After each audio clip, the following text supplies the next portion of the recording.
survive as the darkness falls. An ocean in your eyes, and I need you to let me go, to let it flow. I'm falling down. Your waves are pulling me under. I drown to the sound of thunder. The ocean is taking another life. Your waves are pulling me under. We all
Alright, I apologize everybody for the long start to the tune screen and everything like that.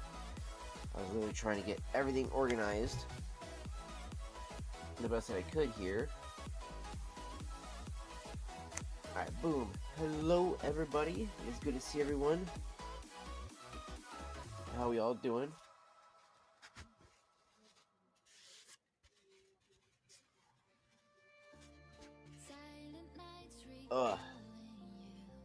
It has been a long day. It has been a very long day, but we got a lot of stuff taken care of today.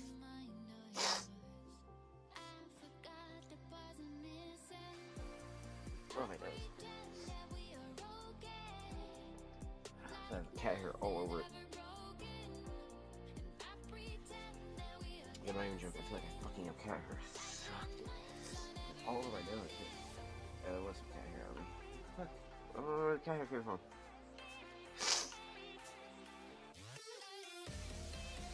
Alright. So, I got in the Peterson loaded up some Peterson. So, no joke. We got some Peterson Connoisseur's Choice loaded up, chat, from the tin. Now, the nice thing about the Connoisseur's Choice that I have, along with the deluxe mixtures, I do have another tin of both of these coming in, thankfully. And especially thankfully I got 4 cans of Colt coming in. Because I'm going to tell you guys this right now. I have almost used up my entire thing of my first tin of Colt Blood Red Moon. Now, when I first got this in, I did not think to myself that this was going to be something that I would like smoke up that fast. I was definitely a fool for thinking that. That is what we got left of the chat. A tiny little bit. Like, I'm not even joking when I say a tiny little bit either, too. Like, what we got left, ideally, is like barely one little layer down from the bottom.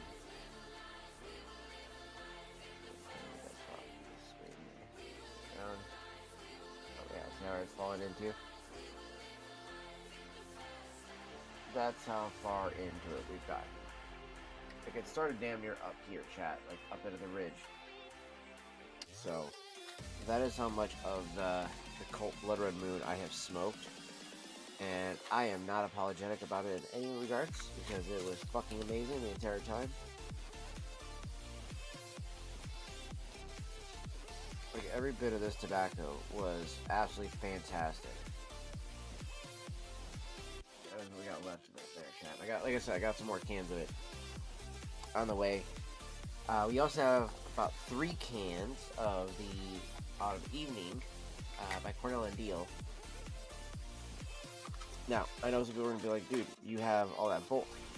Why would you have, you know, Cornell and Deal Autumn Evening coming in, and then you could have chosen anything else? And I could have even done more Colt Blood Red Moon, for that matter, right? Well, true. However, here's the thing.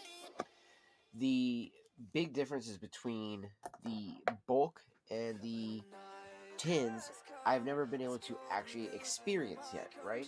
I constantly get told by everybody who is a pipe smoker online, or even in the videos I watch, you know, that people always say, oh, you know how it is, you know, the tin notes is different than the bulk notes. And I'm like, I honestly don't know, you know? Because I've had people tell me that all the time. Now, I have some Autumn Evening in bulk sitting right here, okay? This is literally bought at the Cigar Lounge, and I literally get it out of a 5-pound jar that they have, that he scoops it out of, and I think it's filled with from a 5-pound bag, and then you just put like a little tablet thing on it, or a sticker on it, so that you know what it is. So he has that for the store, and that's usually where I go in if I want to buy some Autumn Evening at all. I'll go over to the store and I'll be like, yo, can I get a couple ounces of this? And I usually pick up anywhere between 4 to 5 ounces of Autumn Evening at a time. Now, mind you, this is also about $8 a pop. Now, normally, I tend to have usually a discount, which is about $5 or so bucks off. So I'll usually shave a couple bucks off of an ounce, and that kind of helps save me a little bit of money right there. But ideally, we're looking at, you know, between, you know, $40 to $30 something dollars, you know, between, you know, $32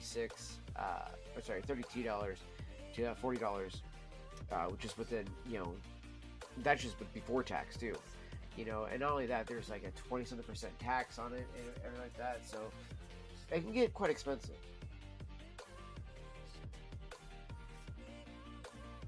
Now, a big thing for me though is I tend to buy a lot of bulk like that when it comes to things that I like to smoke.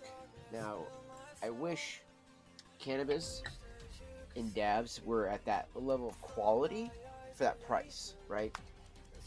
If I could go into a dispensary and I could go in and be like, yeah, give me an ounce of your finest flower for, you know, $8 an ounce.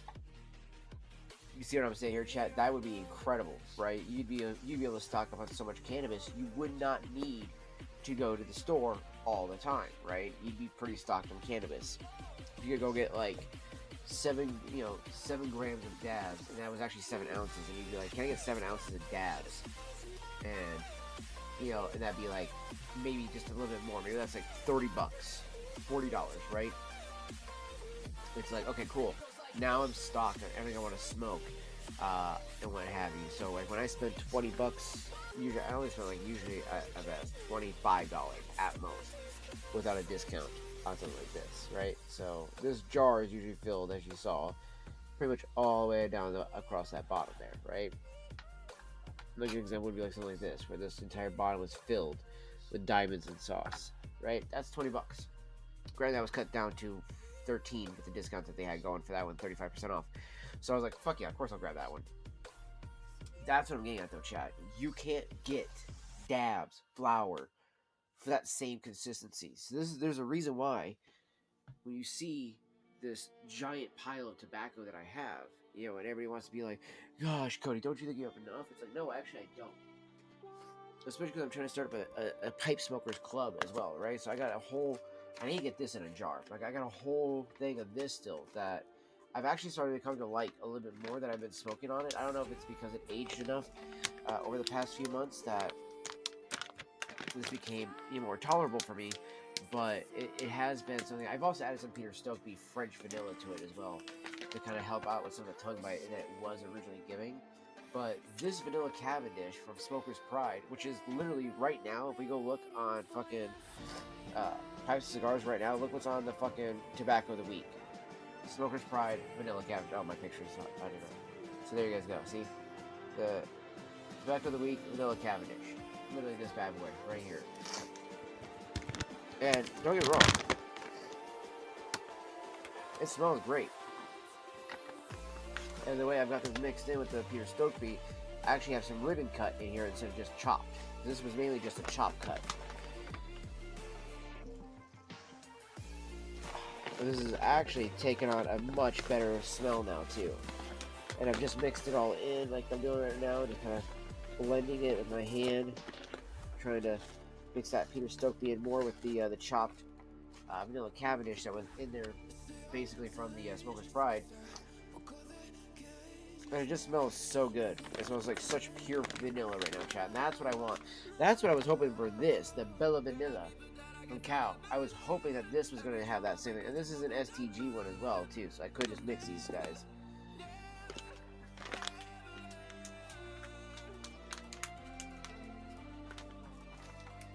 Like, I'm not even joking. I've even thought about taking this out of the tin, throwing it into here, and mixing it in.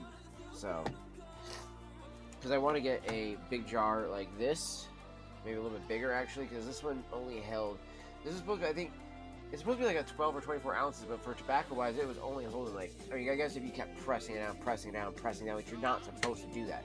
The tightness of this should be at most the tightness of a little over tightly, then you pack your pipe. So, I need to find like probably like just a size bigger than this jar right here, chat, for this big bag of tobacco, so that way I can actually cellar it and have it fresh for when people come over to smoke. That's the other thing, is like I have stuff like this when you know, for if I'm putting together a pipe storage pub. I got stuff like Prince Albert here. I got literally full fucking tub. These are like $40-$50, right? So I can literally just be like, cool, you know, if I start the Pipe Smokers Club thing and stuff like that, I can just be like, alright, cool. You know, if for the most part it's going to be a BYOT, you know, bring your own tobacco. It'd be also a BYOP, bring your own pipes. You know, I only have a couple extra pipes I can really let people use, like corn cobs, or you know, maybe the Fujima one, right? Or maybe letting them use the oh, there he is, this guy, right? So these pipes right here, I have about a total of 4 pipes. So for 4 extra people, can I let, you know, smoke a pipe that have never tried yet, right? While I'm still having the main ones that I use, the main 4 that I use. So technically I could still try to let people use those ones, but being that those are very near and dear to my heart, granted, so is this one as well, this bent corn cob, because that really changed the game for me on corn cobs. Because the original corn cob I got, I loved it. Don't get me wrong, absolutely loved corn cob, and I was totally sold on that being used for aromatics. However, though, my big problem with it was when I used that corn cob, as you guys know, like that straight one, it got chewed the fuck up, and then on top of that, I kept wanting to do the clench with it. This is more meant for the clench because it's smaller one than that, and it's also not as thick as this guy is. I mean, wall-wise, it's actually, I think, a little thicker. But like this one had like that whole perfect. Oh, it's a smooth, perfect top. This one actually has ridges and shit. Oh, that's a good way to break that corn cob right there. Just dropping it like that. It's a good way to break the shank on it. So, but as you can see here, this guy has definitely been chewed on, whereas this one's still nice and clean, pretty looking and stuff. So definitely a big difference on those right there. So I was kind of saying like the Vulcanite one. This Vulcanite one looks like it's been chewed on, and it's not really. Well, I guess actually, no. Okay, no, it hasn't been. Because those are the chapped part of my lip being stuck to the pipe there. There we go. So yeah, see that is a perfectly non-chewed tip, Vulcanite tip. I need to get like I said, a bunch of fucking little silicone tips I can buy for those. I haven't been able to find those at like the local smoke shop or anything like that, or even the pot shops. I thought maybe they would have something like that too. Like somebody would have something for like those little silicone tips for the mouthpieces for these guys here. And that's the other thing too is so like going about smoking and stuff, I get a lot of people who, you know, give me a lot of crap for it because, again, tobacco has such a bad name for it and everything like that because of fucking cigarettes. And trying to explain to people that when I'm smoking, it's nothing like a cigarette, that it's closer to smoking a really fine cigar that's hand rolled, premium made, something that's gorgeous like this, right? That right there is worthy of me smoking. You're not inhaling it, you're not doing anything like that. So this idea that it's super unhealthy for you is so stupid. And the idea of like, oh, nicotine's so bad for you. Yeah, nicotine's in vegetables and all this other shit like that. You have natural nicotine receptors in your body. So it's like, okay, at what point is the bullshit gonna stop?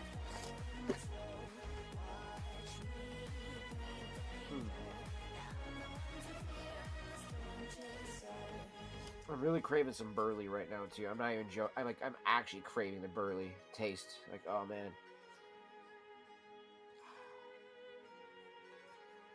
And when I say crave too, chat, I don't mean like in the sense of like, oh my gosh, man, I need to smoke a pipe bowl right now. It's not like I need to smoke a cigarette type of deal. Nothing like that. That's not what I'm getting at. It's that kind of like how like Richard explains in that one video. He's like, you know, you want a piece of chocolate, right? It's like, yeah, that's exactly what I want. It's like instead of wanting a piece of chocolate, I'm like, ooh, I could really go for some burley tobacco right now instead. You know, like I have my Peterson right now loaded up with some Connoisseur's Choice, which is primarily, I do believe, a Virginia base. Yeah, so it does have some burley and black Cavendish in it, but it's primarily a red and bright Virginia base on this guy here. So I think I'm done smoking it in a little bit, chat. What I think I want to do is smoke some of my Aaron Go Bragg Apple Crumble. So, which, by the way, this is what it is, because I've had this for a while now, and I know some people like constantly think I'm like crazy when I say that.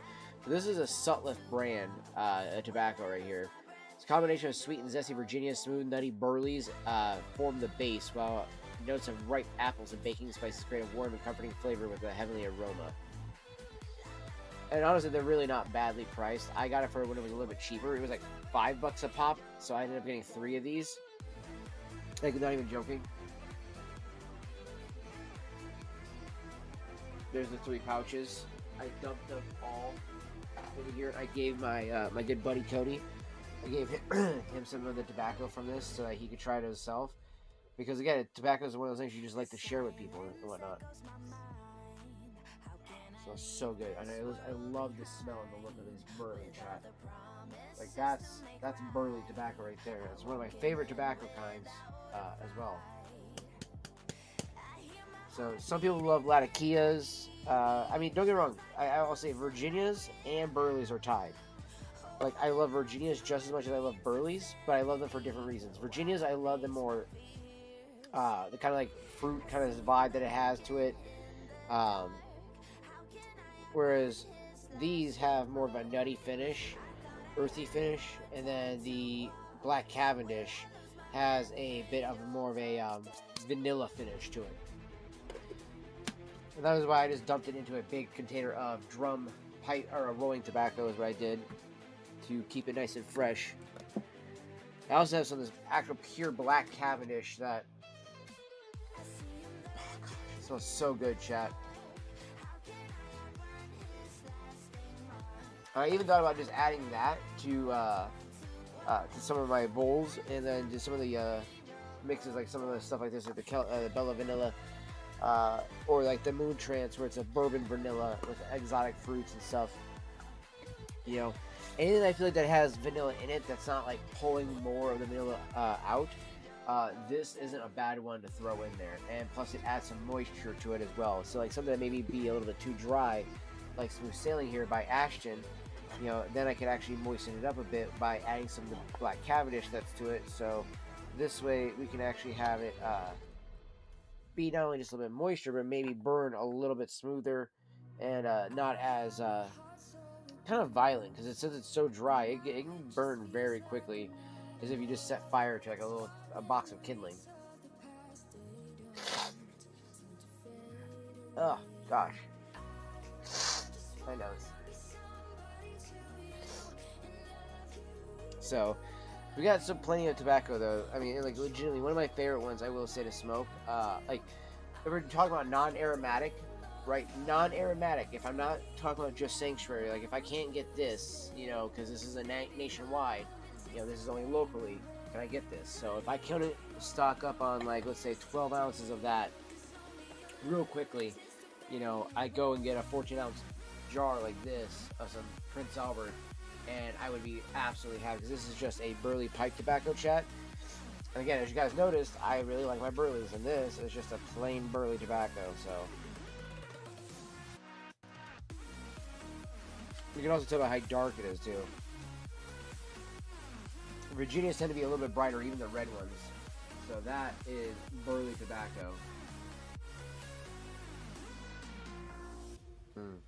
It's such a light smell to it too. Now the Carter Hall has a stronger scent to it because it's got, you know, all kinds of other stuff in it, like chocolate and bourbon and whatnot to it. So which does taste good. Don't get me wrong, I do like the chocolate and bourbon that's there. It does taste really good in my opinion. It's very, very pungent though, I will say. Like, and it's still a burley tobacco, you know.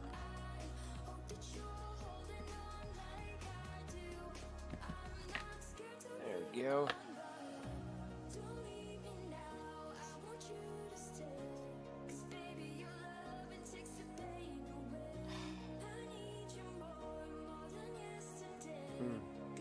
You can see the Virginias in that one, those more brighter colors in there, chat. So that's the Carter Hall. Carter Hall is good too, don't get me wrong, chat. Again, the nice thing about these big Codger blends too is that they're prepared the way they are. So you can literally just open this big ass tub up, grab your pipe, start fucking loading, and just go to town.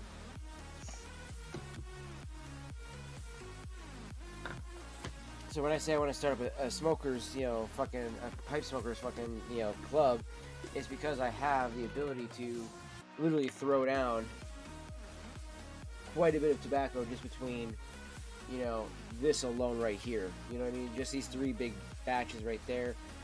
Plus the bulk that I have of that isn't that bad, you know. Plus I have my own little tins that I can load for myself. All those sorts of things. I have my bulk jars that I can load for myself as well, or my little tin right here, only 5 ounces roughly. Well, a little under that because I gave about like an ounce or two to my buddy. And then I got some RLP6 sitting over here from Lane Limited. Right, so this is a nice classic bulk tobacco as well. Vanilla, chocolate, and caramel.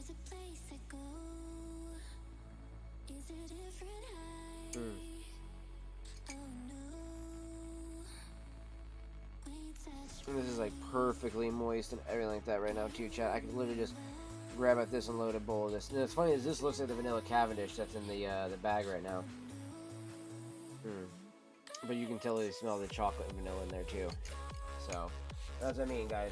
That's what I love about having all these different types of tobacco here too, because I can have choices of like, oh, you know what, today I fancy myself a little bit of bowl of this, or I fancy myself a bowl of that.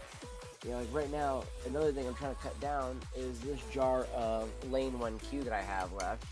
It's literally just a tiny bit left.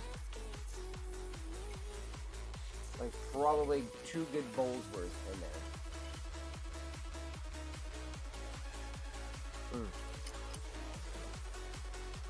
And it's just aging up in there. Aging up, just that little corner pocket of it. But honestly, what I'm thinking about doing is loading that up into a couple bowls here soon. And then, once we get into smoking that, I think what I'm going to throw in there is going to be the Lane, either Lane BCA, excuse me, or I'm thinking about taking some of this guy and putting it into that jar as much as possible, just, you know, fitting as much as I could into those jars to kind of like pack up the vanilla Cavendish, and then maybe whatever's left in that bag, just smoke it up and, you know, be done with it. So that way I can finally just be like, cool, that's all over, you know, and I'll probably mix it in with some of this, you know, as I'm smoking it. I'll probably like mix the 2 tobaccos together, so that way it actually kind of, you know, helps it have more actual vanilla flavor versus, cause it's supposed to be pure Madagascar vanilla. I do not taste that whatsoever. So it's literally supposed to be this, you know, pure Madagascar vanilla that's in this, and the Calvin Bella Vanilla. And that smells more like vanilla than this does.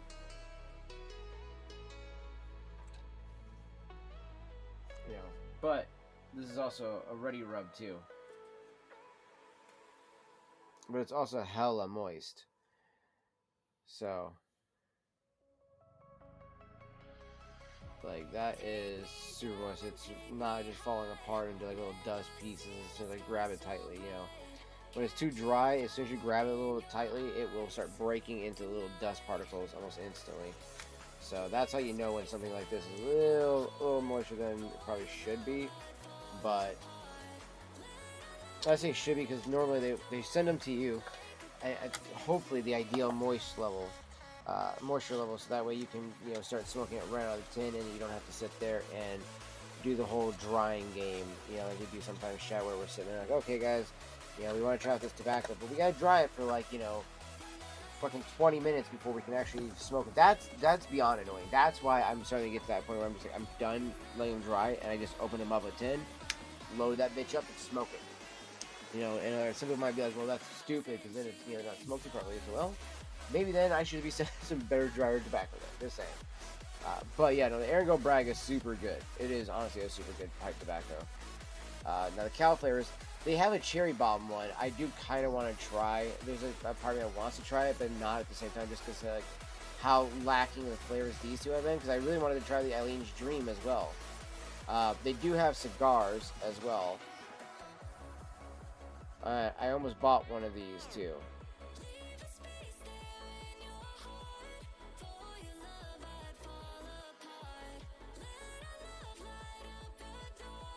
Yeah, there was one of these ones here that was over there at the shop.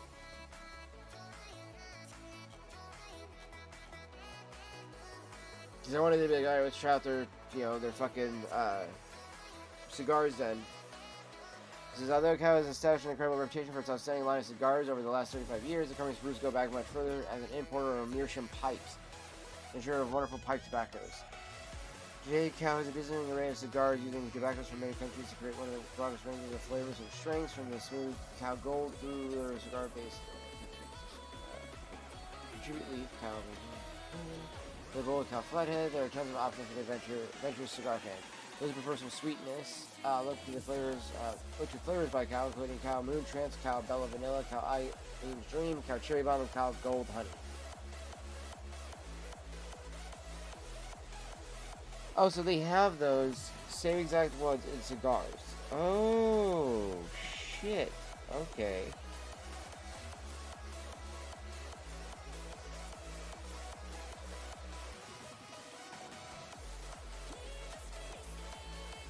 I wonder how I could get those other ones then. Oh, maybe it's in the flavor cigars. Yep.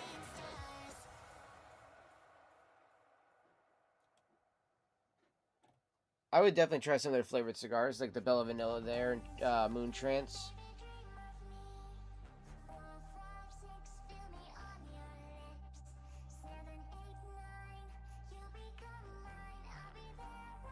See, okay, that's the fucked up part. This is where you're gonna get the actual fucking description for the tobaccos that are in the pipe tobacco thing. Uses the highest quality vanilla beans from Madagascar. The amazing flavors of the vanilla beans in this the rich Cuban seed tobaccos. Yeah, see, that I think would be better together. Moon Trance, an intricate, unique blend of 100% all-natural exotic fruit and bourbon vanilla. Bourbon vanilla is a type of vanilla bean renowned for its caramel-like sweetness, is married with a ripe Georgia peach nectar and then mixed with other organic fruit extracts. And that's for Moon Trance. You know, now that it says that, I kind of do smell the peach more in this. That's funny. The other one's a ready rub, and this one is a ribbon.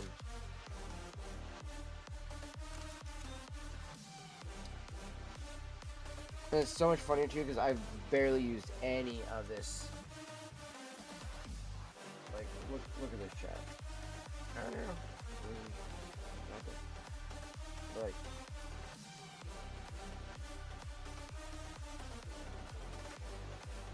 look at the right.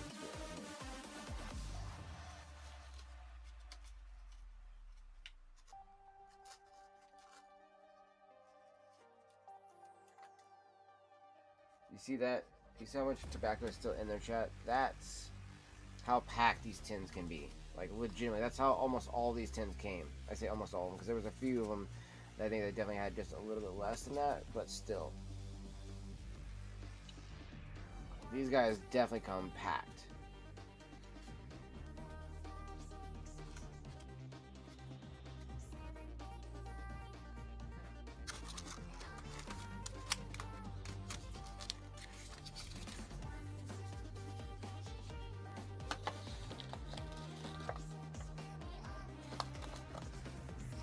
So that's what I do recommend. You know, sometimes giving pipe tobacco a few shots sometimes, before you end up saying you don't like it. Like that's how I feel with my Consummate Gentleman right here, right? This other one by Ashton. You know, it's got that English smell, that hickory smell, everything like that, which smells really great to me. But then when you smoke it, it has a floral note, and it's like, that sucks. I don't want that floral note. So there's got to be a way to get rid of that, or maybe if I let it age long enough, maybe it loses that note, right? Or maybe it changes notes. That's another way. Also noticing when I use my Zippo too, that does help. I also did notice I kind of almost burnt the shit out of my wick earlier because I let it get too dry on the Zippo there, so I had to fill it up with quite a bit of fluid today. So.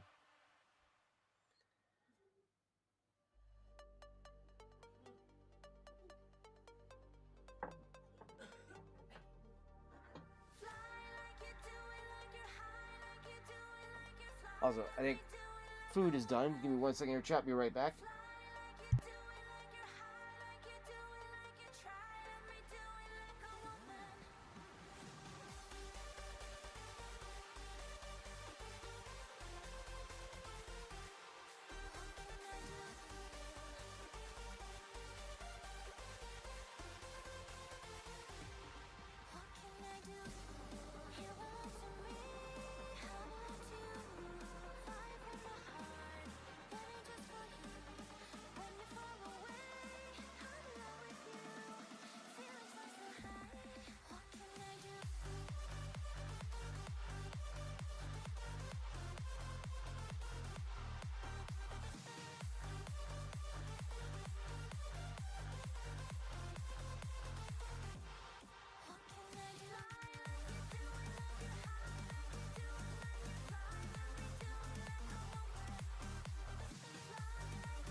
passion, like a fire in a blaze, gotta burn it down.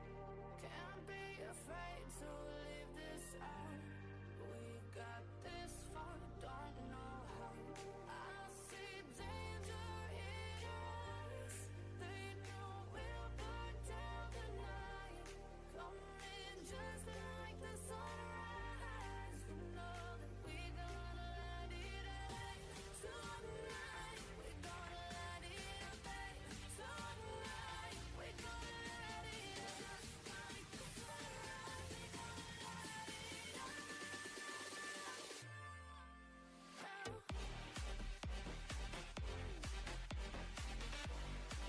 Alright, chat, just give me a moment here. Eating up some corn dogs real quick, and then once I get done eating, we'll be right back.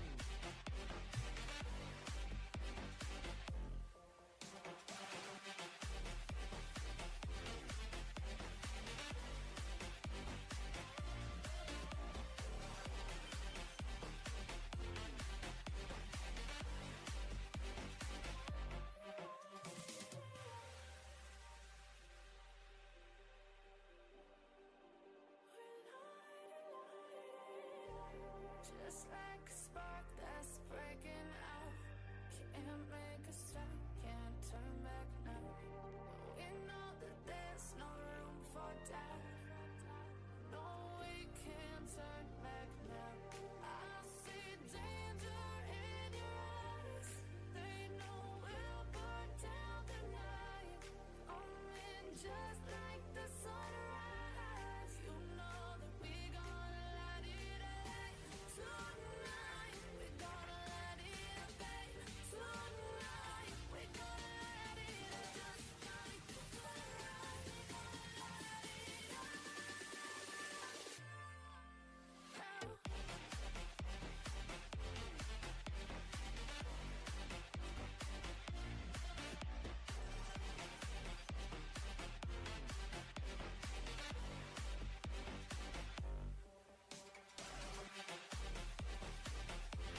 Appreciate that there, Czar, for the lurk there, fam. Appreciate that. Also, welcome back, everybody. I'm back now. So, I, had to scarf down those corn dogs, man. Those were good.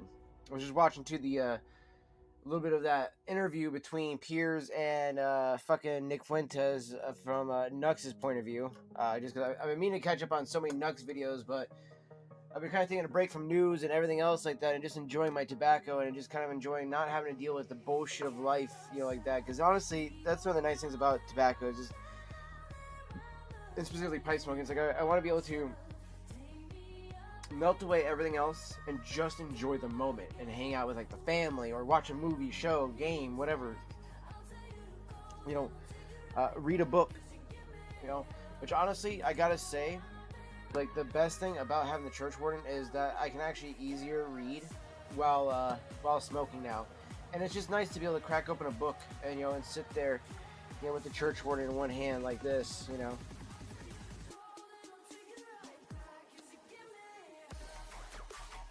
hate doing it like that. I hate clenching it, but or you actually read, and actually try to, ideally you can flip it with your bookmark and do page by page, things like that. So it's nice that you can actually enjoy the book that you're reading while smoking a pipe. And I will say church wardens are the better one to smoke while reading, other than maybe something like the author pipe. It's small, it's light, especially like something like this here.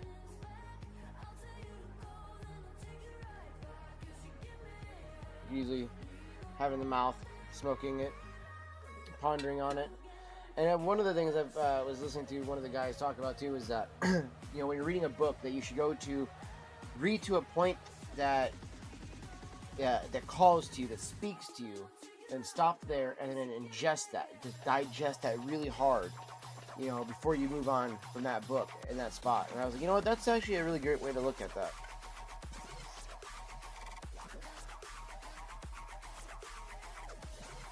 Oh, shout out to Zarmux there on that. Boom.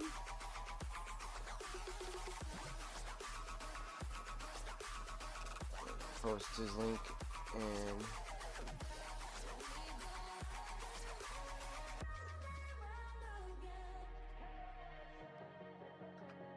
shout out to Zara on across the board. So I shouted him out on Rumble and YouTube as well. So if anybody wants to check out Zara's channel over on Kick there, definitely go check him out, guys. I was looking at the cigars over here on the cow ones and see what they had. So some of them they got singles, some of them got doubles or packs of 5, things like that. And of course, the Tubo, which ones sound like the probably be the better, smaller size I'd want. I'd have to go with probably the Corona and a Petite Corona on some of them to get some singles out of that. But again, I would like to try their flavored cigars and see how they compare to their actual flavored tobacco, like their pipe tobacco. Because like Bella Vanilla is, if you love the taste of vanilla, you just found the pot of gold with cow. Bella Vanilla, the combination of sweet Virginias and smooth black Cavendish is finished with the warm, mellow flavor of one of the costliest types of vanilla, imported from Madagascar. The room note is outstanding and will please fans of creamy aromatics. For vanilla treat that's second to none, try cow Bella Vanilla. And it's like, oh, okay. If that's the fucking case, then why does it not hit like it should? Let's see here. Looking at the things like there, disappear flavor. Wow, okay. I feel like a lot of these are fake reviews, I gotta say.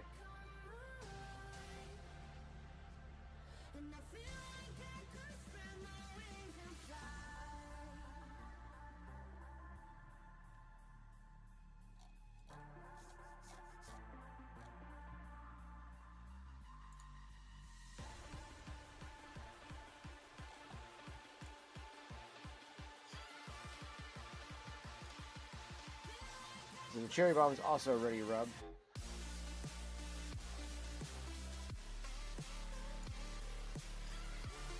Same with the Eileen's Dream. With the Moon Trance being the only one that's a loose cut. Okay, well, that's the only one that's a loose cut.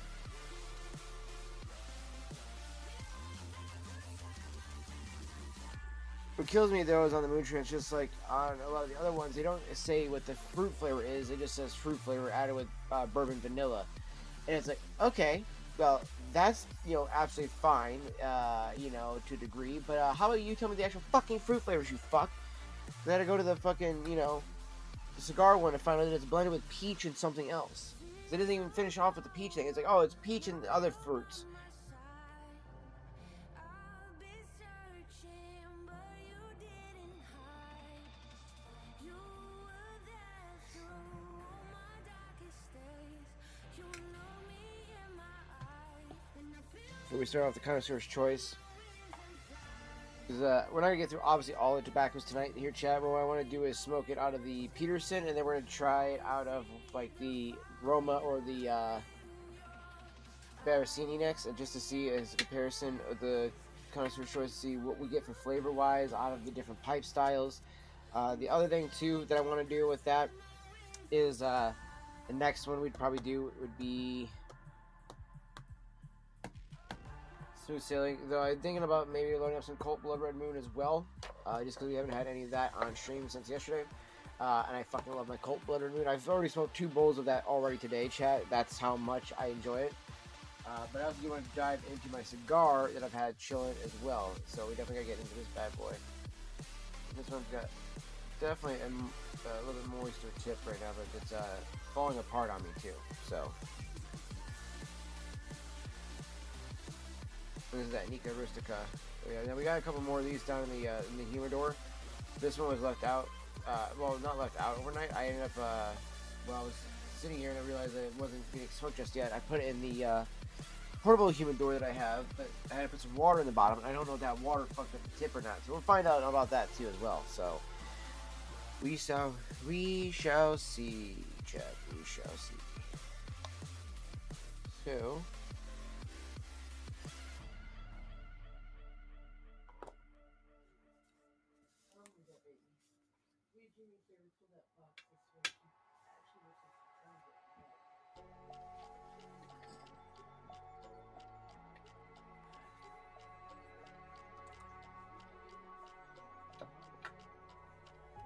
Yeah, we got the connoisseur's choice. Put it up in here, chat. Now that is going to be irresistible fragrant flavor of rum, coconut, and macadamia nuts. That's what we got in this tobacco here, chat. So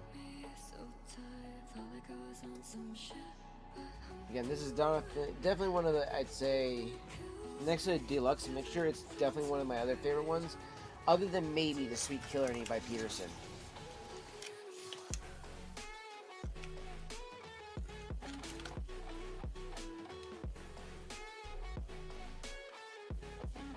You know, this one's also a little lower than the rest of them too, chat. Another proof that you can tell that I like this one. See how much lower that is compared to the rest, because I've definitely been smoking it. But I haven't done it as much on live stream, and I wanted to kind of point out the, you know, again, I think one of the big misconceptions with pipe tobacco is that, you know, either A, they'll all taste the same, B, they will all be, you know, this or that when it comes to like certain flavors you get in tin. And I think some people think that just because you get in tin, that it means it's always going to be like more flavorful and everything like that. Now it is going to be more aged, right? It will be more aged compared to maybe it's both versions. Now just because these don't have necessarily like a Peterson's bulk, like they have like, you know, Cornell and Deal's bulk, and then we have Cornell and Deal tin, right? So they have different versions of that. However, though, being that they are blended by and are manufactured by a Scandinavian tobacco company, there is a high chance there is another brand or another blend by one of their bulk sections that has a either very close or is literally those same exact blends. Now, as far as this one, as connoisseur's choice, I don't think there is one. Not as far as I've been able to find, at least. I've not been able to find a Lane Limited that has macadamia nuts, coconut, and rum in it, and with a maple in it. So it's got a lot more flavors in this than most of the other ones you might find from Lane Limited. Lane Limited has very, very select flavors, I feel like, with them primarily most of them being like either exotic fruits, vanilla, things like that. But the most complicated one you really have is like the RLP6 with chocolate, vanilla, and caramel. Now they do have a black raspberry. And somebody told me that the black raspberry is actually as close you can get to the Colt Blood Red Moon. Even though it says raspberry, it tastes more like a cherry, apparently, from what some people have said. So, that's another one I'd love to try myself, just to see if that's true. You know?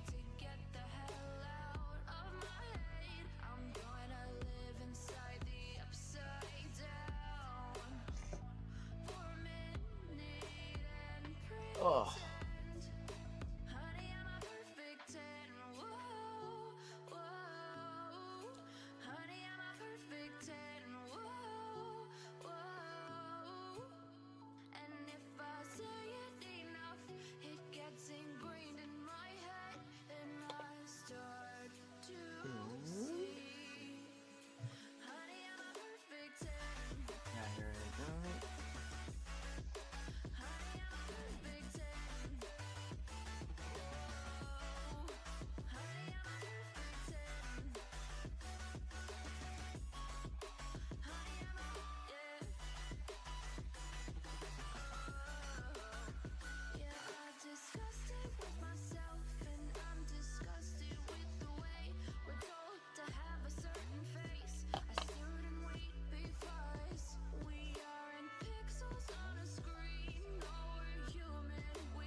Expectations, they keep weighing me down. My heart is begging me to get the hell out of my head. I'm gonna live inside the upside down for a minute and pretend, honey, I'm a perfect 10. Okay.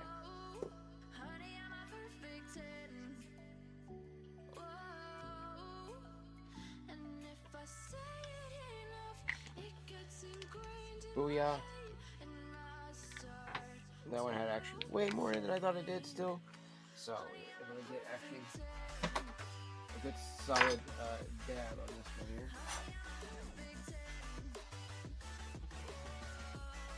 So, we're going to have actually a solid dab hit.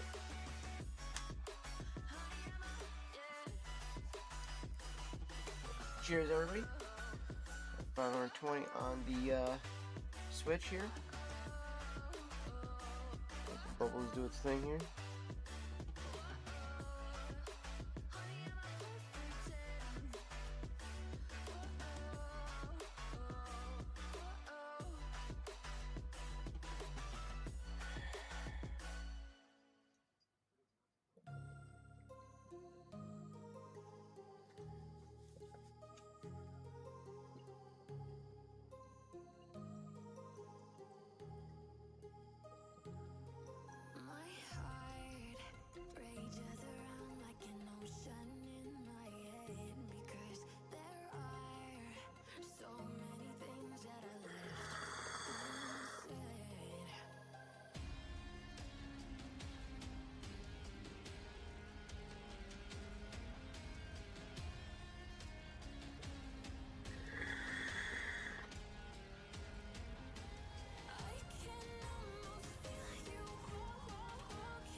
Whew.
Ooh, okay.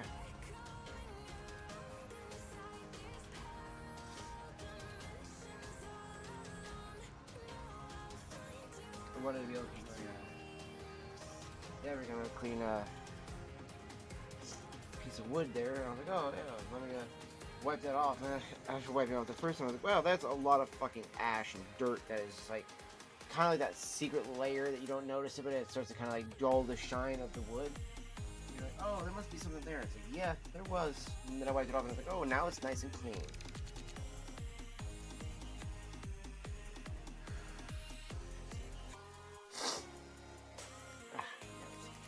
Cheers, everybody.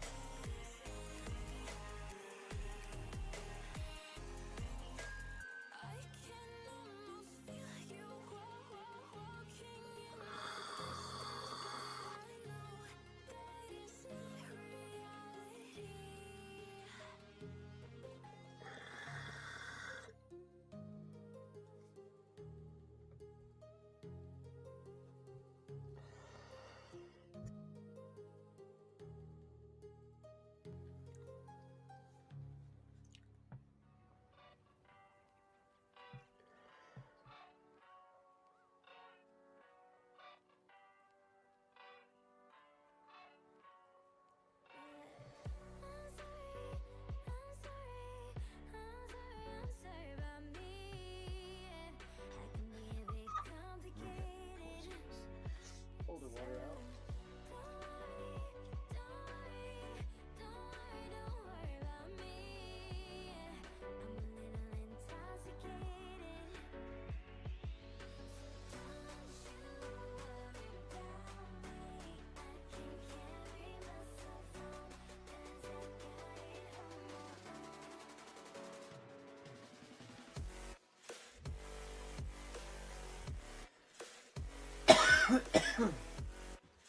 Whew.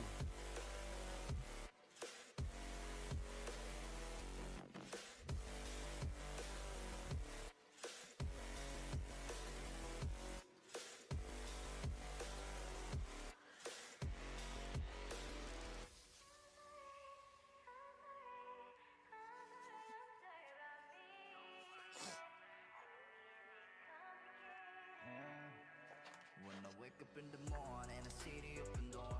Don't remember closing it ever. Ain't nobody coming, but I never keep it shut. Keep me from pulling the trigger, my baby. Hush, all the lullabies. You call me out 1,000 times. Yeah, hush, all the lullabies. Break it till my phone.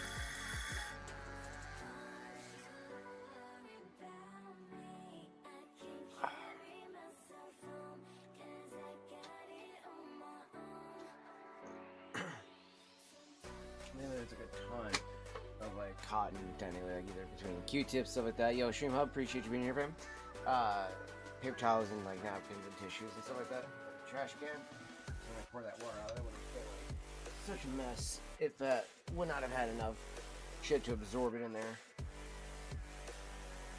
But I wanted to do some fresh waters. I feel like that would actually help out with so much with the cough. Excuse me. Cheers, everybody.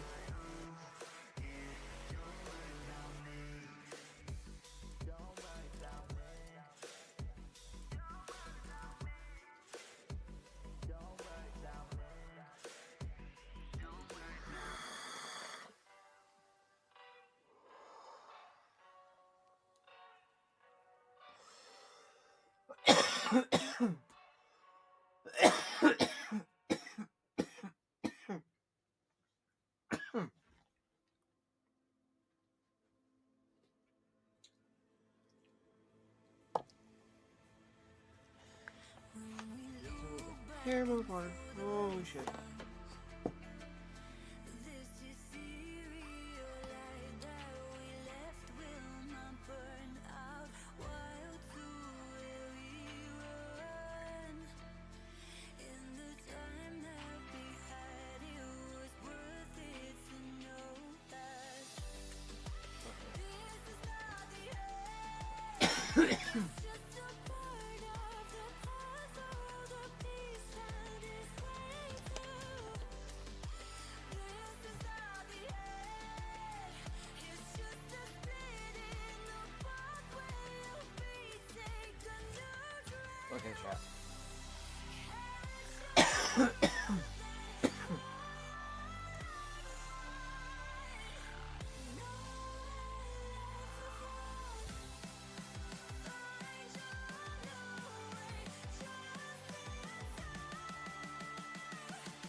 a lot easier on my lungs now.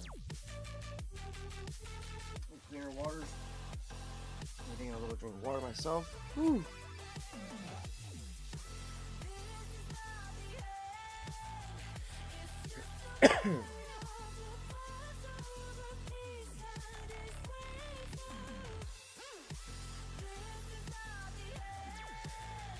I want to slap me right in the fucking dick.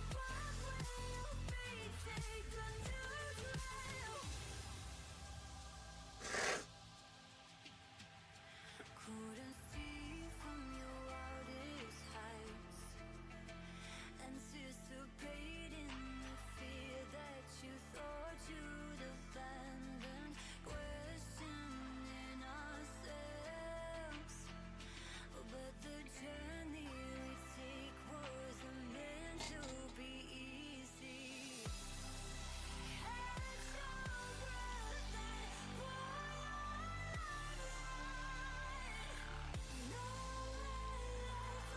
Oh, man. Alan got me. Alan got me a little bit, Chuck.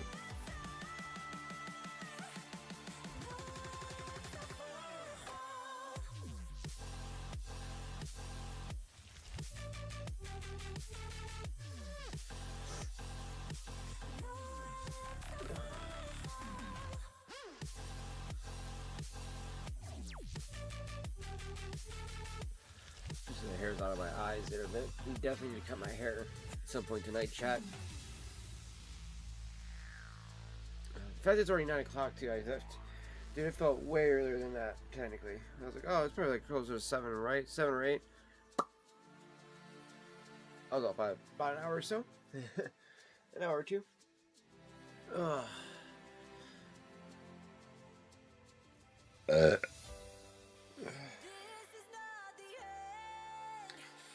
Okay.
Okay.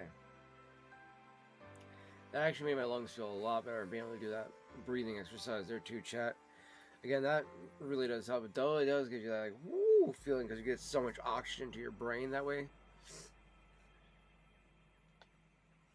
And especially if like, you know, in my case, I feel like I've been like lacking some oxygen to the brain.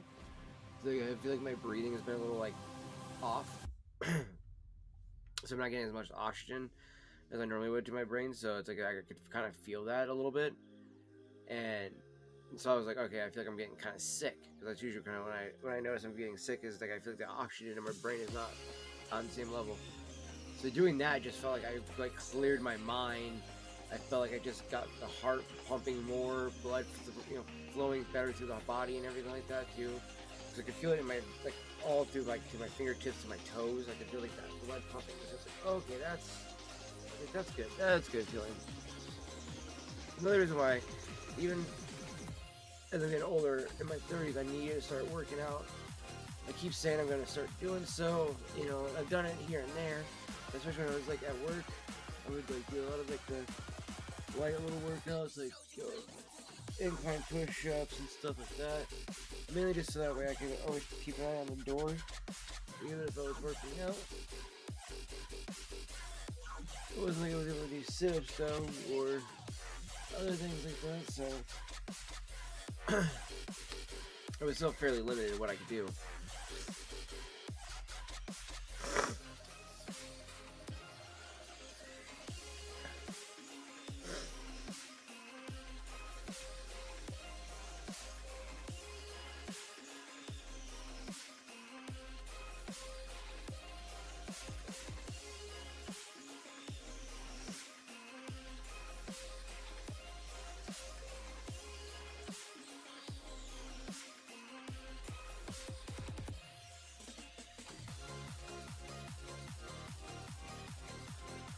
Okay.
Does the beat take you over? You just can't breathe. Do you feel your bones start to shake? Do you feel the earthquake? Do you feel your bones start to shake? Do you feel the earthquake? Do you feel your bones start to shake? Do you feel the earthquake? Do you feel your bones start to shake? Do you feel the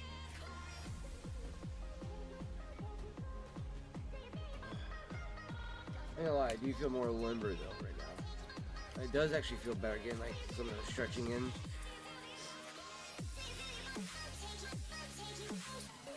It's funny too, especially because like I haven't really done that yet since being a pipe smoker, so I'm curious how that's gonna help open up the airflow, especially in the lungs and then in the throat. So I definitely feel like it's clearing up a bunch of gunk from my fucking throat right now. Oh.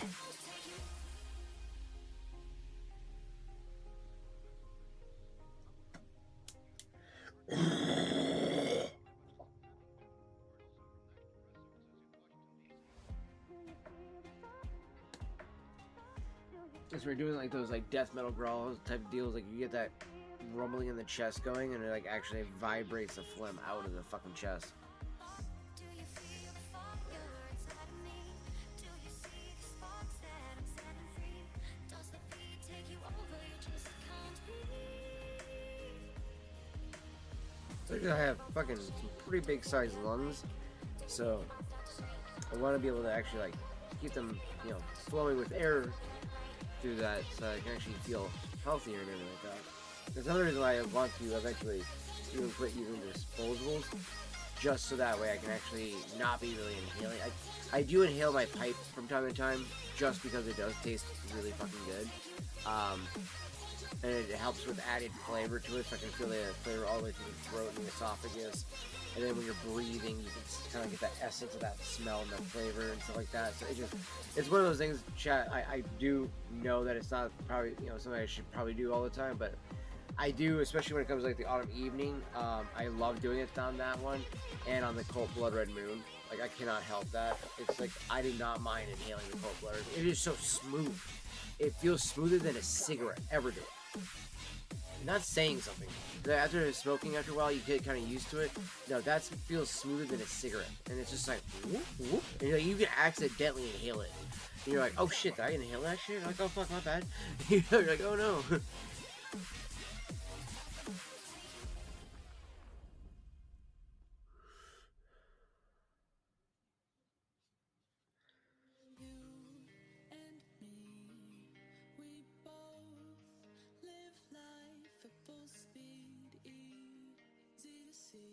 With this, I just feel cold all the way down in the lungs. I can feel the cold from whatever liquid it is that's in there to make the coffee flavor be the way it is, but it's like an iced coffee. Even though it says just coffee and it's not supposed to have an ice flavor to it.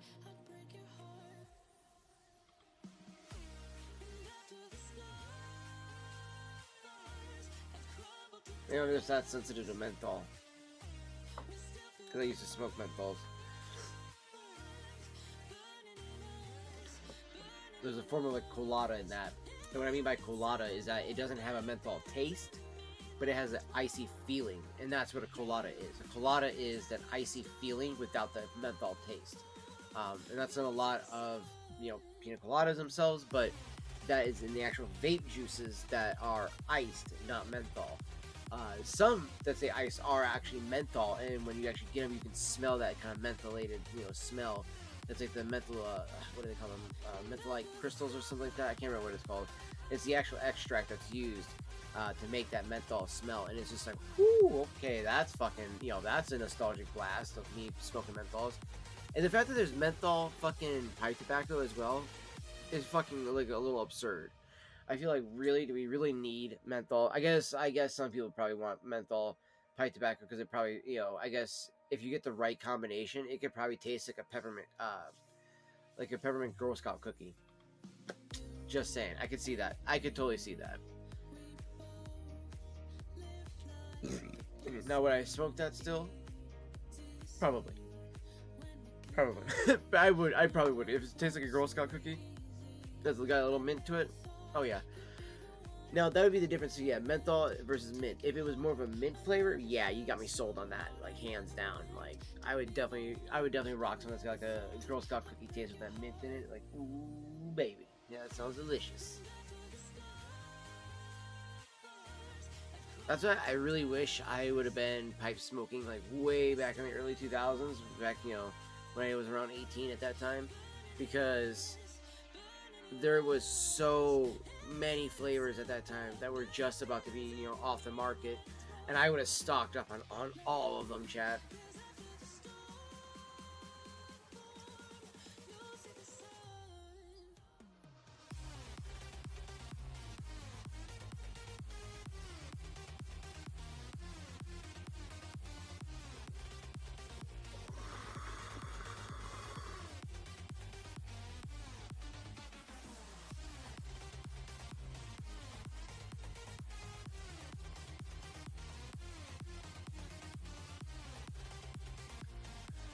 A lot easier on the throat. Giggity, I know.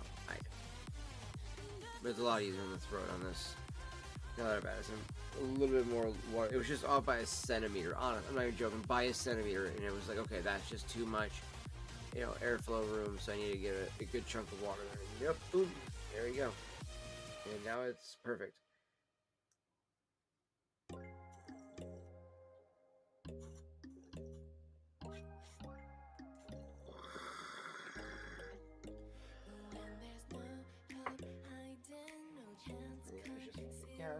That's right. We're just gonna go ahead and hit it one more time.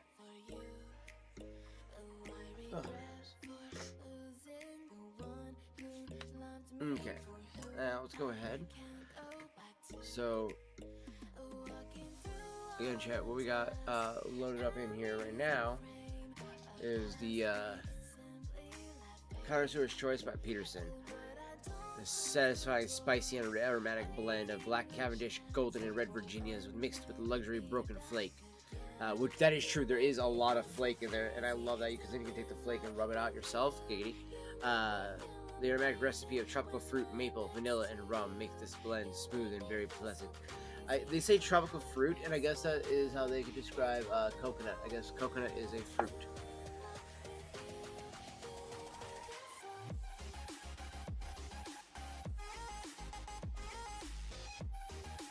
That's what we got listed there. And I liked this guy's thing right here. Peterson's Connoisseur's Choice lives up to its name. It's a refined aromatic that checks all the right boxes. I absolutely love this tobacco. It's got charm, balance, and a richness that makes it stand out from the crowd.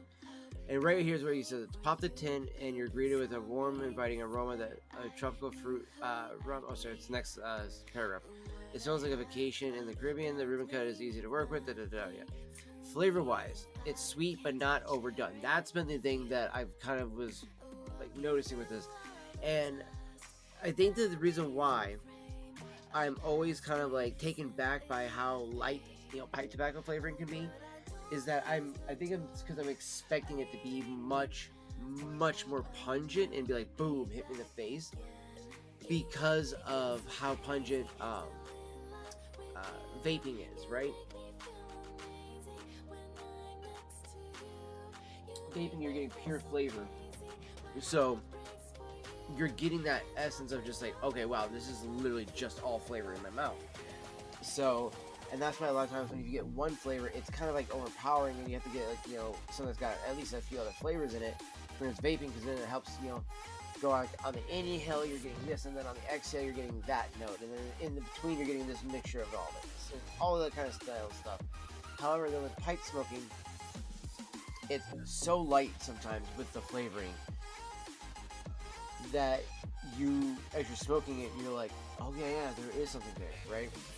And I think another reason why I've always kind of missed the notes on this one, I think, and it's why I've had an issue with smoking it, not like in a bad way, but like in a sense of like I have the issue, it's that I keep having that moment where like my mouth is like numb to whatever taste is going on, and so as soon as I go to smoke it, I'm like, I can't fucking taste anything. Like I can't even taste the tobaccos, and then all of a sudden I might taste a little bit here and there, and it's like, oh okay, I kind of get what it's putting down, but then it's like I never can fully taste it, right? So I'm really hopeful that we're gonna get the full experience here in just one moment. So again, it's Peterson's Connoisseur's Choice out of the Peterson System Pipe, at number 302. And now what that means for those that don't know, okay, those that are new to piping or anything like that, a Peterson is going to have something around here, or around the band on the sides, to tell you what it's going to be. This tells you that it's a 302. Now, a 302 means that it's going to be an apple. Now, a 302 specifically is going to be an extra large apple. Now, the reason why it's called a 302 is because it's taken from the actual standard line, which uses the, I believe, the XL02 or XL102. Because that's their numbering system, and and stuff like that, to signify that that's an extra large apple model of a pipe, right? So in this case, they're kind of like, well, just call it a 302 because it's the system line, which is the third. I do believe it's like the third, either third iteration, or is it the third,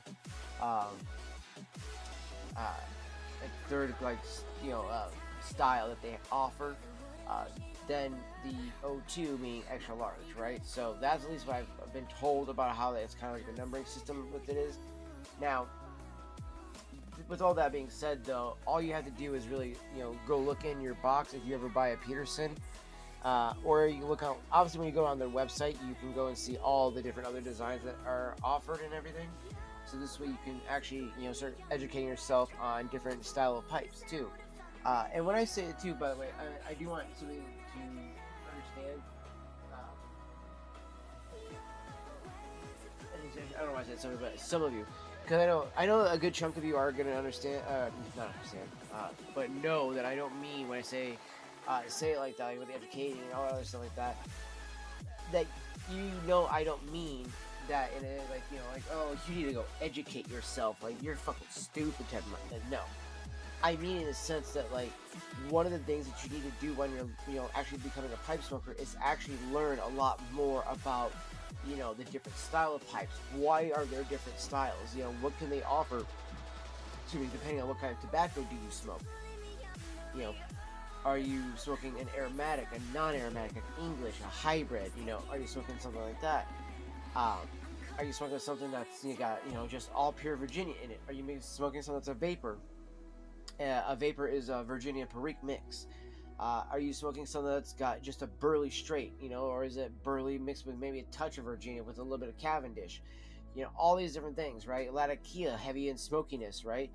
Dark Fired Kentucky's got a lot of smokiness, but it's also got a very unique flavor too as well. So you see what I'm saying? There's tons and tons and tons of different tobaccos, different flavors. So with that even being said, you have also then a ton of different pipe styles. So this way you can actually, have something that's going to complement the type of tobacco that you were smoking at that time. So one of the nice things I love when you buy a Peterson, right? One, you're going to have this little sticker on there that's going to tell you exactly what you have. Now, you saw that thing that says P-lip. The reason why it's called a P-lip is because this has a P-lip. I always say it as a joke, but it's literally got that little dot, right? Now, the reason for that, most people might be like, well, isn't that what a standard like? Nope, that's a standard. The fishtail, okay? The next standard kind of style would be what I call the tavern. And a tavern is a more rounded ended like that. So, it's not quite a fishtail, but it's not quite exactly a P-lip either. Now, that's for the church warning that I have here. So, and a lot of them you're going to see like this. Kind of like this little, blend of like, I can't remember what this kind of style of stem is called when it's cut in on both sides. But it's a much more modern, I guess, version of that. My German Briar features the same exact style, and I absolutely do love that because it helps with, I feel like, the not just the airflow, but also with just the kind of style of that. Then you also have your traditional corn cob.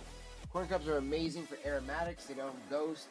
They stay neutral. They got great flavor, great capabilities to stay nice and cool. And there's, there are quite a few designs and, and different things like that with corn cobs. And some even have like custom stems, and there's even custom corn cobs out there. But when it comes to, something like the Peterson, this is basically, I would argue, the best entry level pipe you can get, other than maybe like a Savinelli if you happen to have the money to drop on it. This is, in my opinion, the more economical, the better of the, of like, you're gonna step up from, the store's name brand pipe, right? When I say name brand pipe, I'm talking about what I just showed you right over here, right? So this is called a TPE.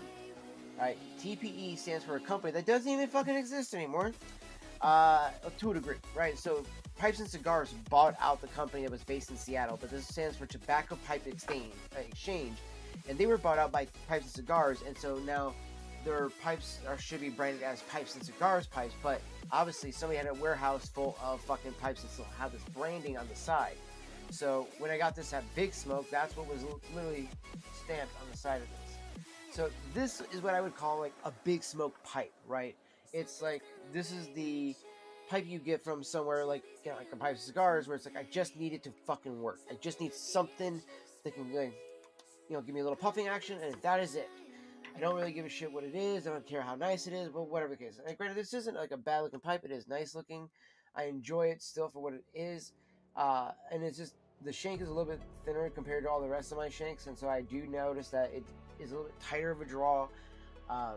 It does get a little bit warmer than some of the other ones, and that's just because like you got something like that compared to like the thickness of this big boy, or how about the Barricini?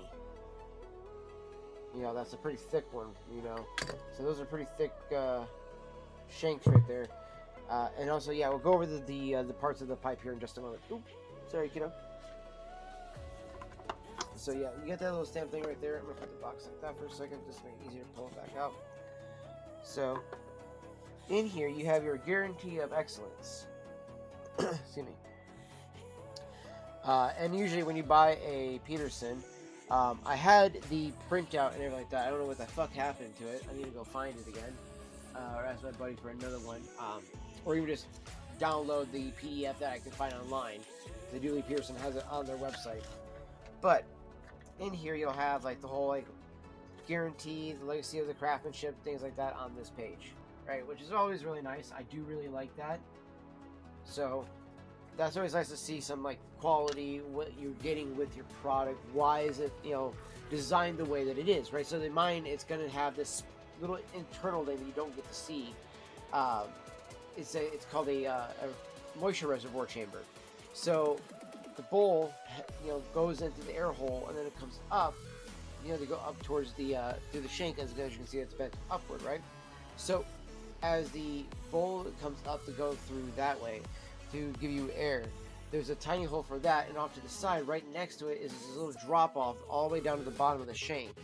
So all the way through here, and what is in there is another chamber that's just an opening, so that as the smoke goes up and moisture that comes from your bowl goes in there, any moisture that comes in from your mouth, it goes into that there as well too. So that way, it actually kind of helps you keep the smoke from being ever uberly moist. It dries it out and allows for it to actually become sweeter that way because it's actually drier. And it allows you to actually enjoy the flavors of your tobacco even more than most other pipes. Now, the only other thing I will say that I enjoy more than that would be my Barricini. And that's just because the Barricini, I don't have to deal with anything other than just beautifully smoking the pipe, but it does it just as well as my Pearson. That's why I love this pipe. Alright, because like if it wasn't for the fact that I had to constantly swab out that moisture, then I would love my Pearson even more. Because at the end of the day, I don't mind having to swab it out with a paper towel at the end of a bowl. But the nice thing about having that little reservoir is that you don't really get that at the end of any bowl. It's always in that little reservoir, so your bowl actually stays nice and dry the entire smoke. That's always handy. But the thing I wanted to show you guys though is on the other side of that piece of paper is this. It shows you all the different shapes and styles that they offer. The Peterson System, then you have the Peterson System Deluxe. Then you got the Sherlock Holmes, the Junior shapes, Classic range, their version of a Church Warden, and then House and Pubs, right? And they have ones on their Church Wardens. They go from their numbered system, like D6, all the way to D17, and then it goes from Prince to Dublin. A super small writing chest. That's why I'm sorry. I'm having a little bit of a hard time reading some of it. So yeah, you guys got the Peterson system. That's Peterson. The 301 would be a billiard style pipe. 302 is the Apple. 303 looks like it's probably a Rhodesian. 304 and 304 looks like a bit of maybe a poker possibly. It's either a poker or a tank. I'm not sure. But 305 looks like a calabash, which is very similar to a Sherlock. Because if you look at the original Sherlock, then you look over there, the only difference would be is that it's got that this kind of style like that looks like the spigot system, which that's also not listed on here, which is spigot, because they have one of those on there.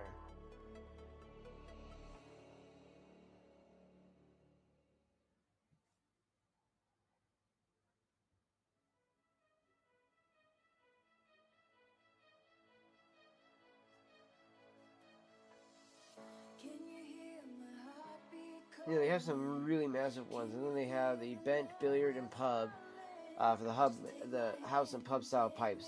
But the Church Wardens, so the Church Warden here, chat, is this.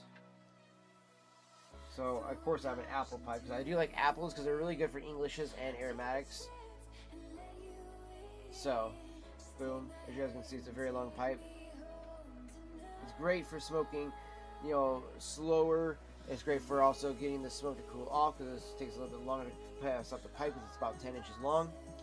The other really nice thing about this, right, is that it offers you that ability to kind of, give you a little bit more mobility while you're smoking, right? You can actually be reading something like, versus having to be like,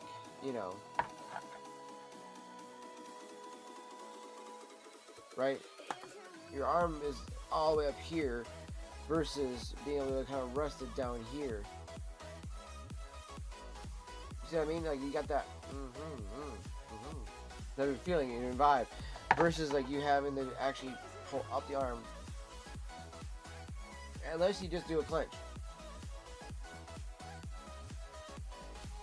You know what I mean?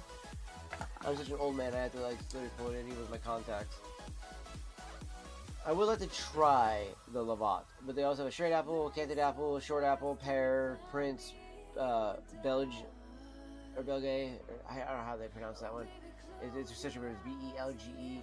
Then there's the bent bulldog, straight bulldog, canted billiard, bent billiard, straight billiard. Their naming system is so fucking, all over the place. Like, yeah, like you got Prince. We have...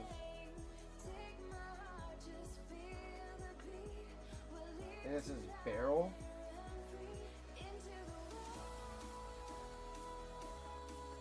And then there's Belgique, and then there's Calabash, and then Tankard, and then Dublin on the church board. It's so fucking hard to read some of these. Like, look how shiny that writing is. You see how small the pipes are on it, right? You see how tiny that writing is? It is impossible to read. It is so fucking close to these things.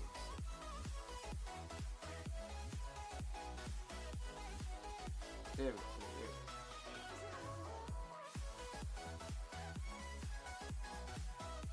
You see what I mean? The camera can't even still focus in on that shit. Oh yeah, the stubby one. That's what you were saying. That was your favorite one. Yeah, this one I really do love. Right, mind you, this one is the Peterson pipe. It's the Bearsine. The difference between this is that this is a company that's been around for over 150 years. This is a company I think that's been around for like around 90 years or something like that. I can't remember exactly how long it says. Italian, Irish. That's the differences too. And this is a patent system right here too. The military cap with this, with the beautiful stem right here as well. Also, I do love that it is so tightly in there that you can literally hold it like this. Unless I really shook it hard, it would not come out because this is using its own friction to hold it in. And this way, even if it's hot in here, it never has to worry about not being able to come out. Boom. Yeah, the Peterson pipes are some of my favorite pipes out there, right? So let me drop, especially on the new people. Also, yeah, I was looking at maple rum because I'm looking at things I want to buy to use as flavorings for when I don't have a strong enough flavor on certain things. So I'm like, you know what? I'm gonna start doing my own flavorings. Let me go ahead and put my box away here.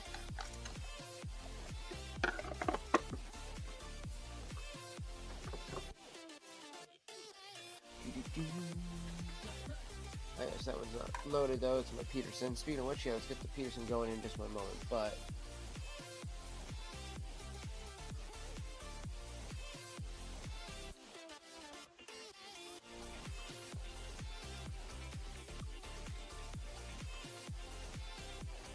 yep, see, that's what we got right here.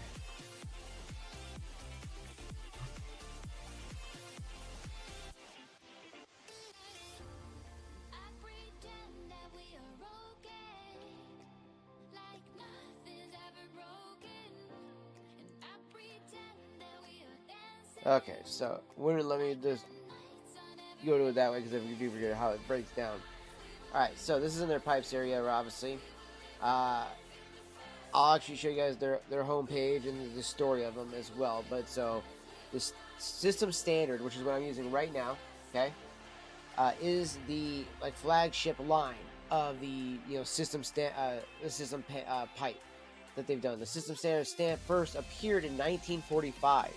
But the entry-level design has been a staple in our catalogs since Charles Peterson secured the final patent in 1898.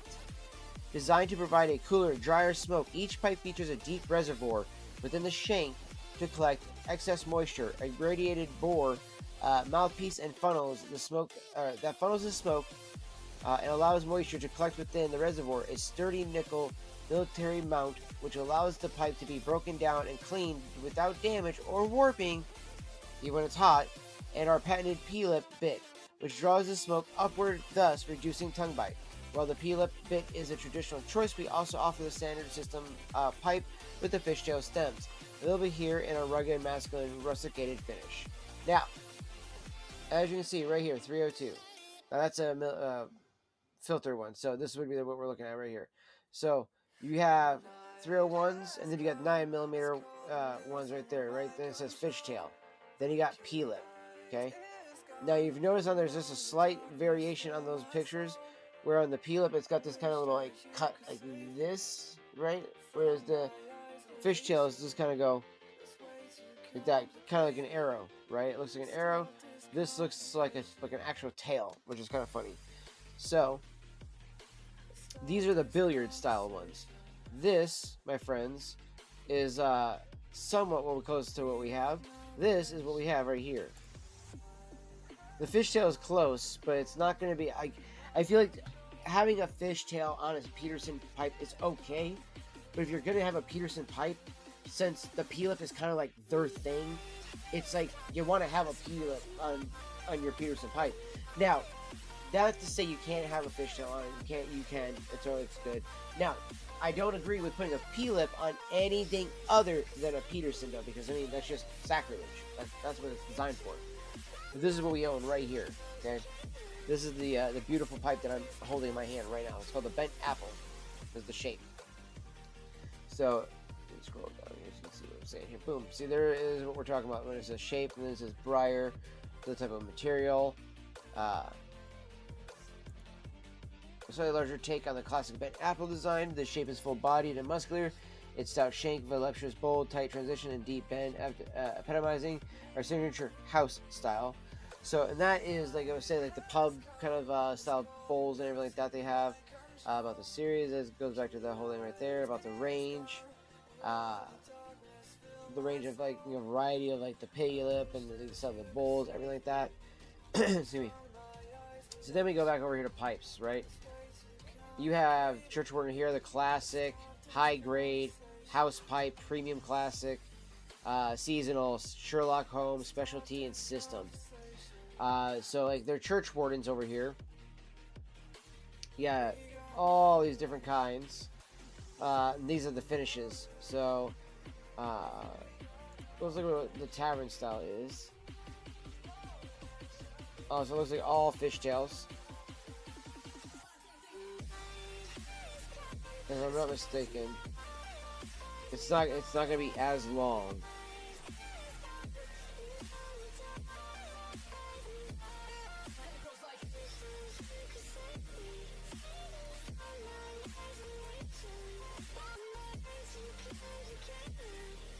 It says nothing about them at all. Damn. Okay.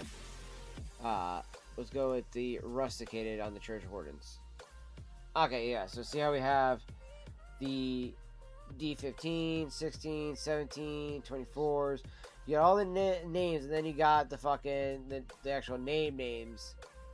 Yeah, see the Belgique, Calabash.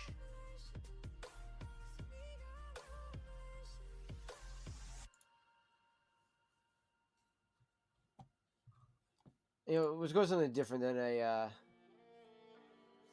apple. Let's go to Dublin. Kind of gives me like the Ranger vibes of Aragorn's. So it's 281 millimeters long. Great, thank you. Could you probably convert that shit for me? Fucking what the fuck is this? Signature Zulu or Yachtsman shape. This Lee Billiard is one of our slimest designs, featuring a tall, smarty canted bowl, but with a more streamlined silhouette. Let's go with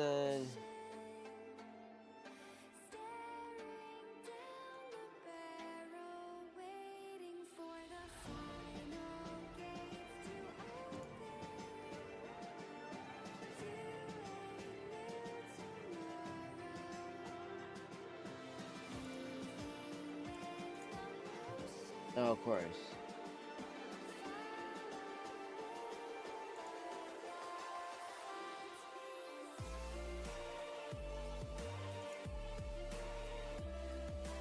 Originally designed for the Danish market, the shape is both more slender and fluid form.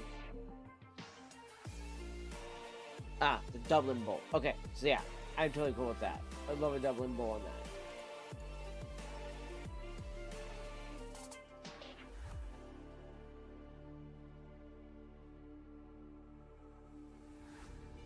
So those are 275 millimeters long. Okay, so now let's go see real quick. What is the tavern length?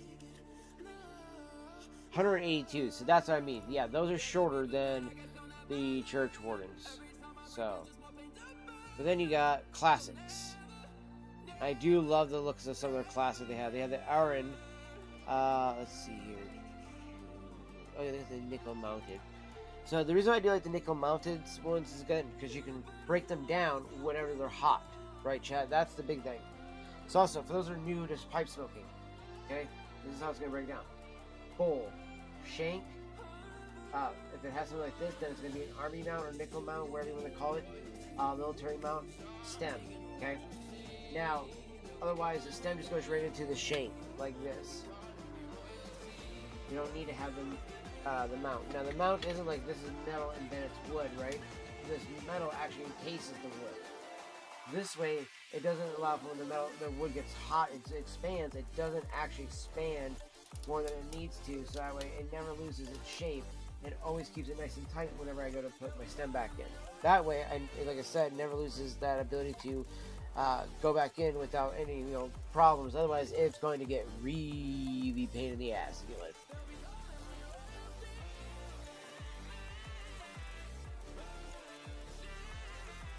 I was like, I wish the straight ones. I kind of like the straight ones a little bit more.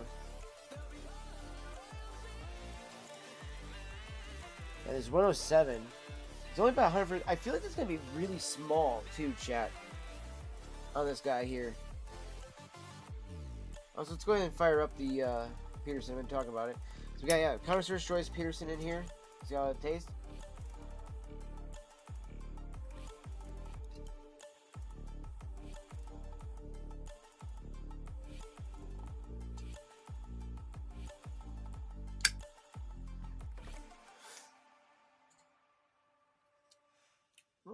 Okay.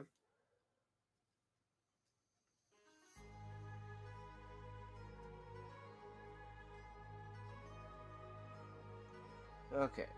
Now we got that packed down a bit.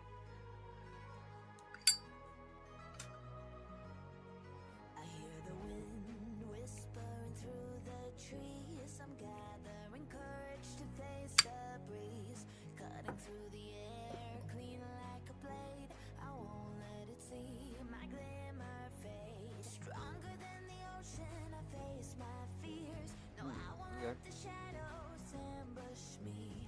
Let my voice be louder with words so clear. Let it be heard, I'm the storm chaser. Feel me, take control.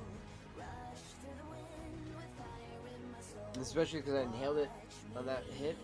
I can taste that a lot more. I can taste the what is that in there? The coconut and the macadamia nuts. I can taste both. I don't know if I can taste that rum as much. I feel like the rum is what I get more of the hotness from.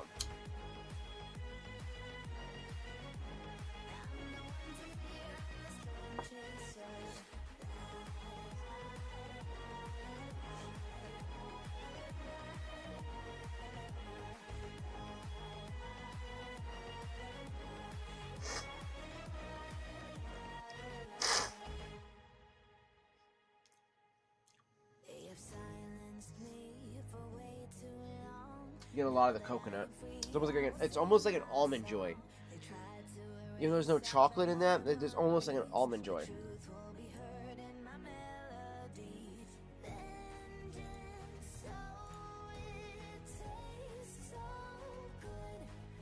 Yeah, there's the Draculas, Emerald, Irish Maid, Killarney, Tyrone, Jekyll and Hyde, Dublin Filter.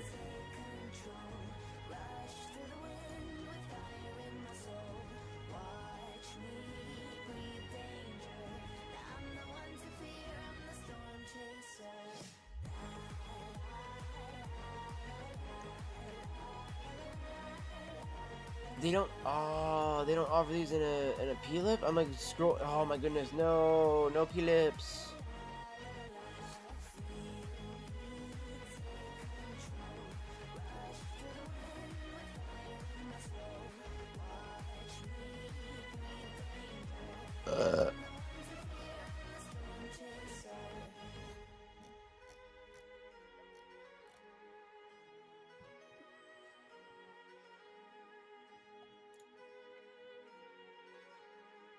Oh, that looks so nice, chat. I love like that caramel color stem to it.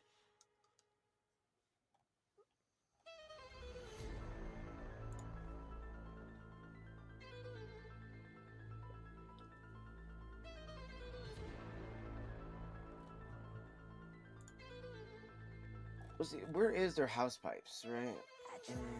House pipes right here. Okay. Wish I could blame it on the alcohol, but I've been drowning in my thoughts. I'm like a rebel without a cause. There's the pub. Ooh, pub style rusticated. What do we got in here? Okay. Alright. Oh, that's a filter. There we go. Regular Dublin. Ooh, I like that. That is cool. Vulcanite stem too. Ooh.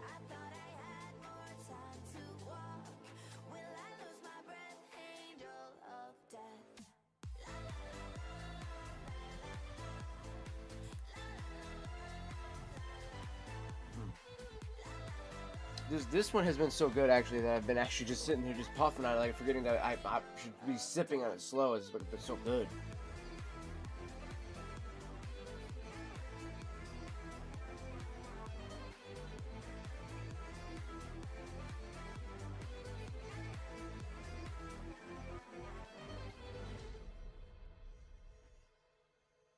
The silence echoes my mind. How can I leave this world behind? With all the promises to make right. I was using the breathe method. I'm still getting used to it, but man, dude, that actually like that gets it hard on that, like on the hits. It's like, whoa, okay. So what you're doing with the breathe method is you're just clasping your mouth shut. Holding on to remains of sanity while I face my fears. I see him lurking in the dark. How can I outrun his lasting mark? I thought I had more time. You're breathing in and out through your nose until you feel like your mouth is filled up with enough smoke, and then you can blow it out. You're actually somewhat pulling in smoke, but you're not inhaling it. It's filling up the mouth, but it doesn't. It's so crazy. It's so crazy how it works.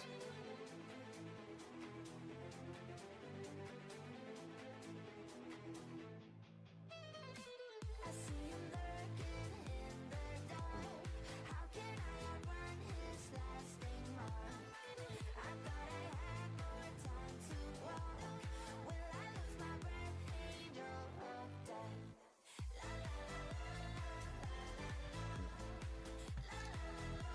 Yeah, that is a good shape. I like that.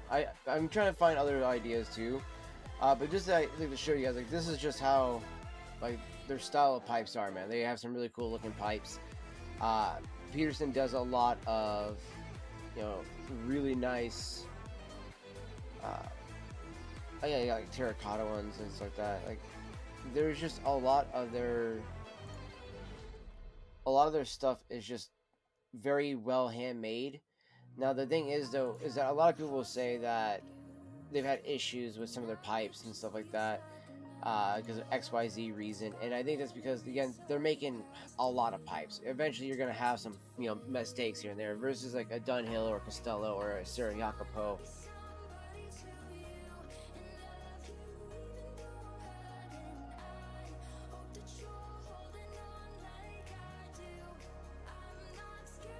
Yeah, they're 150 years old.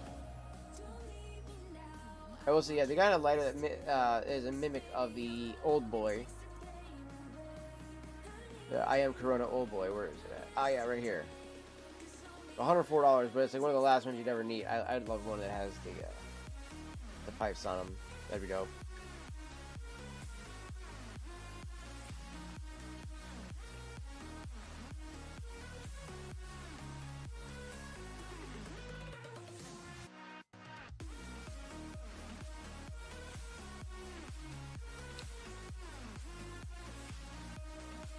Yeah, that is nice. Usually the way it works is you flick up the cap, spin the flint like that, and the flame will come out the side, right? And then you put the cap down to put out the flame. It's kind of like having the Zippo that I have. Again, it's why it has a specific... On the Zippo it has to have the actual pipe on the thing there. So if you ever get one of these, it's going to have that cut out for it. You can't even buy this insert alone to get this.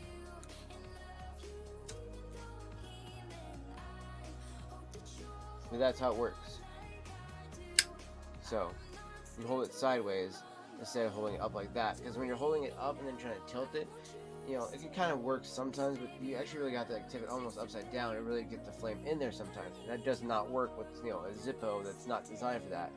This, you don't even have to do that. You just hover it over the fucking bolt and the flame just goes straight down into it for you.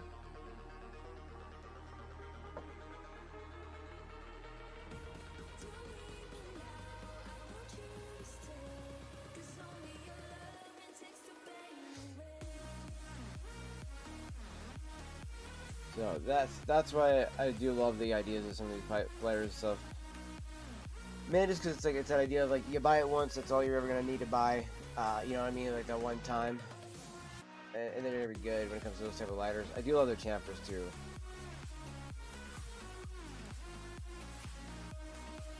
Oh yeah, that is dope.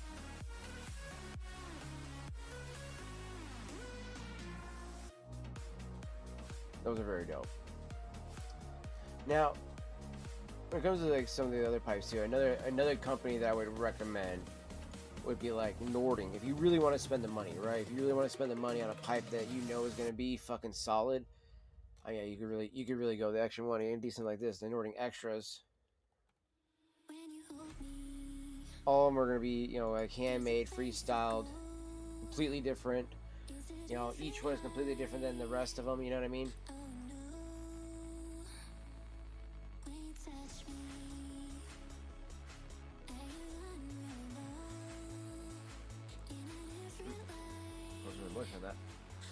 And if you're wondering why some of these are so big the way they look, that is so that way you don't ever feel the heat.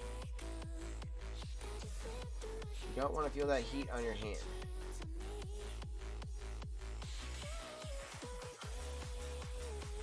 It'll be very unpleasant.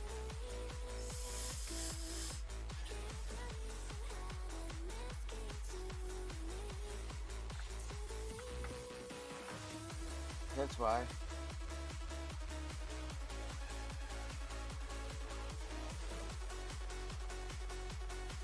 something like that, they kind of help clean out the gunk out of a mouthpiece and stuff.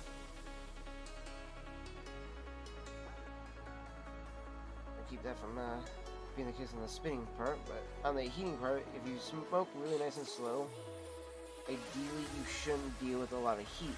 But the problem is that you can't always guarantee that, you know what I mean? Sometimes it's just gonna happen.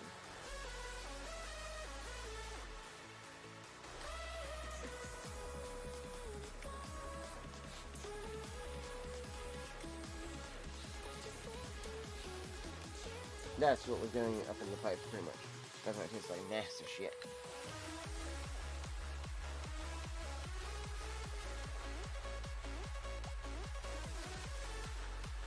Open up.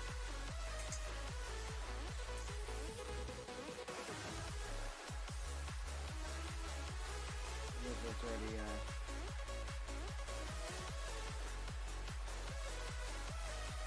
swab their chat, so I don't have to worry about like, oh no, is there any moisture that falls into the bowl? I go to, you know, tilt it down to, you know, take care of the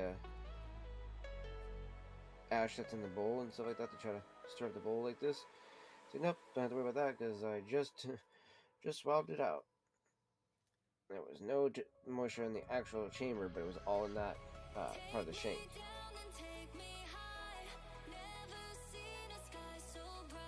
Now, pretty much have dehydrated most of it, so we're just going to take a regular Bic.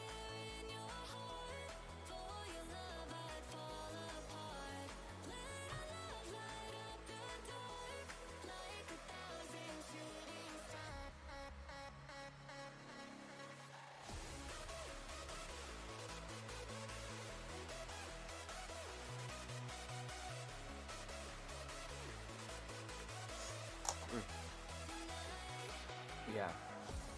So that's something like, I mean, again, you can spend the money on it if you really want to. Now there's these ones too, I think are just as nice. Less expensive, freehand pipes.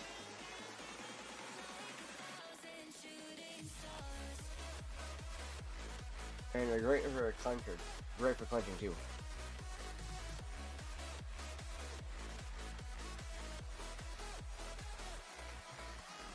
Well.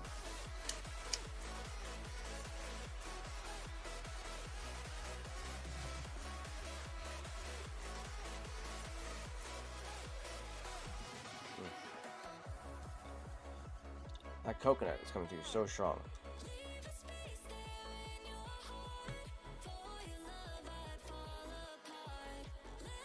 So I guess they do kind of have straight pipes, so it would be like something like that.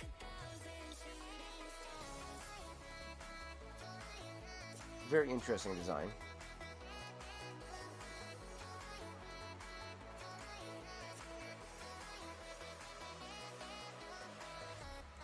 Viking, I would say it would be another good company to go with, especially if you want something that's a little bit more economical too.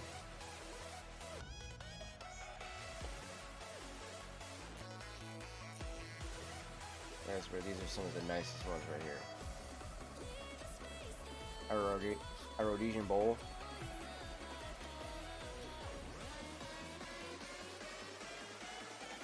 And it's not a bad length too. A 4.9 inches, about almost 5 inches.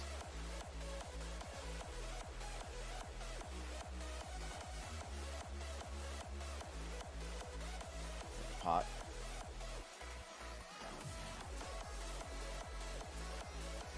The brandy bowl looks nice too, I won't lie. That is nice looking.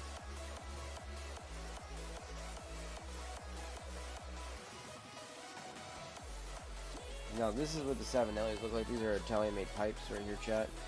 So while we're down to just the Christmas pipes now and the alligator pipe, and I think there's quite a few left of these. That's an author-style pipe.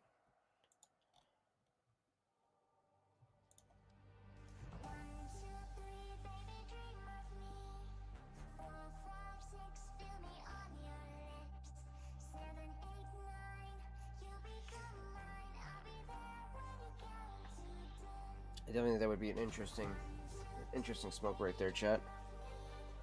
If I could get something like that.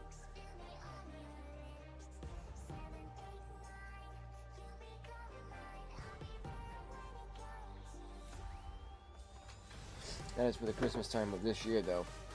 So I'd have to act on that somehow fast. If I could try to find a way to get some extra funds, I would probably look to finding a way to get something like this. I would have loved to get the 106. The 904 KS, though, isn't bad.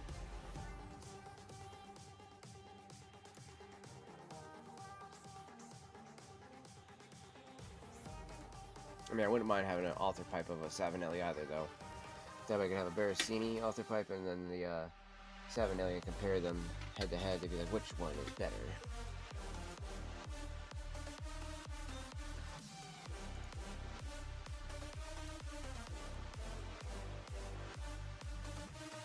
Yeah, there's only one left of these. The alligator bent 7LA pipes.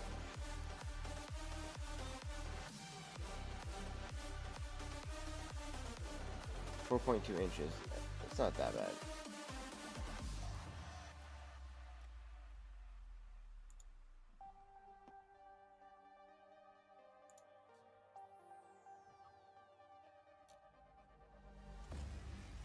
But it's like, it's not worth it just to say you own a Savinelli just for that mini, you know what I mean? Just to so you burn your nose or something like that. All the Peterson tobacco before you get to it. I mean, honestly, chat, there is a lot of Peterson tobacco. Like, again, we got an extra thing of this and this coming. The one thing I'm also excited for is the Mac Baron Vanilla Cream.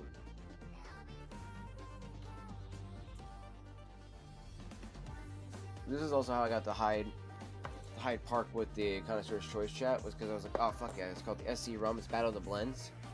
So that was one of their offerings they had.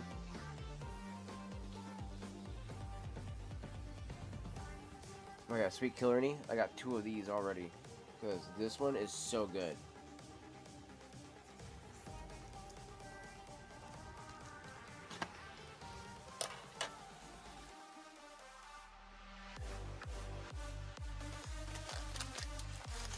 This is a caramel, cream caramel.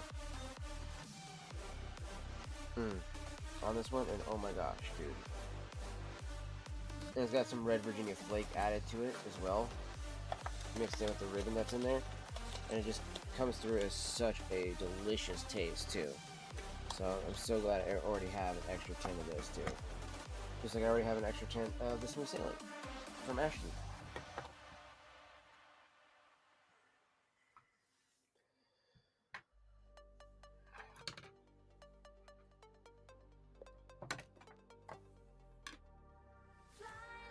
Which then, I will have an extra 10, in my opinion, of all the ones I think are the best. You know what I mean, chat? So, at least of these guys so far that I've tried. I would like to try some of these other ones. Hyde Park, I do wish, I don't know what it is about that one, that I just can't get the maple and the rum to really come out more, so it just tastes more like just an English blend, which I don't mind. This is technically like the English blend for me, even though it's an aromatic. That is like my English blend, because the English blend I did buy doesn't taste as good as I would like it to. I mean, it did the first day, but then there was like a floral note started coming through, and I could not handle that.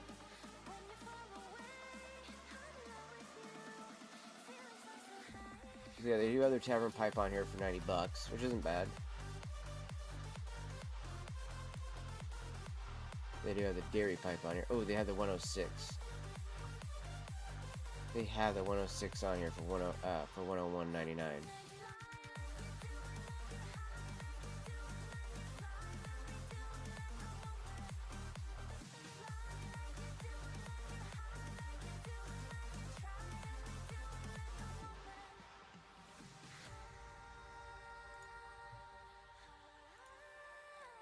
Average harp.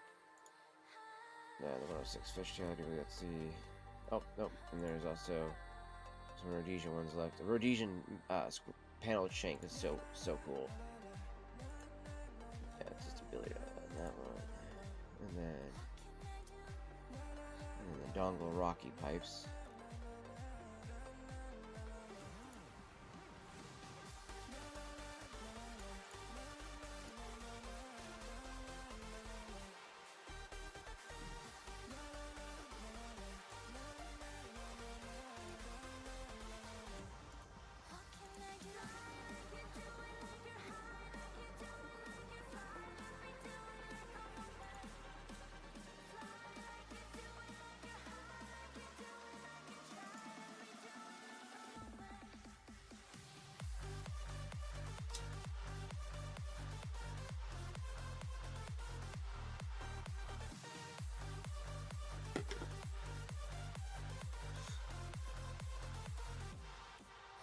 Where did I put that damn other?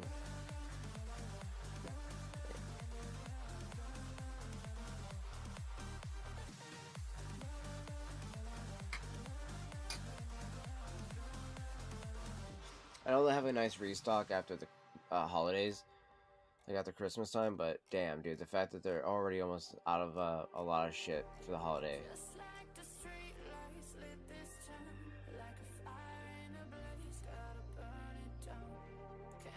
What about my Roma pipes?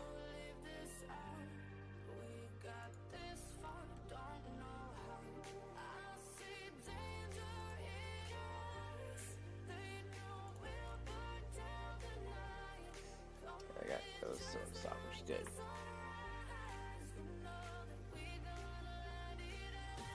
They do got the billiard still in stock, which I thought about grabbing one of those as well too, so I can have a billiard with the apple. Because honestly, I fucking love these.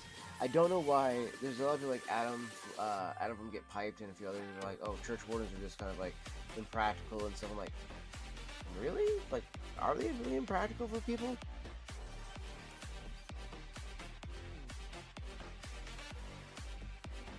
Like, I honestly love using it, even when we're sitting here on stream, just while we're talking and everything like that, chat, because it's honestly one of those pipes that you can really find a good enjoyment out of it, regardless of what time of the day you're at. You know what I mean?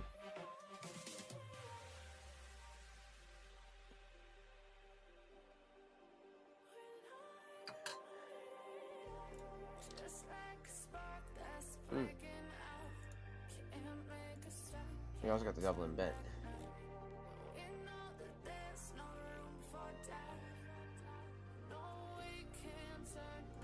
They got these two, the Big Ben, like Nocturne pipes. They only have 6 left of the Rhodesian ones.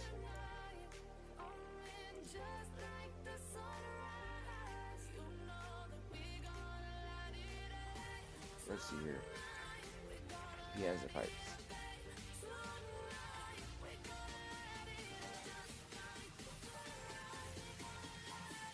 I do want one of those. Those are nice. Again, the aromas are actually really fucking nice.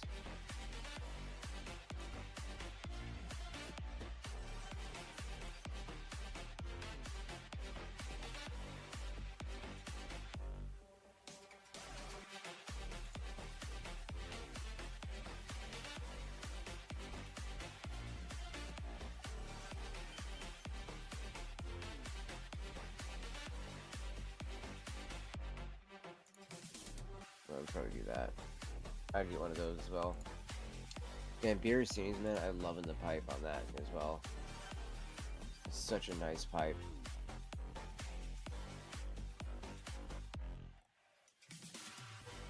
I got a straight billiard in this one. Ooh. I love, again, that creamy colored stem on that.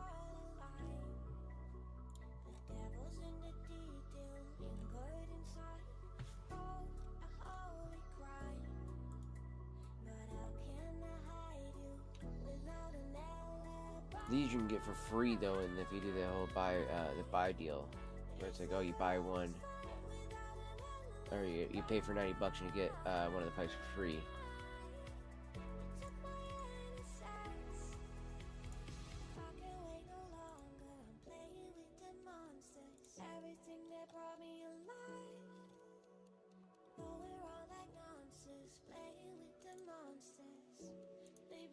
Five 5.7 inches though, that's not bad.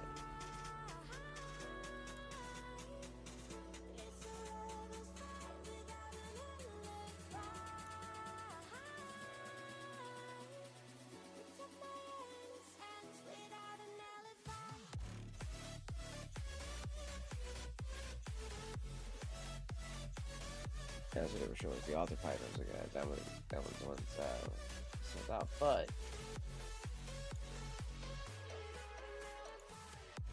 I really want that straight billiard, I bet. Dude, Veracinis, man, I'm telling you, these things are definitely sought after.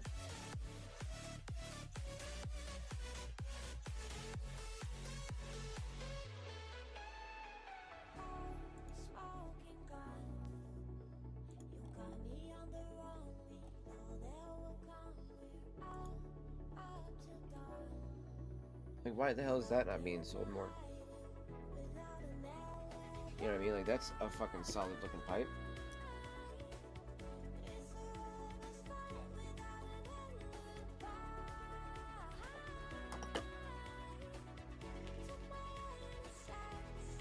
Like, it's insane to me, chat, when it comes to, like, the pipes that people will, like, pass over, and the other ones that people will definitely go over. I mean, some of them are ones that I would too, but then it's like, wow, man, some of these other ones are like, I would totally buy as well. Why are people not buying them right now? It's like, what the hell?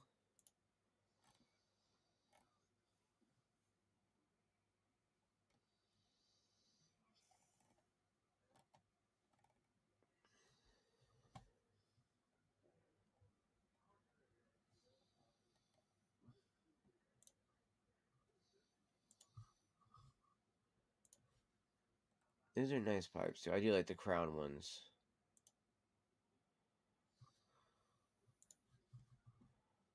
I would do the fucking these ones as well too, just because how nice they look. Even with the fact that they have filters in them, chat, I wouldn't even care, just because I'm like, that looks so nice. And I could go get 6 mils too, because I know of a place that has them in town.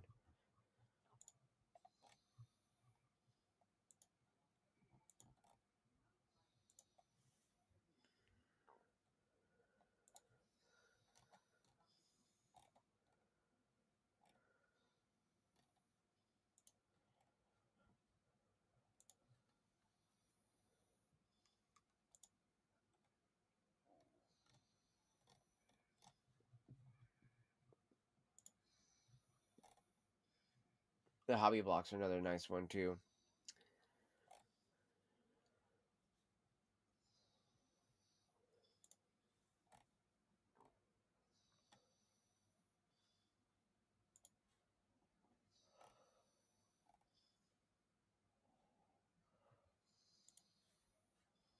A nice little slight bent. I like that.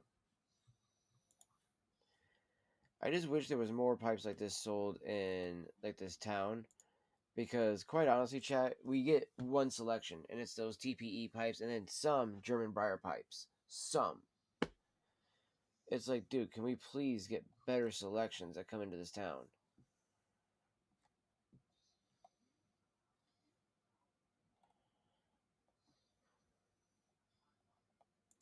Stamel's another brand I think would be, I think is, honestly, in my opinion, a little bit more of a top of the line type of pipe Granted, not like top of the line. You know what I mean? Like the Costello level. But I'm talking about top of the line of like the manufactured like factory pipes like these that we're seeing.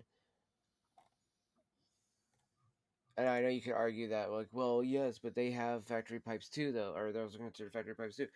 I'm talking about like actual, like, highly more mass produced at a lower economical level, not the hey, do you got $700? You want to buy, a Dunhill? Okay. Granted, the Dunhill's gonna have like no chance of having any fuck ups, whereas this might have a fuck up.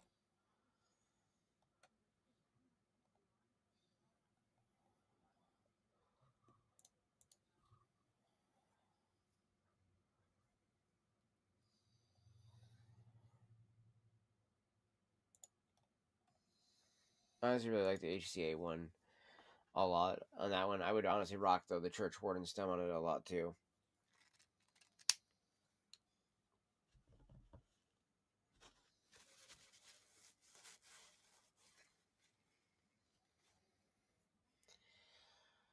Oh, there's some fluid in there this time.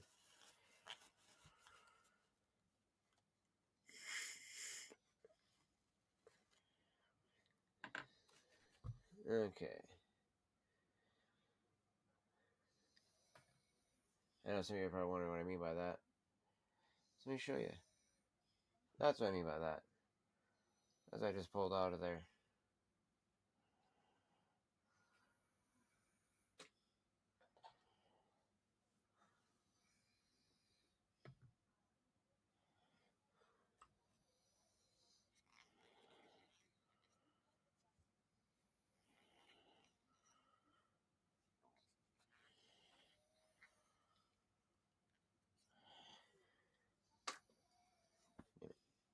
I went out of the,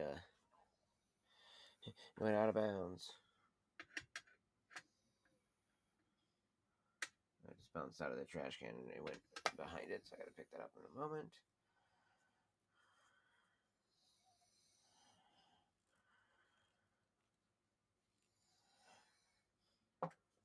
And so did that one. Also, I didn't mean to look too real quick. Pipes.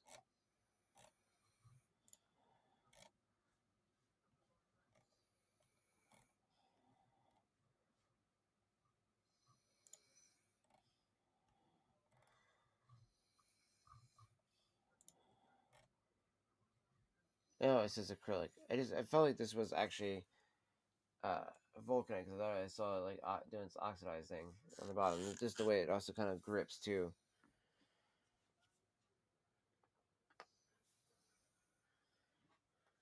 Mm-hmm.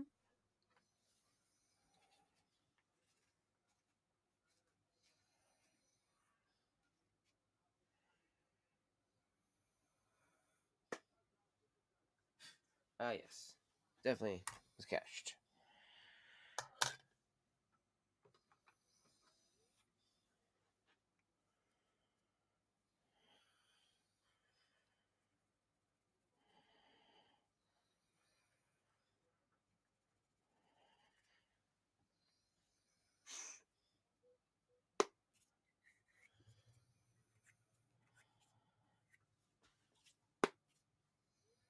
Let's see, chat. And we never have to worry about the moisture built up like that. That's it right there.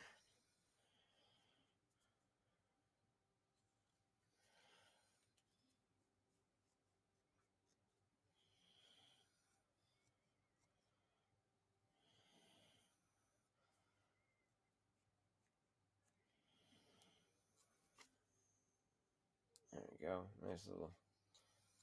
Nice little dry out of the stem there.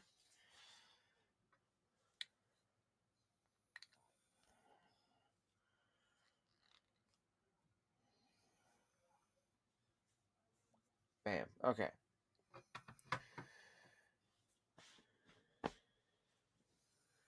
We're gonna go ahead and light up this bad boy. Just because we need to get it started up and sparked up, chat. Because honestly, I feel bad that I've had it like this now for fucking ever, and it just has not been sparked.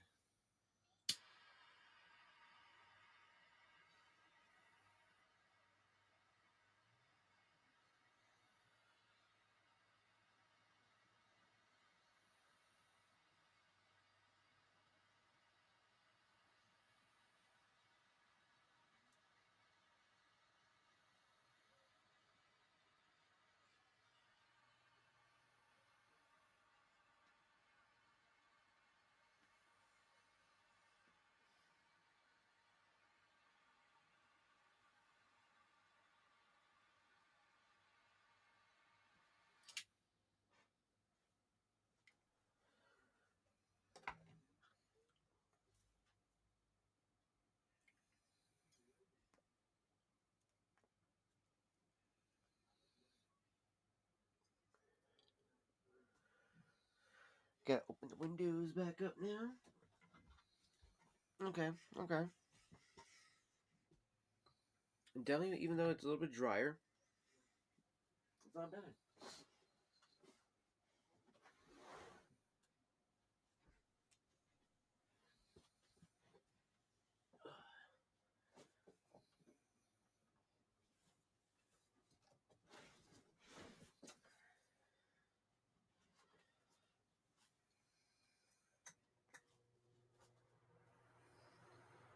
Okay. Now it kind of moves the smoke around.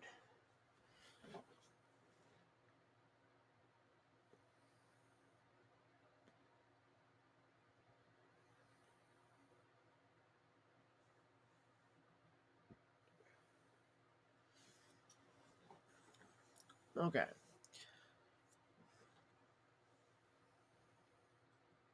See, I thought there would be at least a, what do you call it? A vulcanite stem on that one. I know it said acrylic back in the day. I was like, maybe I misread it though. Maybe I was reading the wrong one. Alright, so. Everyone, my name is Adam, and this is Get Piped, where we, well, love to pipe. And I have been gone, but not forgotten. Well, maybe forgotten. But alas, I am here, ready to pipe. You. I'm gonna pipe you. Your hero amongst some of the worst years of all time. Well, the 40s were pretty bad. And the 50s. 60s were pretty bad, too, let's be honest. Civil War. Chalk a few up there, 1860s. There was a lot of genocide between 1800 and what a fucking thing. I love that. 1349 bubonic plague. Bad one. 33%. Bad one. Smallpox, 1520. Add that to the list. I had to Google this, but 536. The Nica Rustica shade is pretty good. I like this one. This has actually been a really good, solid cigar. And I got this technically for free after just buying a $40 tumbler. Stopped existing. Then there was 541 bubonic plague again, but for the first time, technically. It was like a different kind of bubonic plague, but it was still bubonic plague. 100 million people were just Byzantine Empire. See you later. More like bye. Yo, what's up, Fox? How's it going, brother? How's it going? Good to see you, dog.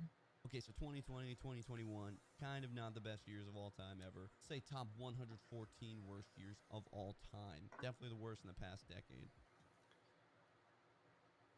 2010 had a lot of natural disasters.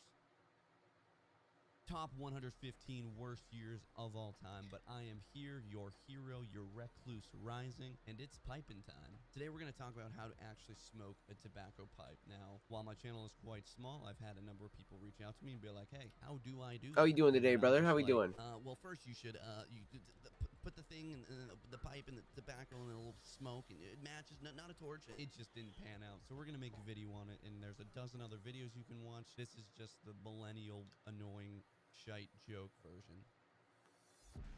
That's good to hear. That's good to hear. That is not bad. There you go. Oh, that beautiful tobacco over here. Everything we need to start a pipe.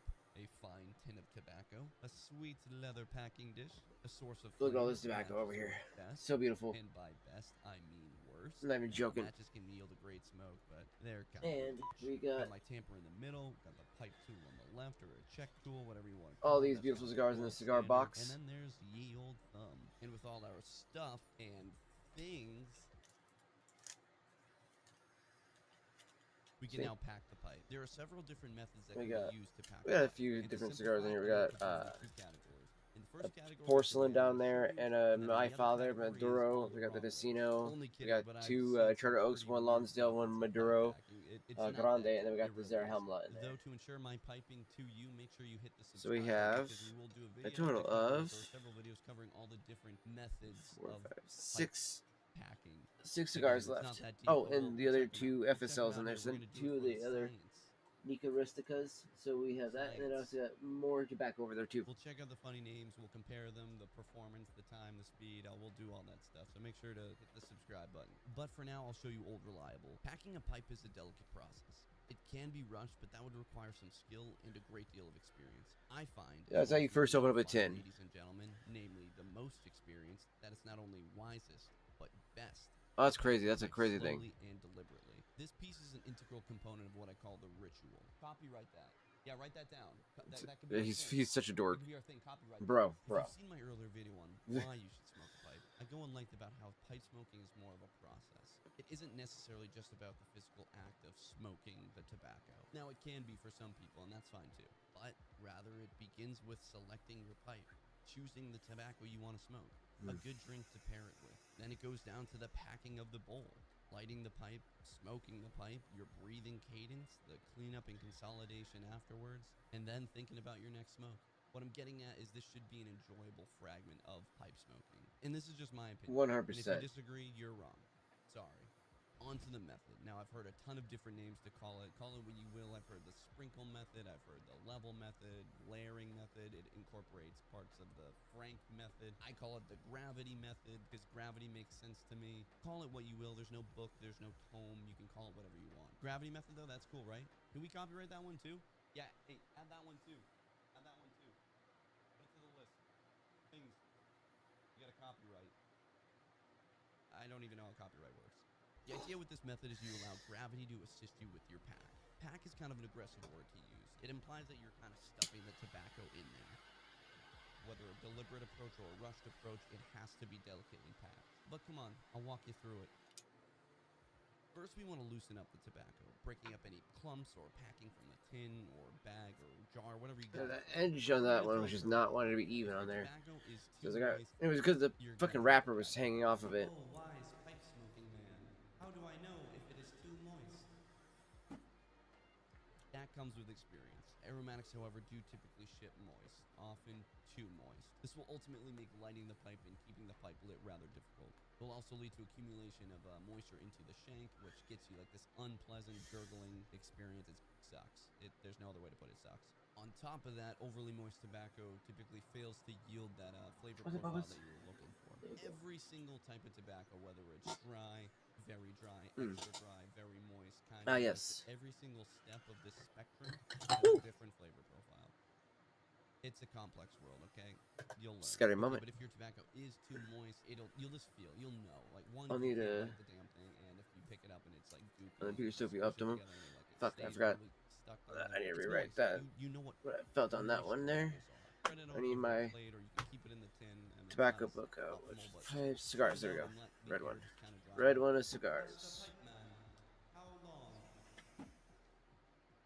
I don't know. Just look at it. 10 minutes, 5 minutes, 1 minute, 30. I once had a tobacco that I mixed it, but it was so moist. I had to Okay. let it sit So for we like got most of that already written in there, but I want to make sure we have our 4 or 5 days. cigar book ready to go. Yeah, that was So this is not the ideal. little book that I'm using to fill out how the cigars that I've used. Most have been playing around with the meld widget that they just added. What was the meld widget they just added? But it's doable and it's definitely worth it rather than just throwing it out. Another video. We don't have time now. We gotta keep going. I gotta teach you how to smoke the damn thing. Okay, the first thing you're gonna do is you're gonna grab a pinch of that tobacco and you're just gonna make it rain. Just make it rain into that bowl. I do this several times while tapping the sides and using my thumbs to kind of press it from the sides into the bowl itself. You take from the tin again or from your dish and then you repeat. Eventually it fills up. Gravity fails us at this point and we need to take matters into our own hands. Gravity fails us at this point. This is a good point to differentiate my opinion from some other guys on YouTube and in the pipe smoking world. There's like this Snowfall and wheel spin. Ooh, okay, okay. Your finger inside the pipe. I mean, don't jam your tobacco down in there with your fingers, but it's all right. It's gonna be okay. Some pipes are just really massive and tall, and just the idea of like not being able to use your fingers to assist in the packing up that large bowl, that tall bowl, it's ridiculous. Now, I don't know if I have those yet because I don't think I've done the update yet. willy-nilly, but don't be afraid to use your fingers to assist with the pack. It's definitely best to use the pads of your thumb while packing a pipe to assist you, as opposed to just jamming your finger in. However, in an attempt to not break the pipe community, it's okay to use your fingers, man. So now I start assisting the process with my fingers, typically my thumbs. This is where those thumb pads come into play. I'm continuously packing the tobacco from the sides using the thumbs, and then I'll use the pad of my thumb to kind of push it down. Yeah, I think that was why I had a Using my little thumbs stutter to there solve, earlier at I the even beginning of need my to distribute stream. the fine leaf into the bowl. As I alluded to earlier when we were talking about methods, the layer method, you can think about packing your pipe in layers. As you're filling your pipe, the bottom layer where we're using gravity is going to be fairly light, and then as each subsequent layer fills the pipe, it's going to be a little bit more packed as you go. Take it slow. Unfortunately, it's going to take repetition in order to get really good at it. Now that your pipe's full and hopefully adequately packed or expertly. Fuck it, Adam. That was dumb. You're ready to That was spin dumb. the bowl. What I do here is I put That my was dumb. thumb, I love the that. flat of my thumb on top of the bowl, and I begin turning the bowl in a circular motion. I don't know where I saw this from. Maybe it was another YouTube video. Maybe it was some old guy in a smoke shop. But this works. This helps to intertwine the tobacco and prevent That's a it from massive falling bowl out, as well as the final to pack dedicate down to that. towards the rim. So, Your tobacco is spilling over the rim before you even they were light gonna it. do What with happens the when you put flame and German oxygen Briar. together? It expands. You'll see even That's if you more the, fill it halfway as you light it, the connoisseur's tobacco is choice gonna here in a bit. rise. The actual air is going to get in there, the oxygen is going to get in there, and it's going to go up. You shouldn't have to press it down. Again, the pad of your thumb should just put it down just to where we need it to be. There should be a little bit of a sponginess, kind of like a spring to it. Now, before we light it, we gotta test it. I will literally take a draw out of my pipe to see the airflow level. Here we're testing the amount of resistance with the draw. I've heard some people say it should be akin to like a soda. You don't want it like water. You don't want it like a milkshake where it's too You thick, want it like a milkshake. Why the fuck do straight, people just say to something get like that? That's into so dumb. your mouth. Yeah, you So want it like a they say milkshake. You don't want it like a frosty. You want it soda like an and actual. water is the same thing to I guess no, me. you would probably want it like a frosty because you wanted like a If little bit, anything, just a it's tiny bit of lighter resistance, because so it's the actually bubbles, smooth as the suck. more air, I don't know. What we can agree on is not a milkshake. If you got milkshake pipe, you got to restart the pack. Some people will say to use this pick and then try to like open up an air hole. It never works out. Just restart. It'll get the rep in and maybe you'll get it better the second time. What I like to say is it's supposed to be like a completely melted milkshake. Like you got a fire milkshake and you let it sit out on a hot summer day and you're like, should I drink it? Yeah, fuck it.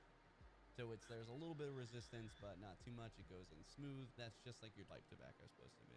Lighting the pipe itself is fairly straightforward and to the point, but there are some tips and tricks I can give you. Ideally, the perfect light would burn the tobacco evenly all the way through. Probably not going to happen. There's sometimes what's called tunneling, where only the center of the tobacco is being burned, and well, you get a tunnel. Exactly. In my experience, the best method is to light the pipe in a circular motion. As you're Yep. lighting with that circular motion, you want to keep that motion constant. I find elongated draws deliver the necessary airflow to light your pipe properly. Once the pipe is lit, as we mentioned earlier, tobacco is going to rise. We needed to do the opposite, which is where the tamper comes into play. You'll lightly tamp the tobacco down into the bowl, typically using the weight of the tamper itself, and maybe just a touch of pressure. What this does is it's Just a sending touch. the burning Just a embers touch down of pressure. onto the tobacco, and as you draw through the pipe, it's pulling that air, that oxygen down, and continuing the burn process, thus yielding more smoke through the shank and the stem into your mouth. Think of like a reverse fire. You have your embers, you're kindling at the bottom, and as you stoke it with air, the air comes in, the oxygen comes in, and it blows your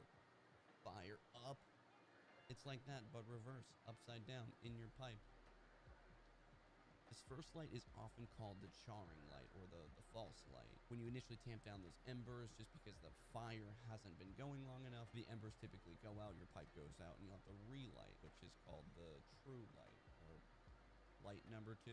Ideally, this is your final light. In reality, probably not going to happen. That's like, you get a pipe, if you smoke a 45-minute pipe and you only lit it 2 times, 1 or 2 times, sometimes you can do 1, but you get 1 or 2 times, and if you're watching this and you're just learning, it's very unlikely that that will be your last light. As you smoke your pipe, you're to periodically tamp those embers down. You want to continue to make sure that those embers stay as close to that tobacco as possible to continue that burn cycle.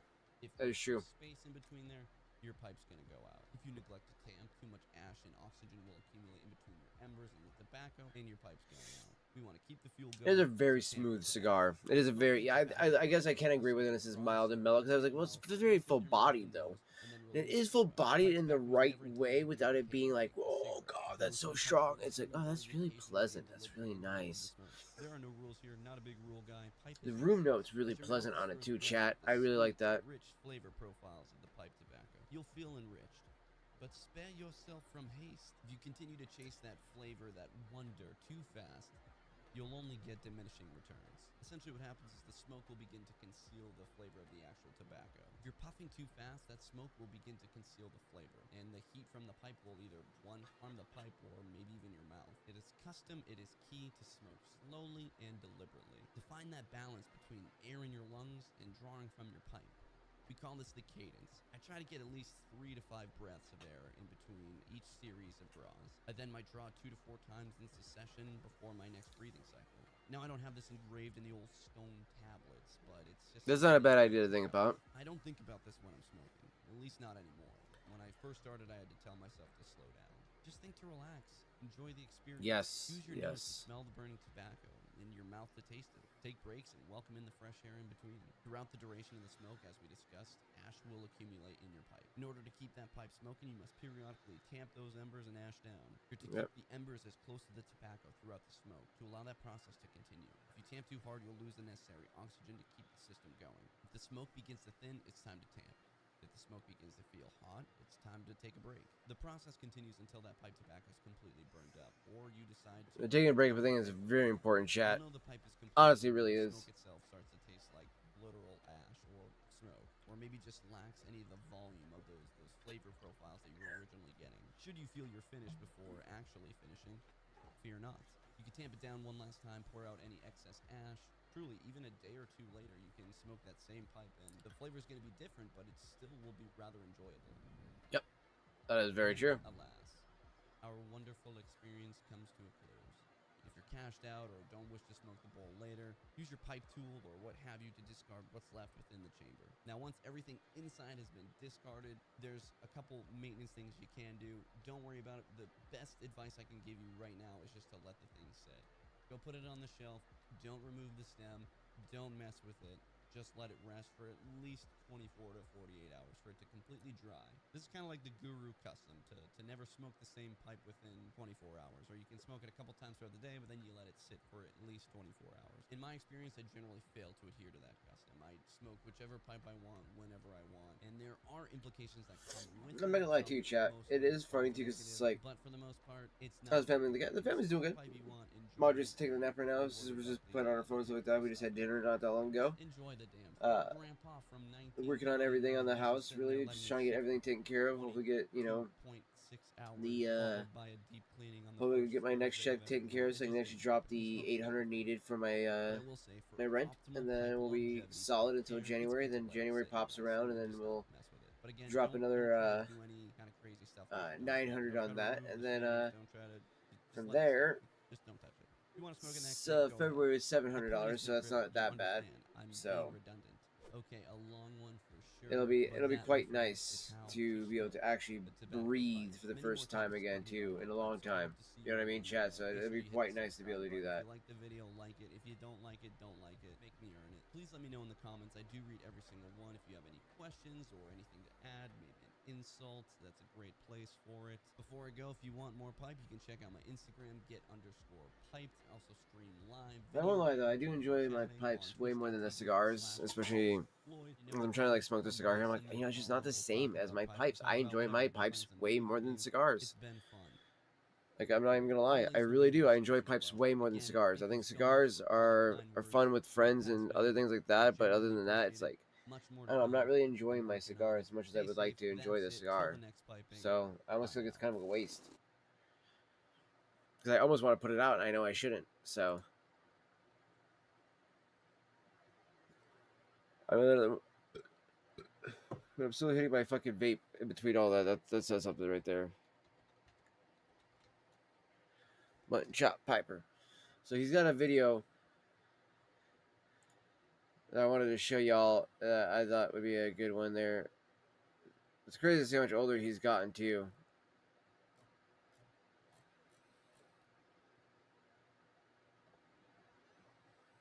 Oh, that's cool. He did that for Halloween. Oldest.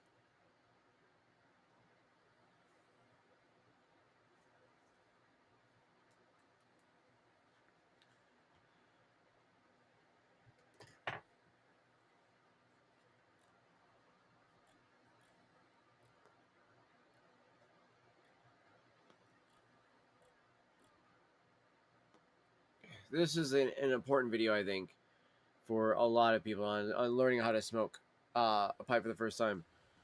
Welcome back, YouTube pipe smokers. MuttonChoppPiper here. Ooh, got a little frog in my throat there. Today's video is entitled "How to Smoke Your Pipe."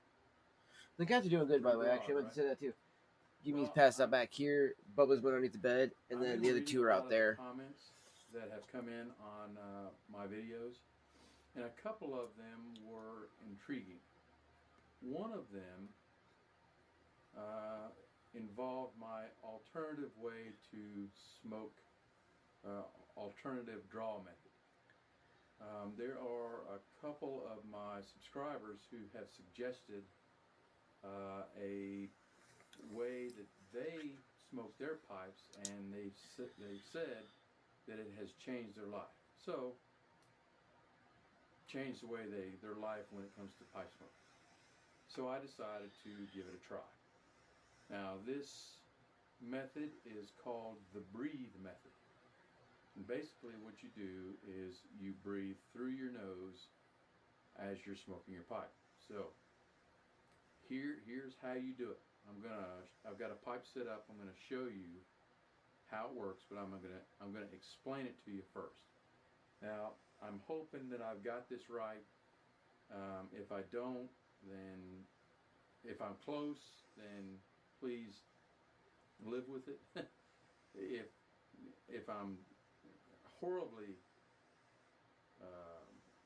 not close, then please give me a comment and tell me where I went wrong. But basically, here are the rules. Here's how it was suggested to me that I smoke my pipe. Basically what you do is you take your pipe and you clench it and you close your mouth and you breathe through your nose. Okay, there we go. Now, I write that down, chat. In my what cigar I thing was there. told was that as you breathe through your nose, you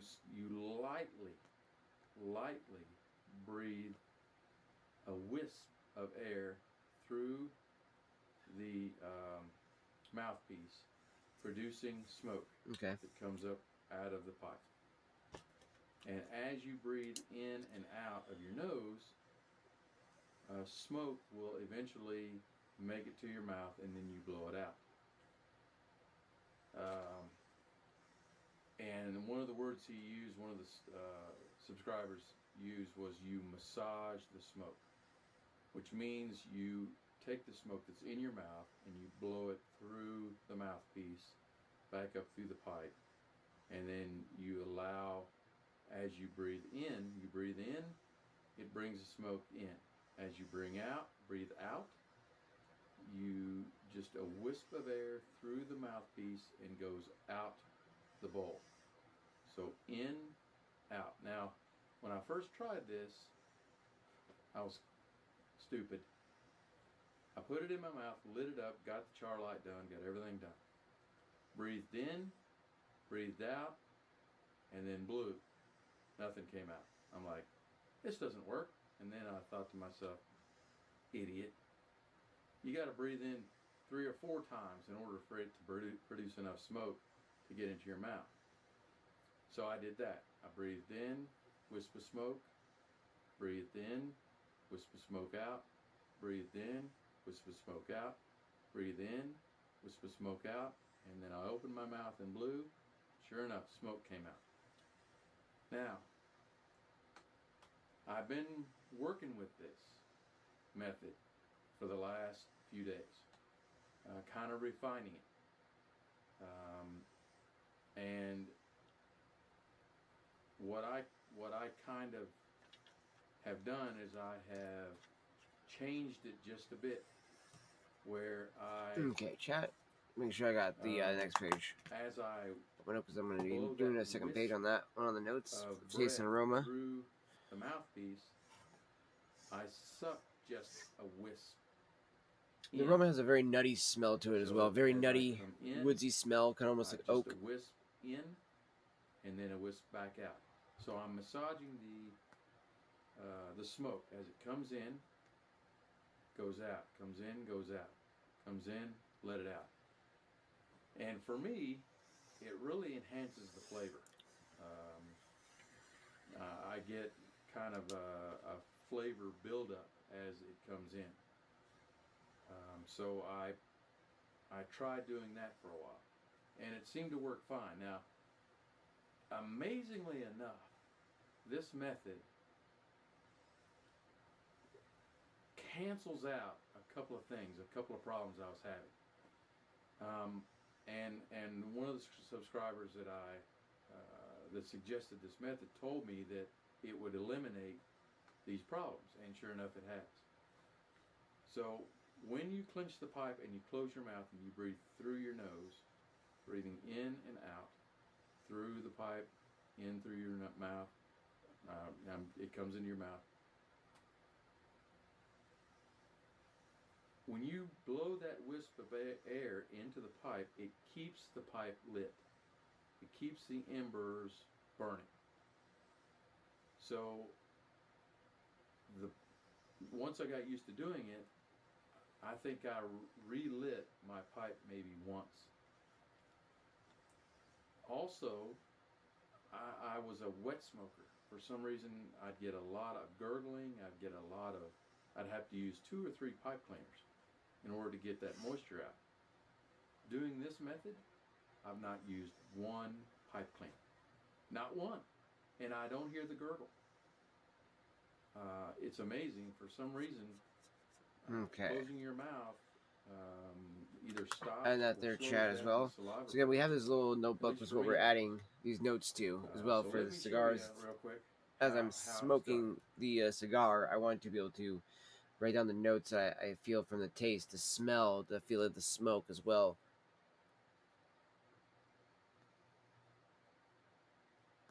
Appreciate you, Zara. You're still awesome, brother. Appreciate you.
Showing you how else I want to put this in your chat.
I'm trying to write down this still.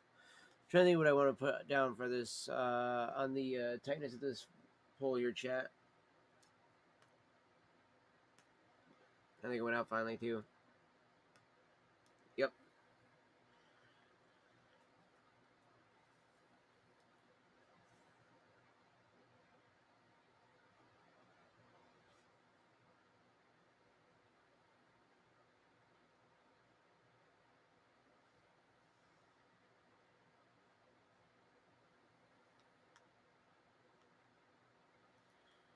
Okay. I think that'll be it written on that one. Let me see here about realizing this though.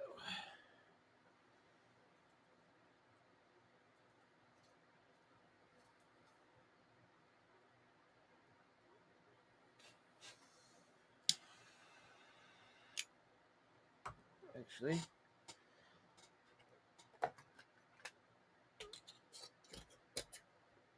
it's a free cut.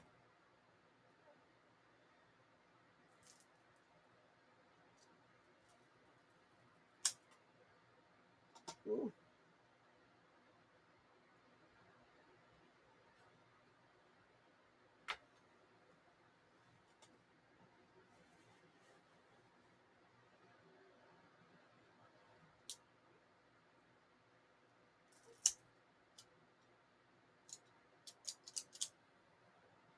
There was a bunch of burnt tobacco there, so.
See, it's so fucking tight.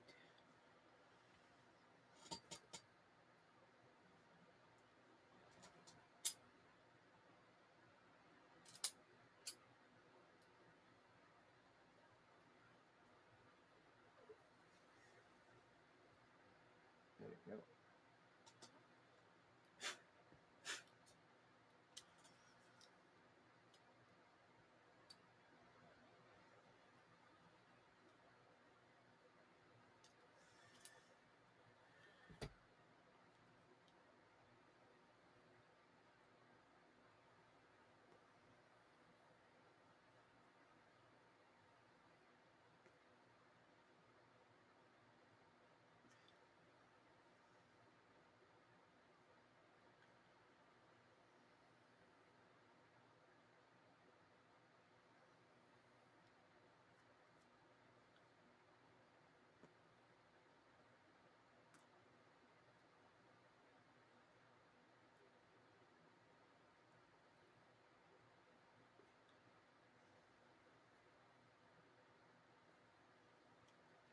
Does not taste good relit. It was a sign, anyways. It just wasn't as good as the other ones of that one I've smoked before. That one felt way too tight.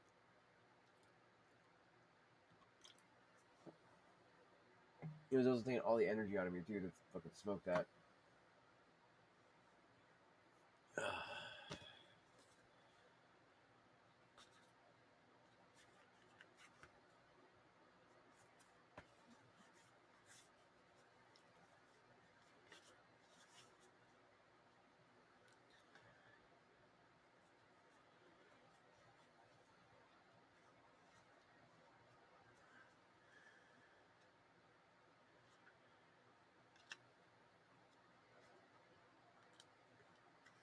We got a couple pages written in here about their, top, like I'd say, what is it here? 1,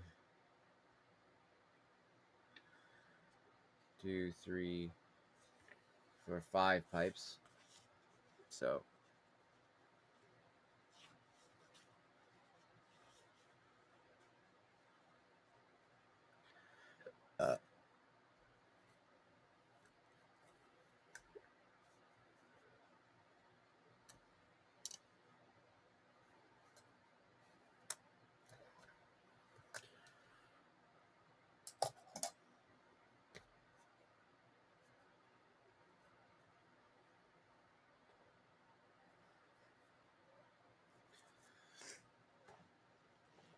all right, let's see here. What do we want to smoke?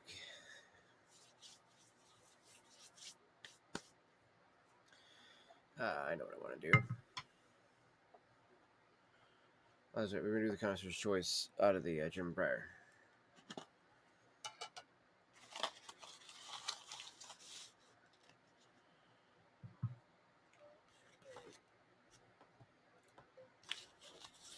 I'll do this as we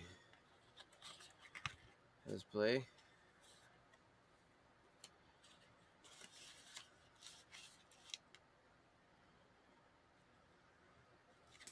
Okay, here we go. Clench my, put the pipe in my mouth, close my mouth. Breathe through my nose.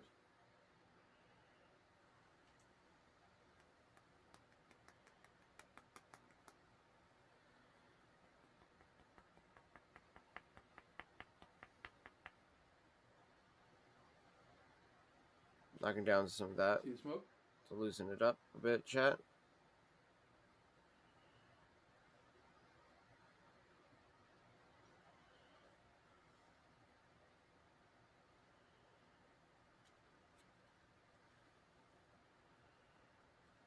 Well, there.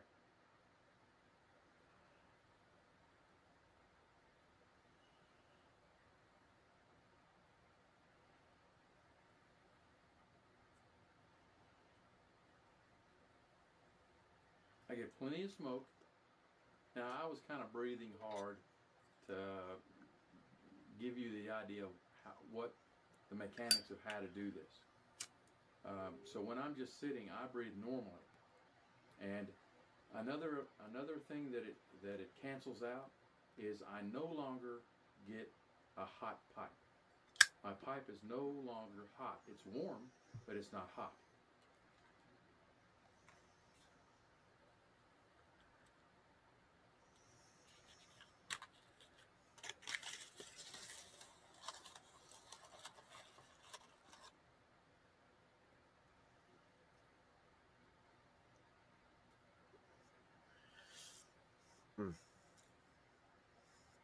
Yeah, no, this connoisseur's choice is super fucking good.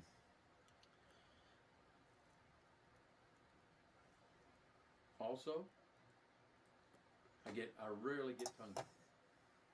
I guess by blowing it through the stem and into the bowl, it cools the smoke as you massage that smoke. So if you're a new pipe smoker, and you're having trouble smoking your pipe, start practicing and use this method, because I'm telling you, like my subscriber said, it will change the way you smoke. You get wonderful flavor. You rarely get gurgle. You rarely have to use a pipe cleaner to clean out the pipe, and the pipe stays cool. So again, let's review.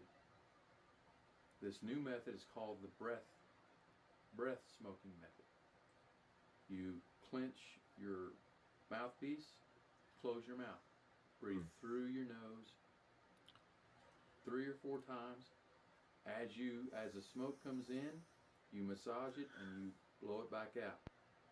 Bring it back in, blow it back out. Bring it back in, blow it back out. Bring it back in, and then blow the smoke out. I'm not an expert at it yet, but I'm telling you, this is the way to go. So if you have struggled in the past with how to smoke a pipe, please do yourself a favor and employ this way of smoking your pipe. I'm almost positive you won't go wrong. Alright, well that's it for this video. I hope you learned something. I'd appreciate it if you subscribe if you're not already a subscriber. And I'd appreciate a thumbs up. So until we speak again, or until my next video, I want to wish you and your family happy piping. I love that. That is so dope of him to say. I like that. And then the other one I wanted to show you guys. Let's see, does it show up or not?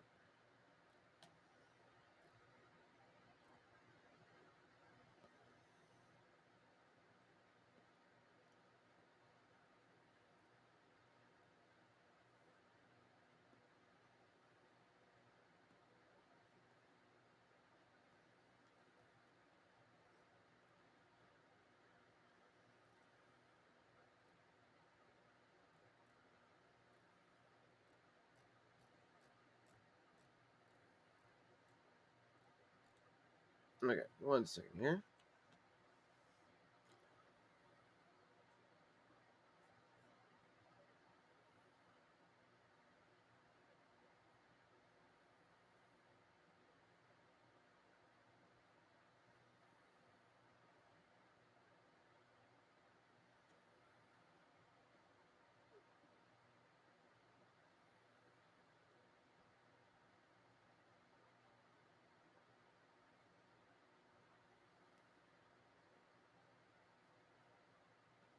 Oh, I know which one it is. Okay. I know what I was going to do here. History.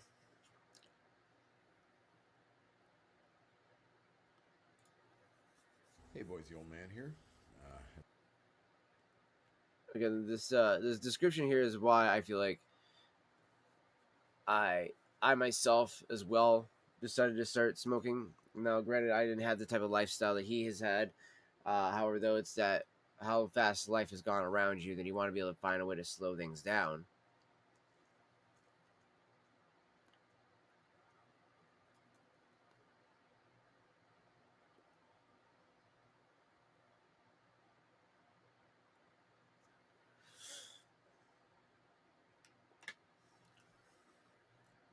So, but it goes,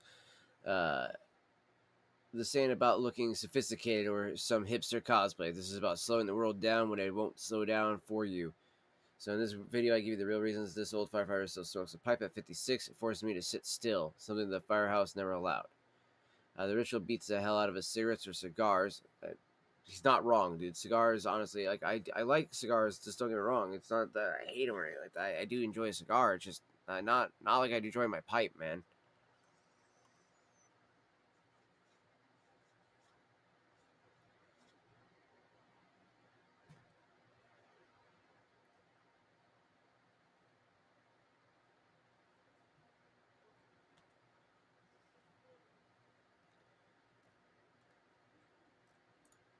Porch Talks.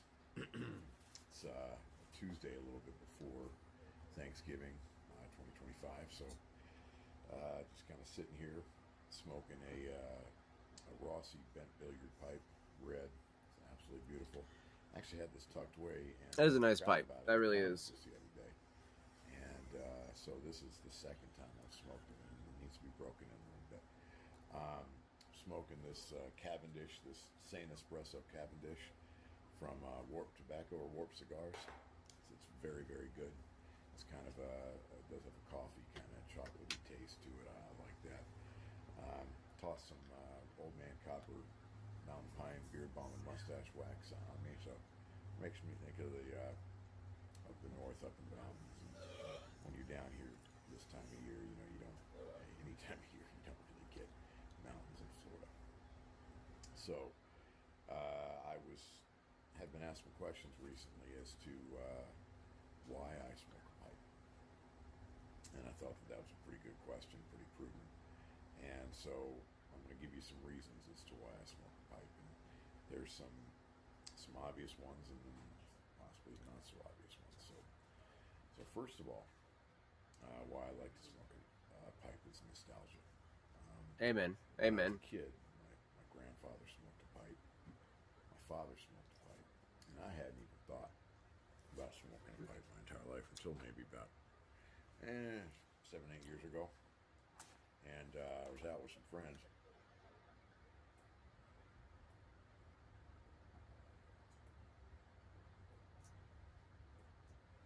a firefighter friend. And my buddy pulls out a pipe. And instantly That's some gurgle. intrigued with it. Then he lit it up. Thing's not taking off, but he lit it up, and immediately that scent of pipe tobacco just lofted in my nose, and it was like, oh, took me right back to when my father and my grandfather used to smoke. That was good. Restart chat. I said, man, I gotta get me one of those. I gotta That is exactly how I felt. And sure enough, So I was at the pastor's house. We had got done with church. We're hanging out. We're smoking cigars. In the middle of him smoking cigars with all of us, he pulls out his pipe.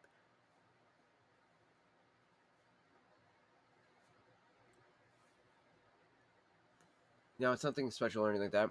It's one of those little $20 meerschaum pipes you get at Big Smoke or tobacco shops anywhere near around you and stuff like that aren't like a full on like true like smoking shop. It's just we're a big chain, right? It's like a mom and pop one. So it's gonna be like a $20 meerschaum pipe you find from there.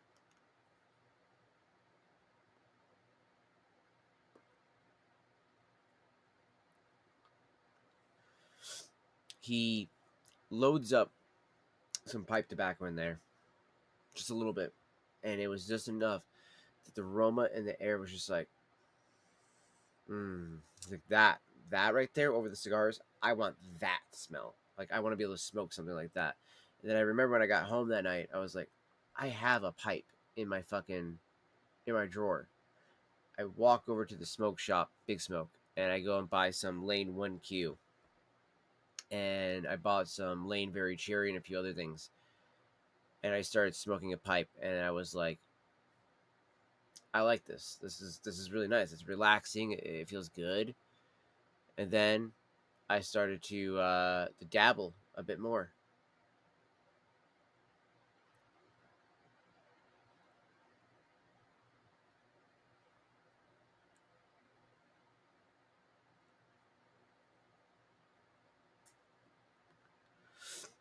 I ended up giving one of my buddies, my Dr. Cabrillo pipe. Went to Big Smoke, got a couple of actual pipes like the this one here, a billiard one, and this German briar that I'm smoking right now. And then I did that, and I remember I gave my billiard one to my other best friend, and I was like, hey man, I think you'll like this pipe, you know.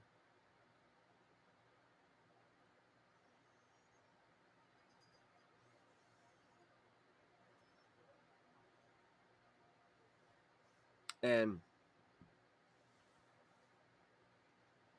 I remember the first time I smoked the 1Q out of this big guy here, and I was instantly like, yeah, no, this is way more better than out of the other little guy I was using here, the good bro.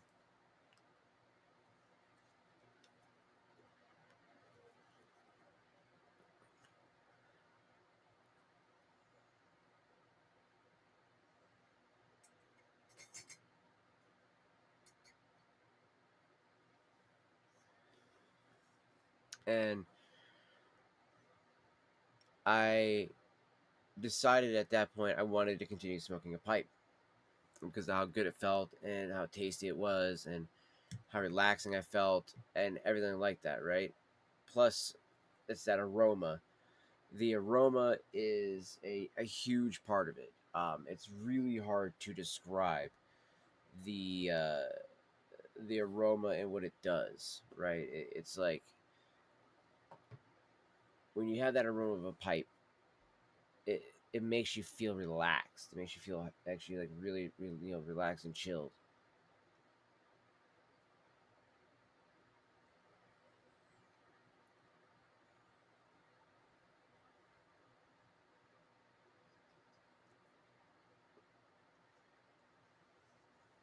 But at the same time, it's because of the fact that it's the way the tobacco is prepared.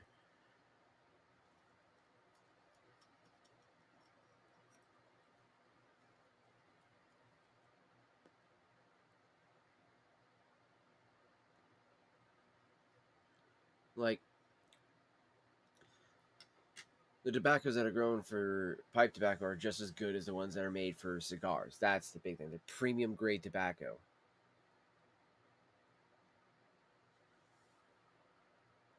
And it's a lot different because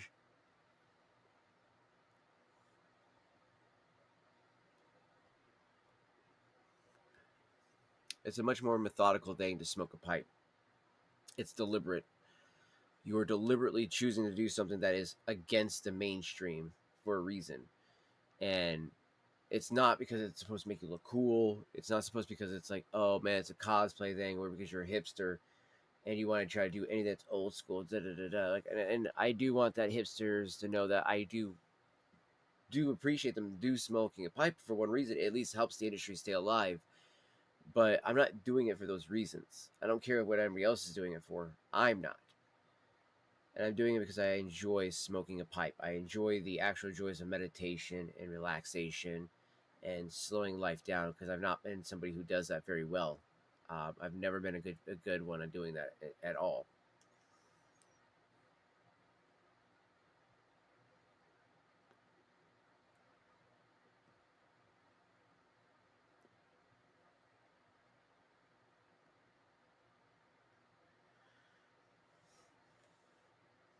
And this has allowed me to find a way to do that in a world that is just so fast paced, chat.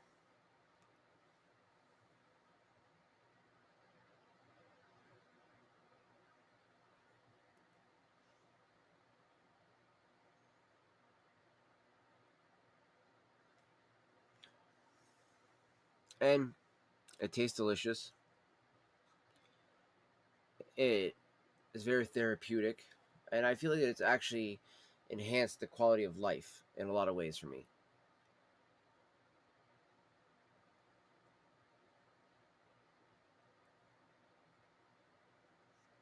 So that's definitely a big thing for me. Definitely a big thing for me. It has become a big part of my day to day life. I don't consider it a hobby. I consider it a lifestyle.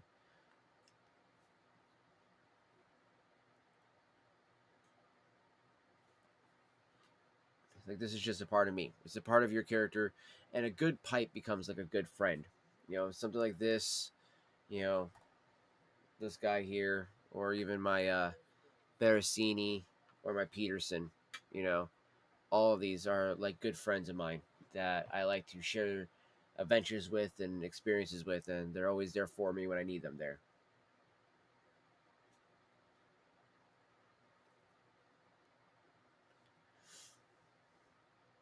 And they are just very pleasant to smoke and enjoy. That's the big thing too, chat. Is about enjoying the tobacco and about enjoying the moment. It's not about rushing the moment. It's about rushing the experience. It's like, you know, you have all this time in the world to smoke all this tobacco. Like, don't rush it. You know what I mean? So, like, when I get all that extra tobacco, I'm definitely gonna be so happy. I'll have tons of Cult Blood Red Moon at that point. I'll have tons of my Autumn Evening. I will be able to just kind of, willy nilly with it a little bit there. I can also dedicate this jar to something else because I feel like after I kill out one of the 2 ounce tins, I'm going to try to put this guy into that 2 ounce tin. Because that's the other thing too, is I got a couple 2 ounce tins coming of that. And I'm excited because I really wanted that logo. I really wanted that autumn evening logo. Just like I love having all these, you know what I mean? I love having all these little tins with all their little logos on it because it's something about that just makes you feel better than versus the bulk just goes into a jar like this, which is, it's nice, but it's like, dude, I want to be able to have that artwork. I love the artwork that they put into all that.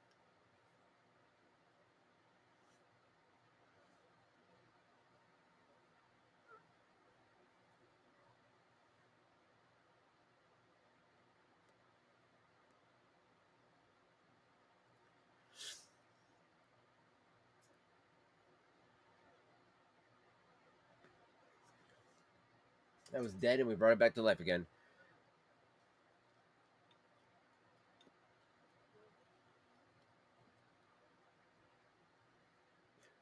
I've done that several times tonight. The pipe.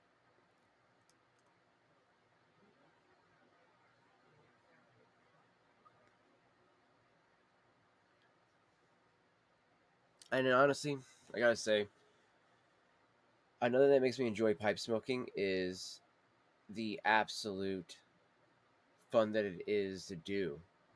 It's an odd thing to say, but it's a fun hobby to do. I love and enjoy the experiences of opening up a tin of tobacco, smelling it, and enjoying it, and getting to know that tobacco. You know, it's a weird thing to explain like that.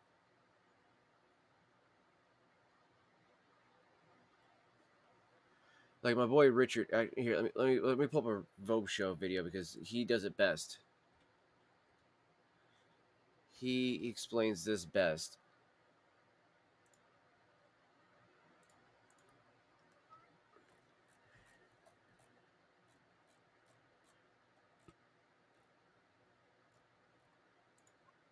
Hello, Vobes Show viewers. I haven't done a video on here for some time. And I think the last one was when my other channel got banned because I was touching on sensitive issues. And then I had to use this channel, which had been lying dormant, I admit, for some time. And Such a good tobacco. I had to sort of put up some content to show where I was. And then it garnered quite a lot of followers. So I thought I ought to be putting some content on here. Now, the lovely Julia may well join me on some of this content, but of course we have the English couple, which you may or may not have seen. The link will be in the description, which is Julia and I basically having a bit of fun as an English couple. So today I thought I would do a video about why I smoke my pipe. I've been smoking my pipe for about 8 or 9 months, something like that now. There seems to be a huge resurgence actually in pipe smoking. Yes, there particularly is. in America, And I'm fucking but glad as well for as that. coming over here, I believe. And there's a lot of people on YouTube who are putting up videos about certain pipes and blends of tobacco and all of this. And I thought, well, I'll contribute to that because it's a lovely hobby, I think people call it. I wouldn't necessarily call it a hobby myself, but you can get absorbed and buy lots of stuff, and you can go and try out loads of different types of tobacco, and it's a, you know, one of those never-ending things, a bit like Literally, I feel called out, chat. I feel called out right now with sitting next to all of my tobacco, literally right here. Like, hello.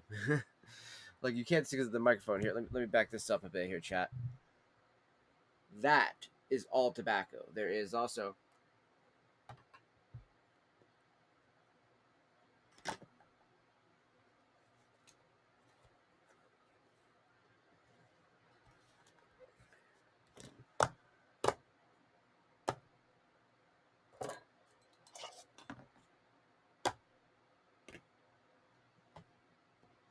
there's that. Oh, wait, hold on. We're not done yet, chat. There's more tobacco.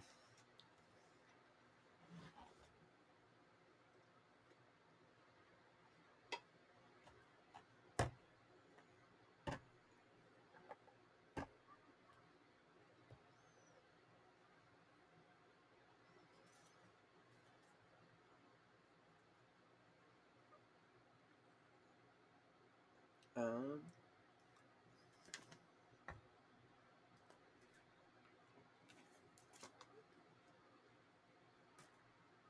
yeah, all that. Which I gotta go take a piss real quick, chat. Be right back.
Alright, one second here, chat. Just kind of moving some stuff over now since yeah, we had the selection of, what was it here? 1, 2, 3, 4, 5, 6, 7, 8, 9, 10, 11, 12, 13, 14, 15, 16, 17, 18, 20, 21 different kinds of tobacco, chat. I don't have a problem at all. I don't have a problem. Okay? Alright, I don't have a problem. Let's not fucking talk about it, alright, chat? Alright?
does perfect even mean? Is there even such a thing? Ooh, can we switch up all the rules and imagine a utopia?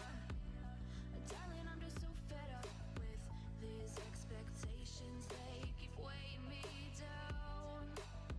My heart is begging me to get the hell out of my head. I'm gonna live inside the upside down for a minute and pretend. Honey, I'm a perfect 10. Whoa, whoa. Honey, I'm a perfect 10. Whoa, whoa. And if I say it enough, it gets ingrained in my head, and I start to see.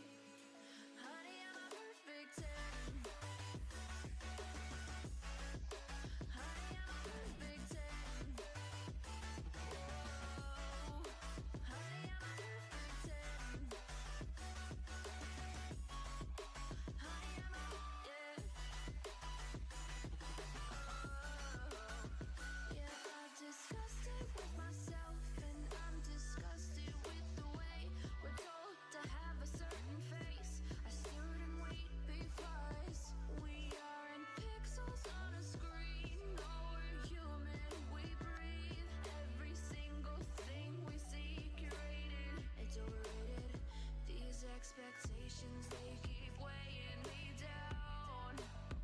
My heart is begging me to get the hell out of my head. I'm gonna live inside the upside down for a minute and pretend. Honey, I'm a perfect 10. Whoa. Honey, I'm a perfect 10.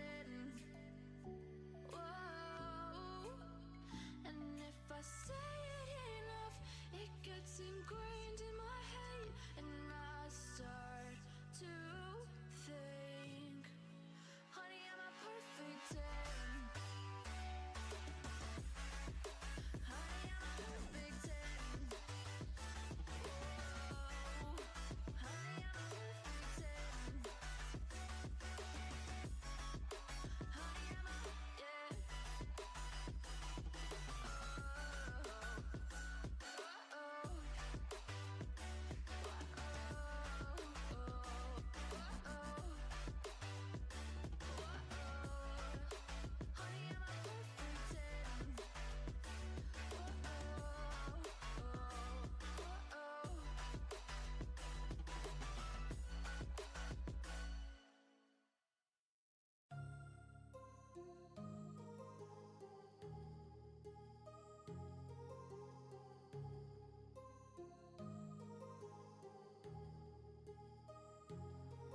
My heart rages around like an ocean in my head, because there are so many things that I left unsaid.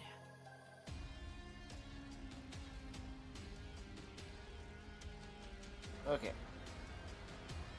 I am back.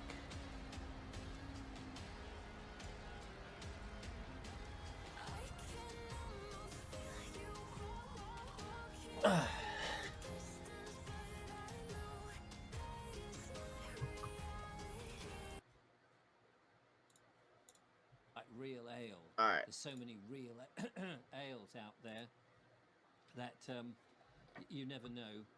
You'll never get to the end, I suppose, is what I'm trying to say. Anyway, there seems to be a lot of that and a lot of resurgence in it, and there seems to be some more pipe makers coming onto the thing. And there's been this attitude that smoking is bad. And it's interesting because smoking was all the rage, wasn't it? We saw it in the old films, and I was very much inspired, I think, when I dabbled with pipes in my 30s.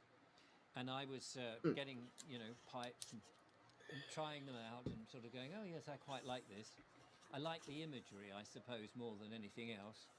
But I always thought I looked far too young to be smoking a pipe.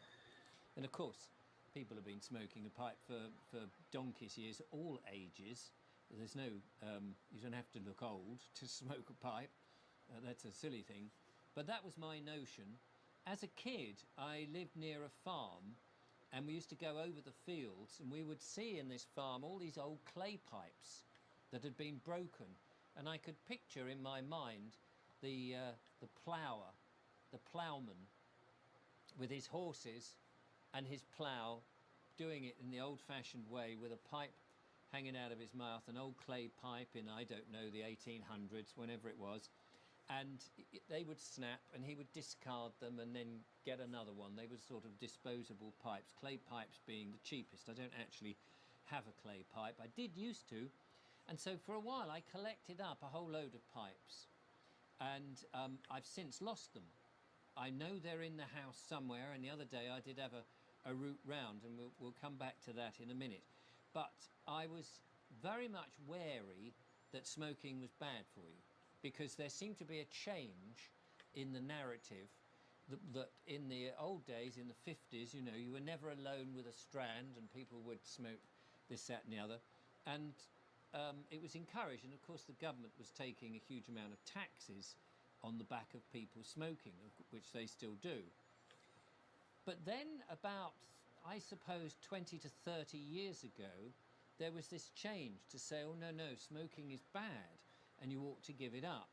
Now, if you watch my other channel, which might have ideas which are a little bit more, let's say, conspiratorial for the sake of argument, theories, it looks like, and I've read some books on this, one book particular called Smoke Screens by Richard White, shows that many of the tests and trials to prove that smoking was as unhealthy as they said and led to lung cancer were very And biased. I can sympathize with that, because in the vaping industry that happened with ours as well too, with you know, scientists literally just holding down the button on a mod maxed out on its wattage, not caring what the coil was rated for or anything like that, and then it's like melting, like, oh, it releases metals when you vape, so you're at a high chance of that. It's like, no shit, you fucking retard. And you're a scientist? Yeah, fucking fuck me, dude. There's no fucking way you're a scientist and you're that stupid. Like, holy shit, man. Some of these people are absolutely fucking retarded, and they're literally the people that make the regulations for us. So I empathize with this part, 100%. And that actually it wasn't quite as bad as they made out. Now, I'm not saying for a moment that smoking is a healthy occupation. Clearly, just breathing in nature's air is a lot healthier and not contaminating yourself with anything. But that said, is it as dangerous or anywhere near as dangerous as they make out? And are there benefits? And I believe that there are benefits. We live in a very toxic environment as it is, with the air being filled with all sorts of poisons from big industry, from aeroplanes and so on. The water, of course, has got fluoride and things in it, which may or may not, for the sake of balance, be of any use. And of course the electrical magnetic frequencies from our mobile phones, from the masts outside, from the microwaves that we use, from all sorts of radio waves. We live in this toxic environment, and you know, people are getting ill. But anyway, I don't want to get into all of that in this video. So this video is really about, for me, why have I returned to the pipe, and what benefits is it, and why do I smoke it? So one of the things I have done recently is, as I say, I've started smoking different pipes, and we'll come on to some of those in this. But I remembered that I had these pipes that I used to smoke, and I know I didn't throw them away, and I have them somewhere in my house. Now, I've been in my house for nearly 35 years, and over that time things have been moved around, put into boxes, taken out of boxes, put into other boxes, shoved here, shoved there, put into storage, up, down, all over the place. And I did go hunting the other day to see if I could find the pipes, because I have a very lovely meerschaum pipe I was desperate to find, as well as the others, and some pipe stands, which would be quite useful if I could still find them. Anyway, I couldn't find all of the pipes that I had, apart from one, and here it is. Now this pipe is called a Carey Magic Inch, and it was designed, I think, around 30 odd years ago. It's an American idea, and the pipe has vents, air vents in the stem, and inside a little filter, and then you get the briar. Sorry, chat. Writing down in my little journal real quick while we are doing this, so I don't forget about this stuff that I wanted to write and put into this. It was all dusty. Again, this journal is also going to be used for the video work too as well. It's kind of like a script journal of everything I want to talk about. So it's kind of being filled like this with everything that I want to go over in my videos and things that I want to cover in streams as well too. And then also things that when I'm talking to friends and so forth, so on, and I want to bring up certain topics to them about tobacco, the pipes that I've used, the blends that I've smoked, cigars that I've smoked, all that kind of stuff with my tobacco journey. This kind of book I've made as my smoking logbook and journal. So that's kind of what I've made this. I thought about maybe doodling a little pipe right here on the front of it too, as well. Kind of a nice little doodle there. But yeah, this has become my my smoking journal. More or less. So I've absolutely loved this because it's honestly something that I've always wanted to do, was write down a journal. I mean, I'm already in the process of trying to write a sci-fi novel, anything like that. And I've noticed that a lot of the people that I've gotten into watching that pipe smoke, all for the most part do some form of writing at some point or another, whether they're writing for columns for a pipe magazine or they wrote their own books like Get Pipe did. Very proud of him for doing that. I would love to go get his book as well off of Amazon or off of wherever his website is to pick up his book, because I would love to actually read it and everything, because it's all the stories that he talks about on the Get Piped podcast, which I've been meaning to get on there and subscribe to his podcast as well too.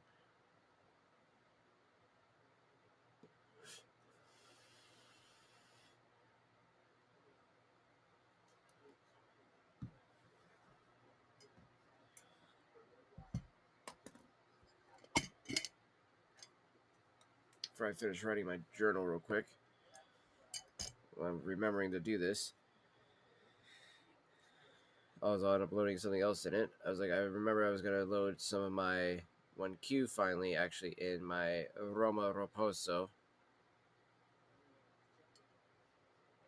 because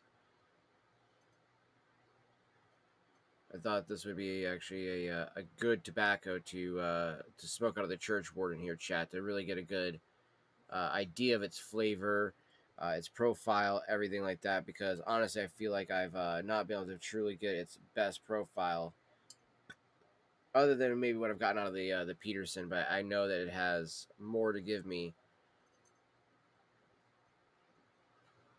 in terms of flavor and smokability.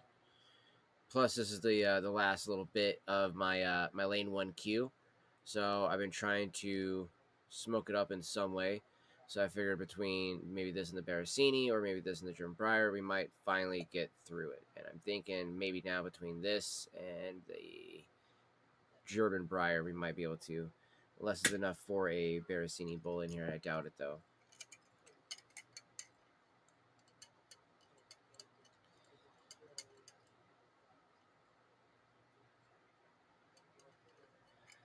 Yeah, no. That fella.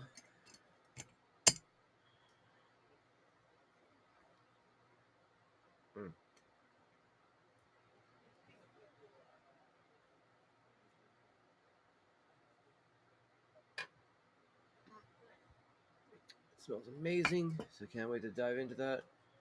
Like I said, one of my last bowls. You know, actually, it should be cooled off enough now. Yeah. Let me go ahead and just load this up into here, so I can actually wipe out this jar and then let it start airing out, so I can start putting in the I'm gonna start trying to do the vanilla Cavendish, honestly, in their chat. And I think the reason why I want to do that one first is because technically those other ones are in those plastic containers. Those are okay. and are still like fine to sit in those. It's not like they're gonna get like, it's not like it's doing anything compared to like a plastic bag, right? That's why I don't want them to be in as a plastic bag, you know, if I can help it.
Okay.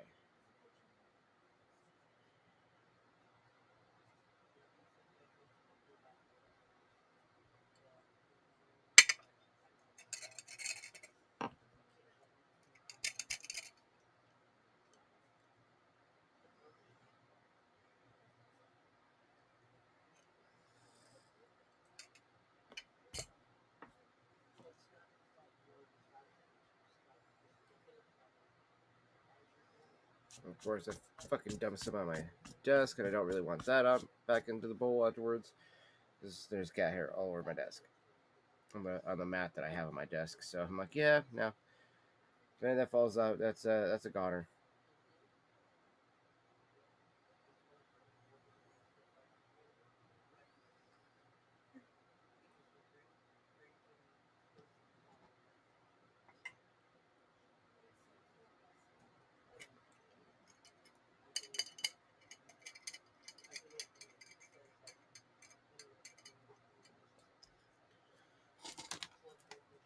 You know what? I'm not gonna worry about it airing out. I'm just gonna go ahead and start pouring into it.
Okay, chat.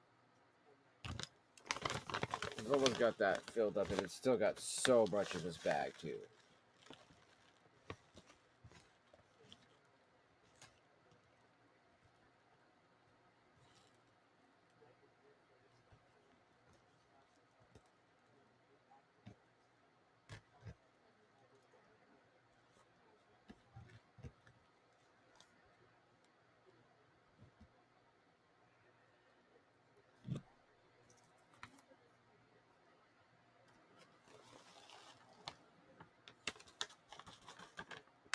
So I thought just happened. I was like, wait a minute, I think that I accidentally just dumped some out by accident. Yep. It's okay. Yep. Boom. There we go.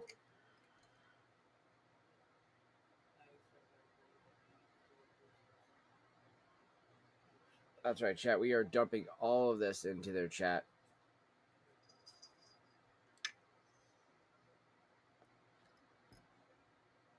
It's so funny too because this vanilla Cavendish smells just like the Lane 1Q as it is too, so.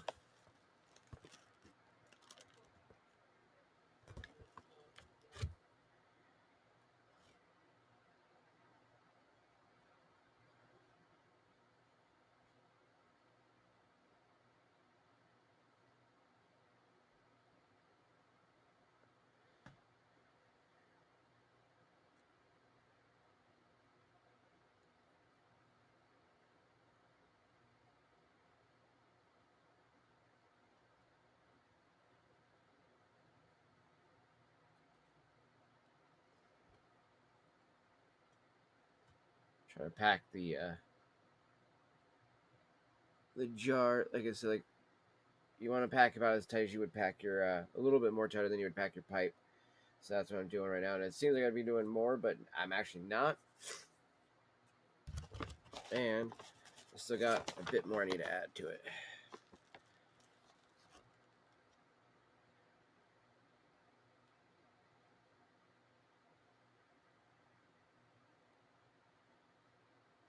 And it's okay with the little pieces that I am losing here, chat, honestly. Like, on any other kind, I'd be like, oh no, I'm losing some of my tobacco. But it's like, literally, dude, I have so much of this. And it mixed well with the Peter Stokeby, honestly. It really did.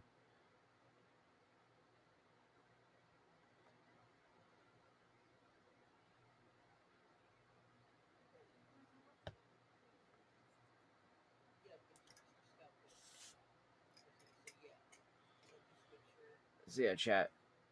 That is the vanilla Cavendish we have in here.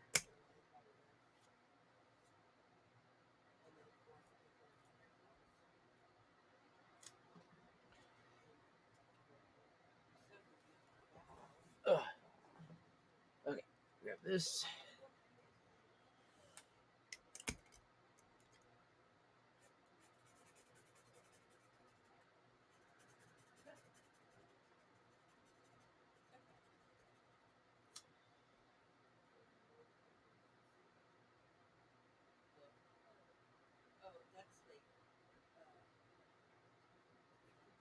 Hunter's Pride.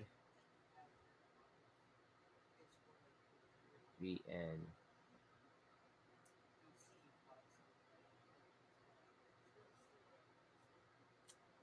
Vanilla Cavendish.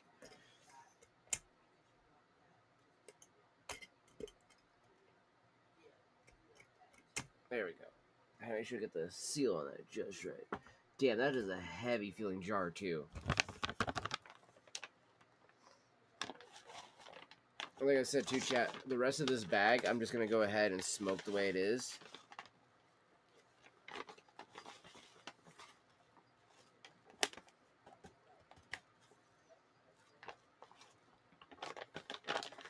Because honestly, the way this is smelling and everything like that, I'm pretty sure it'll be fine to smoke like that. But this way we got, like I said, plenty of bulk. We have plenty of bulk smoke right here, so. And with being with what we have right here, this would be a pretty good amount to mix with the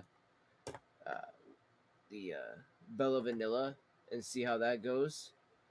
Because it would mix it with a Cavendish more so and everything, so it would change the properties of it a little bit.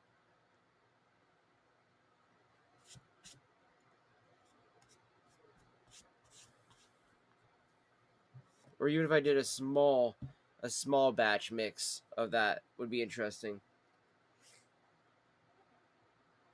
Like where's the yeah, like the cherry vanilla here. Right nose.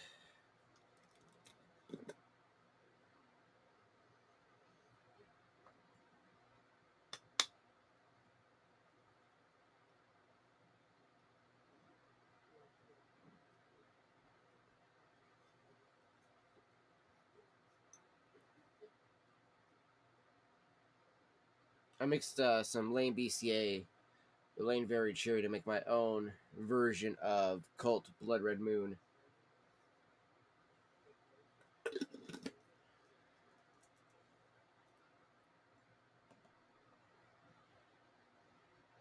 There's literally just a tiny bit of that left, chat. So I should probably smoke this up too, kind of like I did with the Lane 1Q. So I can use that jar for something else as well too. Or use it as a mixing jar so I can mix, like I said, some of this, the Bella Vanilla, and I'd probably mix some of the Cornell and Deal's Dark Cherry Cavendish to make another cherry vanilla tobacco as well again, and see how that kind of comes together. Again, that's what I love doing, is blending my own as well and seeing what I can come up with, and if it would be on par or worthy of that of anybody else's smoke that they're making at, like, you know, Cornell and Deal, Lane, Sutliff, Old School, Mac Baron, all that stuff like that. That's the kind of like quality I want to try to produce myself. Now, if I could start doing my own, I would try to make my own product line. Not even joking. I'd make my own product line. So, yes, I was in the middle of writing in my journal real quick. So let me finish doing this. Well, we also hit play on this. It for 30 years. So I cleaned it up and I smoked it for the first time the other day after 30 years, and I thought I'd give it another smoke today. But you can buy the filters. I found that actually the vents put in too much air into it and you're not getting a good draw. So I've actually covered those with a bit of tape at the moment. It's not the best solution. So I get a better draw, and we'll have a look at that. I've got all sorts of different pipes, you know, bent pipe like this. This, for the sake of argument, is called a hard castle, and it's a very nice pipe. I've got a number. I've got this little pouch here which I bought, and inside the pouch you unzip it. It's my carry pipe. I can take that with me in my van when we go to places. And I don't know if you can see in there, I've got a couple of pipes, a little pipe which is very nice, and a slightly straighter pipe. I tend to prefer the straighter pipes. This one is very much like Jacques Tati, who smoked a pipe in his Monsieur Hulot films. I think that's what originally made me feel I wanted to buy a straight pipe. And then there's a pouch here that you put your tobacco in, and then other compartments for your tamper and things like that, and we'll get onto that. I bought, well, actually Julia bought me this very beautiful little leather box gift when we were out somewhere, handmade, and in there I keep a lighter. This is a Zippo lighter, and a tamper. Has that got any fuel in it? Yep. So that's quite handy, and a tamper is the thing that you dampen down the tobacco as you're smoking it, so that you keep it compact well. And I have a very beautiful pipe that Julia bought me, which is very generous, in this lovely little case. And this is a meerschaum. Look at this. This is a beautiful pipe. It's a meerschaum pipe. This is meerschaum, which I think they call sea foam. It's like chalk. It's actually crustaceans that have been pressed, mostly found in Turkey. And then this is an acrylic stem, slightly bent.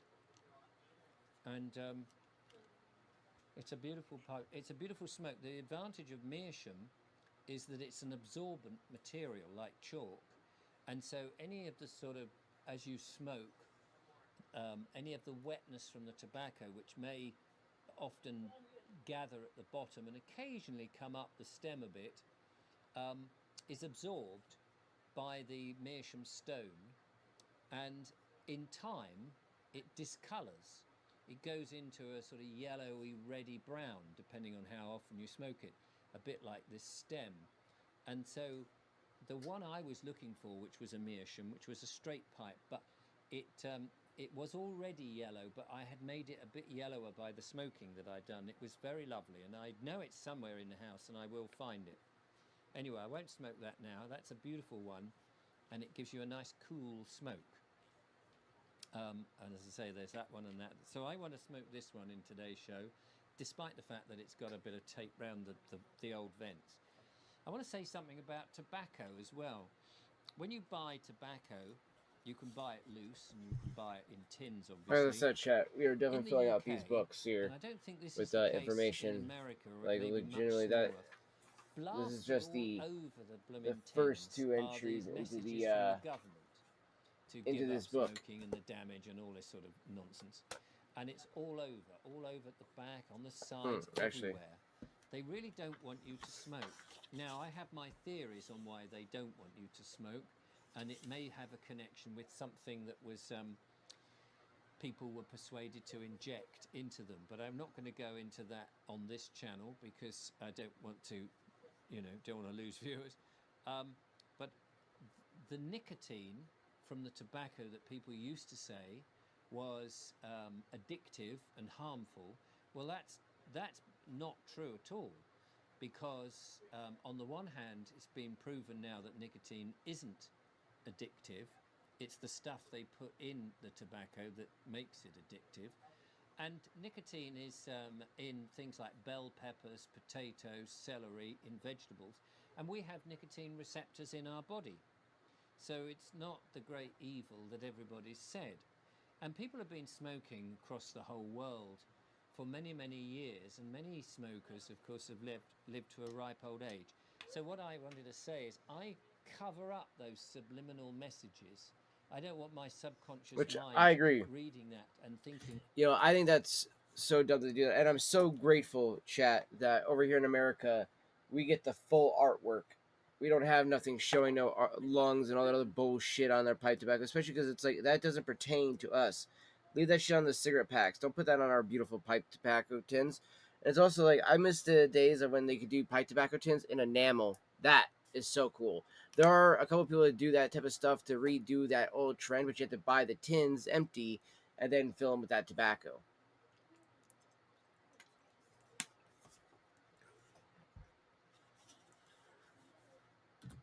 It's an instruction so that I will get ill. So I take that off. So I'm going to light up my pipe. It comes in tins. So I'm smoking, but should tell you, I suppose, Peterson's of Dublin, I think they are. Yes, Dublin. They're an old firm that have been going He's for a long doing the time. early They make morning their own blend. pipes. I love to try the early morning blend. Pipe. The early morning pipe. This is what they call an English blend.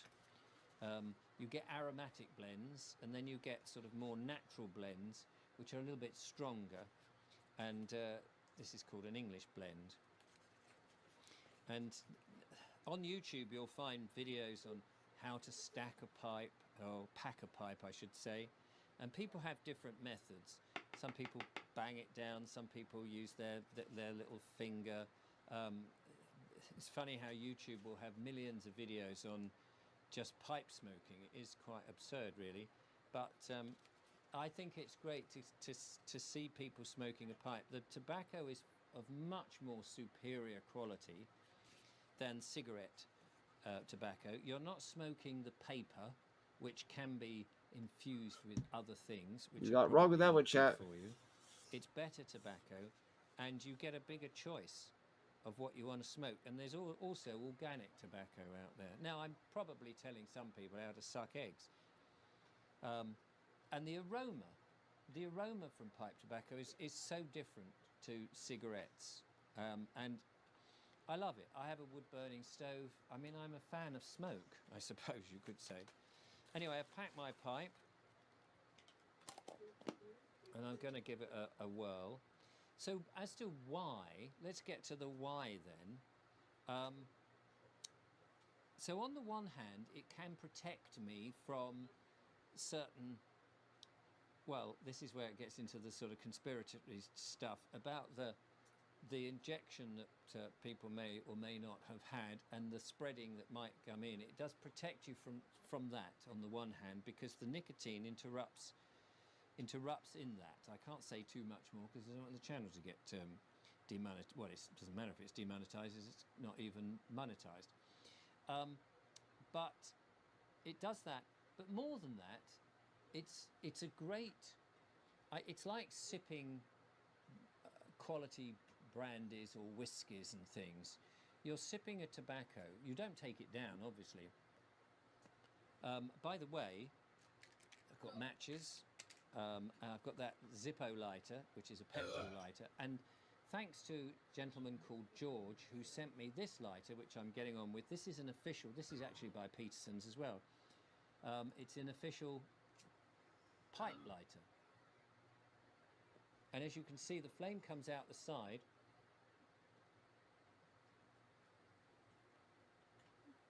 Like that, so it's much easier to light. Because the risk of using a conventional lighter is as you lean it on there, it can burn the rim, and you can see on the top of the pipe where it's been burnt more one side, because you're lighting it like this, and the flame is going across instead of going down. So pipe smoking is something that you're supposed to do slowly. I mean, you could puff and puff great clouds of smoke, but what will happen is you'll get probably burnt back of the throat, or tongue bite as they call it. Pipe smoking is it's a soothing thing. It's contemplative. Everyone says this. It slows you down. You get into a contemplative mood. You can think about things. I like it when I'm either reading or when I'm just sitting alone quietly.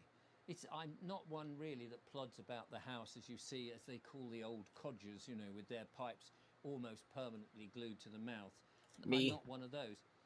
I find it as great for thinking time. I think to myself, I'll sit down and have a pipe. Now, it's not addictive, because I can go days without having a pipe, not even having the urge, not even thinking about it. And then other days, like, think, oh, I might have like a piece of chocolate or something. You might say, oh, actually, I quite fancy a piece of chocolate. And so I might fancy sitting down and having a cogitate, pondering on something, pondering on a problem. Sherlock Holmes used to have his problems to solve, and he would say, oh yes, this is a 2-bowl solution, and he would sit there and smoke 2 bowls.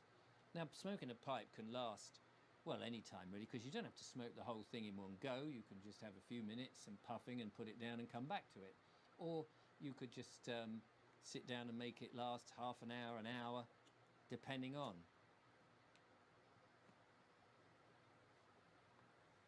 Your pipe, if you're talking a lot. Okay. All right, chat. And if you're not drawing. 2 almost whole pages into this book already now. But that's almost kind of part of its merit, really. You don't necessarily need it to be smouldering away on the tobacco that you haven't smoked, especially if you're in mid-conversation. But I just take it in quite lightly. There's the great guffaw of smoke at the beginning. I take it in quite lightly.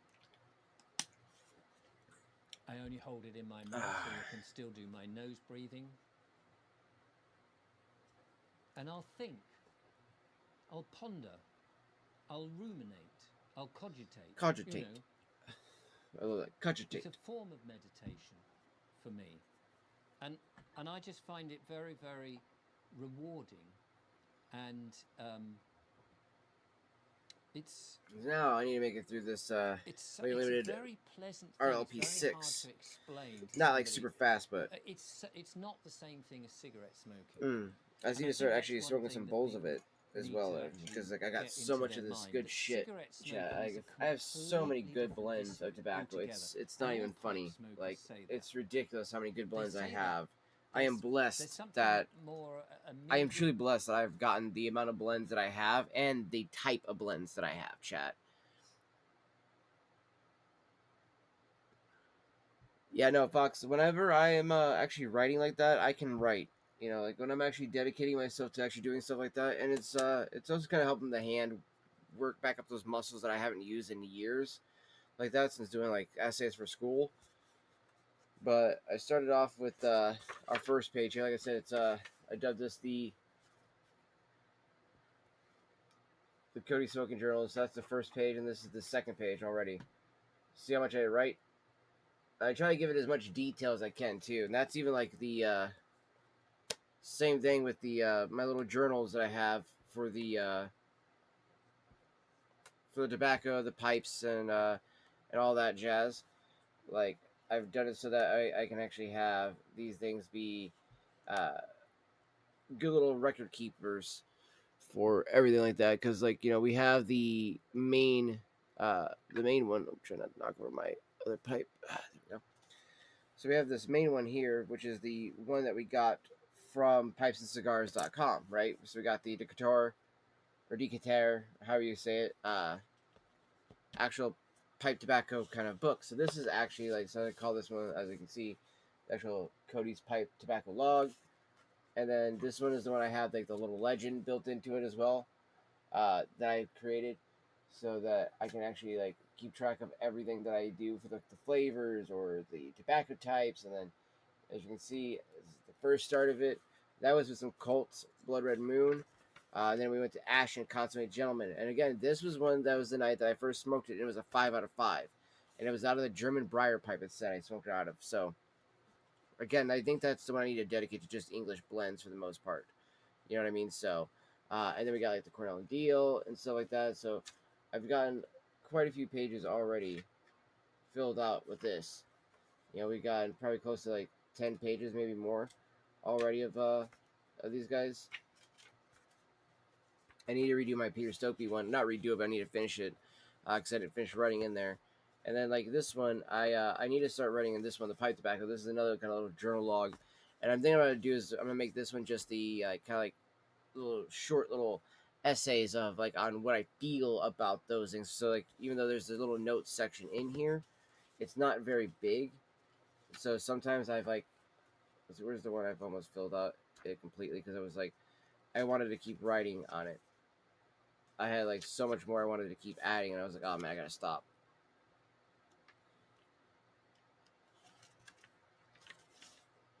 This one right here, the Cowabella Vanilla, I had some stuff I wanted to write. I wanted to keep writing there, but I had to condense it. And that's the other thing too, is when I have to condense it down, I don't like when I have to do that because then I feel like I don't get to write as much as I wanted to. Same with like this version of the Cult Blood Red Moon, right? There was more that I wanted to write there, but that's all I could fit in that tiny little spot there. So I'm like, okay, that's where these little guys will come in handy. So this one, I could start doing that in the first page there. And then on this little spot right here, I'll probably do my little legend again, just like I did before. So that way if I abbreviate anything and somebody else was to read this, they'll know what I'm talking about. And this doesn't have a whole lot of pages. I think it's only like 30 or 50 pages, but still we can fill this out with some pretty good, little essays and stuff like that. And then this one here, we got the pipes. The black book is my pipes book. And then here I already have some stuff. Now I've left this little space here open because I wanted to try to illustrate the German Briar pipe there. This is the one where I write down the little essays about like the pipes themselves, like how I feel about them and everything like that. So like that one goes to the Baracino Caprizio, and then we have, the standard apple briar, the Peterson on this one here. So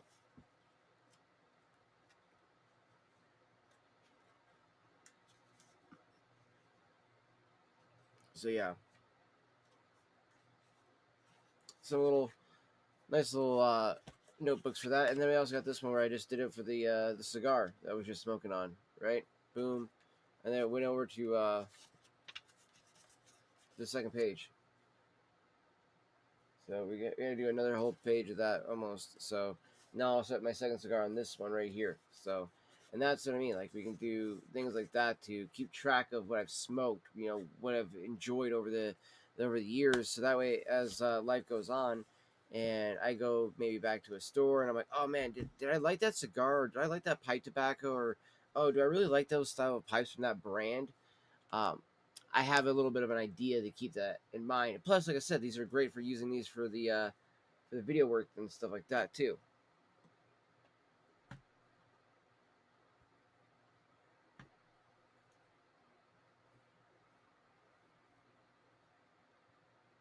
But again, I'm excited to start using those for the video work and to actually showcase more of that actual part of my my skill sets there, chat, that I don't normally I haven't actually used that much at all, really. The side of me that actually does a lot of that type of like research work and stuff like that. So, and this was just all brought over here because I wanted to show everybody what we all had. But I want to smell this espresso too.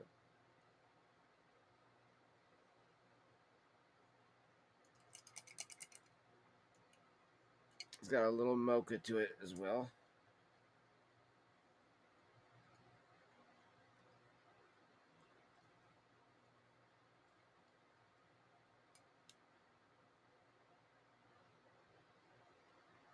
This would probably be another one that'd be good to either add to something or to add with it as well. You know, so there's quite a few of them, chat, that I had that are like this, where they're blends that I'm like, I'd probably be better off just adding this to something else, or, you know, having something else added to that as well. So.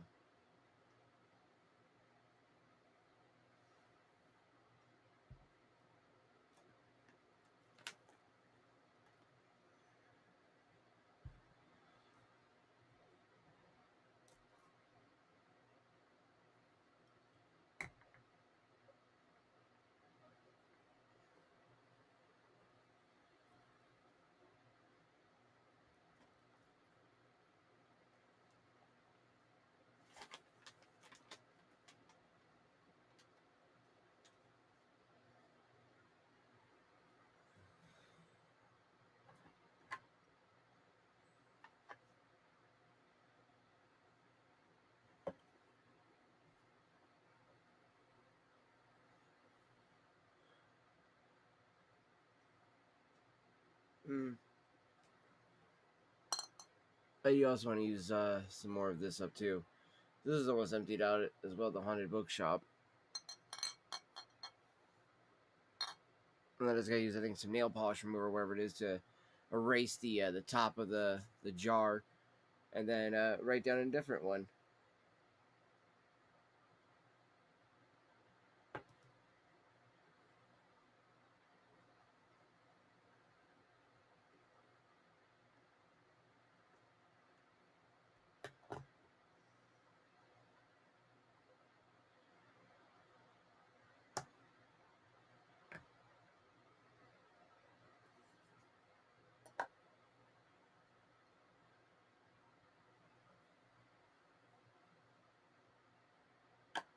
Okay, there we go.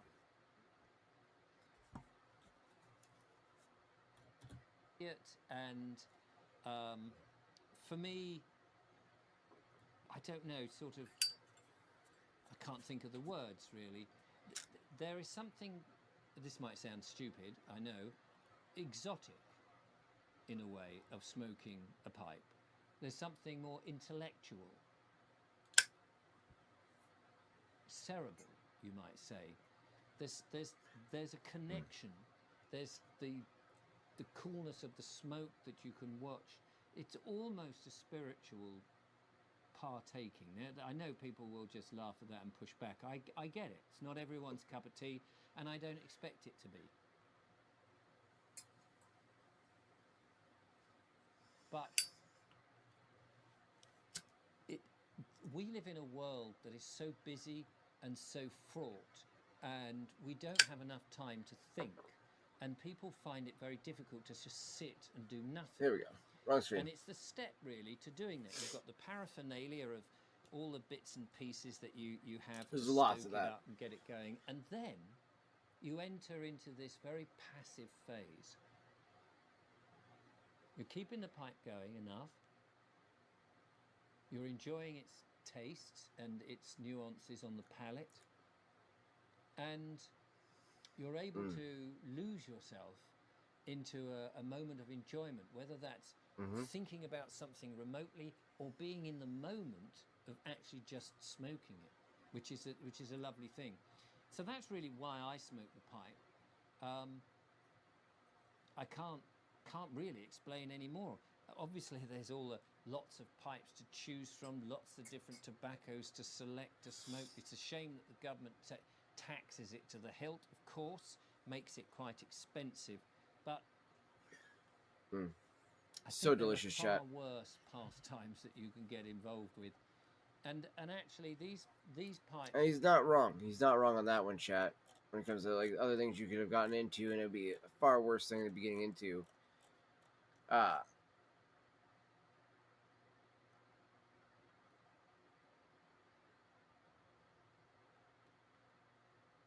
And yeah, there's also women that the smoke pipes as well, like his girlfriend.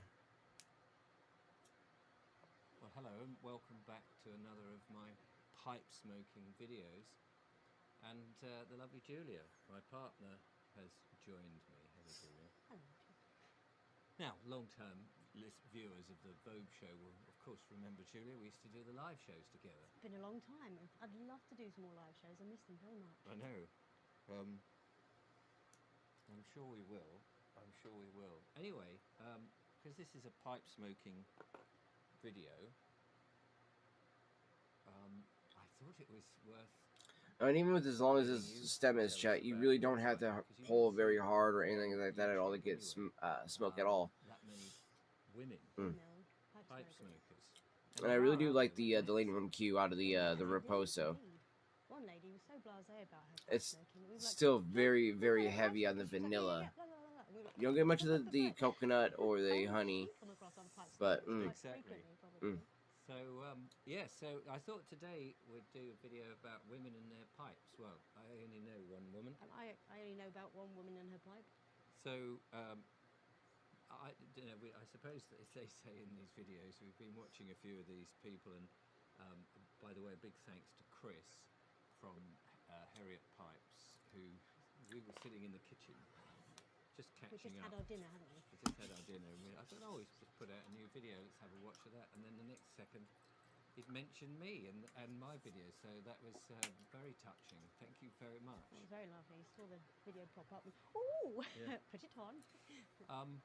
So they often say do the housekeeping, which is quite funny, as in what are you smoking and what are you smoking, as in what pipe are you smoking, what tobacco is smoking. So Julia, we'll talk about your pipes in detail, but what are you smoking as in the tobacco? Tobacco is the black cherry. Is it Kendall? Yeah, Kendall Gold Black Cherry. Lovely. Put it in a nice tin to keep it fresh. And you very kindly let me smoke some of that last night whilst Yes. we were sitting there after our dinner. Yes. I am smoking. Oh, by the way, for those that don't know, I have one eye, and so depth perception, things under about a foot to 2 foot, I have an issue with. And on my pipe, I keep missing this flame from this wonderful lighter that was given to me. I keep Burning one side of it. I keep missing the borehole, and so I'm flaming round the top The of bowl the pipe. hole. Yeah, the He's bowl rimming hole. it with the fire there, I'm chat. missing that. And, it's That's what he's trying to say without being, it's not like crude about it, like I just did. No, but the wood. He's is- rimming it. Wood is catching fire.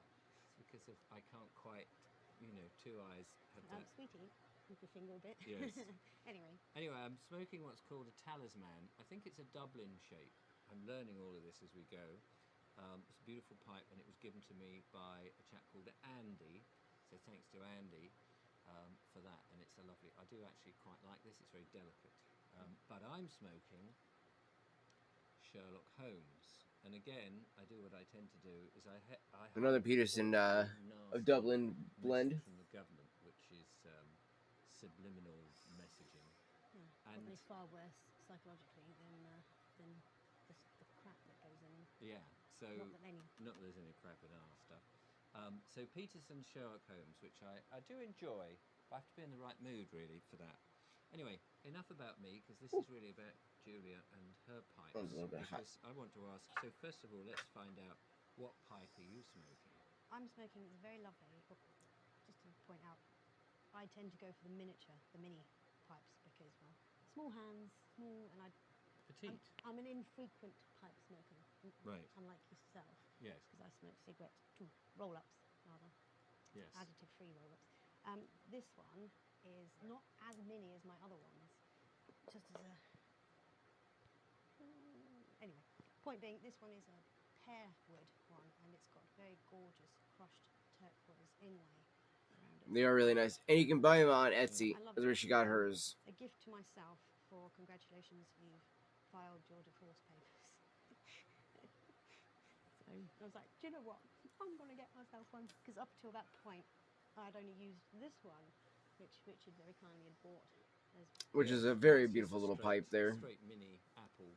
I think it's Yeah, called an apple. the apple, the shape of the wood, Um, the bowl. Yes.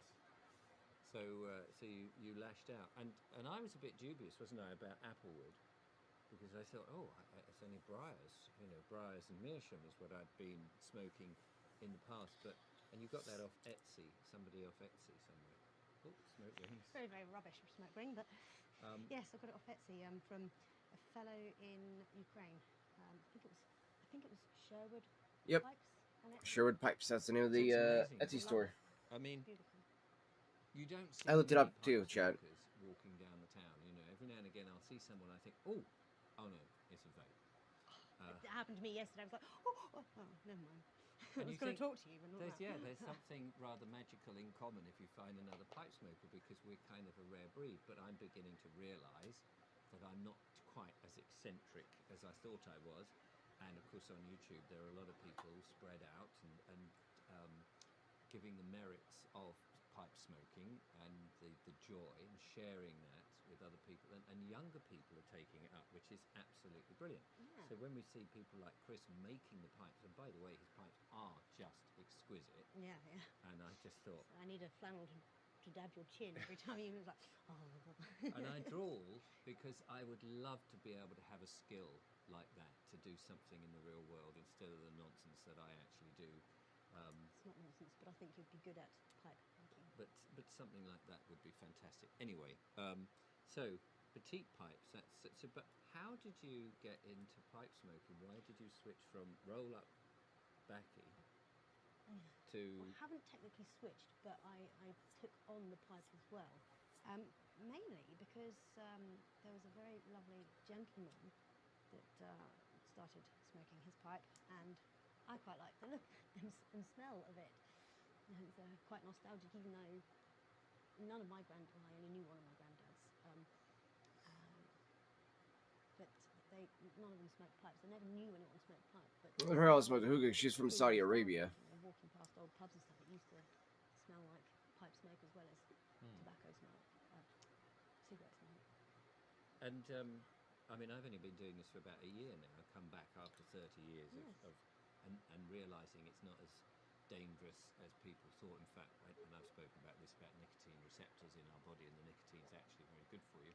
But let's leave that aside for the moment. I was quite nervous about what you would think, because up until then I'd been a staunch anti-smoker. You'd scowl at me for And I would popping s- outside yeah. for a cigarette. Saying, Julia, you're going to have to give up that smoking. If our relationship's going anywhere, you're going to have to give it up. And you kept saying, yeah, no, I will. But now, of course, we're puffing But then away you were like... very tentatively, what do you think about if I picked up a pipe? And I was like, well, I'd be a hypocrite for a start. Why would True. I have a problem with that? It's true. And then you said, I want one. Yeah. So I what- was like, do you know what? I think I need to get one. So what pipes, as you say, your petite pipes, what pipes do you like? What draws you? What kind of pipe design draws you? I don't know. I've got very simple ones at the minute because this is the only one I've put any real money into. This was It's not badly priced. I think they're only like $60 for that one. bloody good, really. Excuse my language, but it is very good. But And it's a joy to hold and smoke. It is, it's because a the pipe, pleasure. I Like- find there's such a tactile nature to it, the Aesthetic. shape, the aesthetic, the beauty of it. And I know, you just think it's a pipe, isn't it? It's a pipe, but actually, it's much more than that. Yeah, I mean, it's the colours in the wood, the finish of the pipe itself, things like the inlay. It's really lovely. Like I say, this is my most elaborate pipe. But And it becomes an extension of your personality. It says something about you, the pipe. It's not just any old pipe. It's not just a utilitarian object that you just stick in your gob. it certainly becomes part of your hand. Well, that's true, And yeah. another thing. Yep, another thing. One more thing. Get the washing in. Got to do that. Go and Oh, fill the thank you. car. Give me one. Yeah, no, I do seem to have a bit of a thing for this kind of shape. The slight bends. I do like that. Yeah. No, And the green one is a nice one. Super beautiful. Because when you were looking at them, I thought, does that mean it's green wood, i.e., not seasoned wood? no, it's just It's a just finish. stain, It's just a stain. A high finish. Yeah. And it's funny how many people that we talk to when they see us, but I think more with Julia, they assume that you're smoking wacky backy. Yes, it's probably because of the purple hair. People are very judgmental about the purple hair. Okay. What does they call it? So I think that that's not necessarily what it is. I think it's because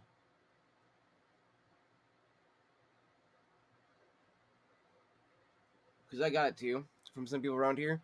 I would have people thinking that I was smoking cannabis out of my tobacco pipe, and so then I'd have the cops called on me and things like that, and I'd have to explain to the people usually because the cops would totally get it, but I have to explain to the people like, oh no, it's a tobacco pipe, and then they'd be like, wait, what? Like, so like blown away by the like, what a tobacco pipe? It's like, yes, yeah, the thing that people used to smoke back in the day. Yeah, I still I smoke one of those still. So it's like there's that whole level of like you gotta educate people sometimes on those types of things because they will actually be thinking that it's one thing and then they'll be so misinformed and then they'll like call the cops on you and stuff like that, and it just becomes a bit of a pain in the ass and stuff. So you just deal with it like that.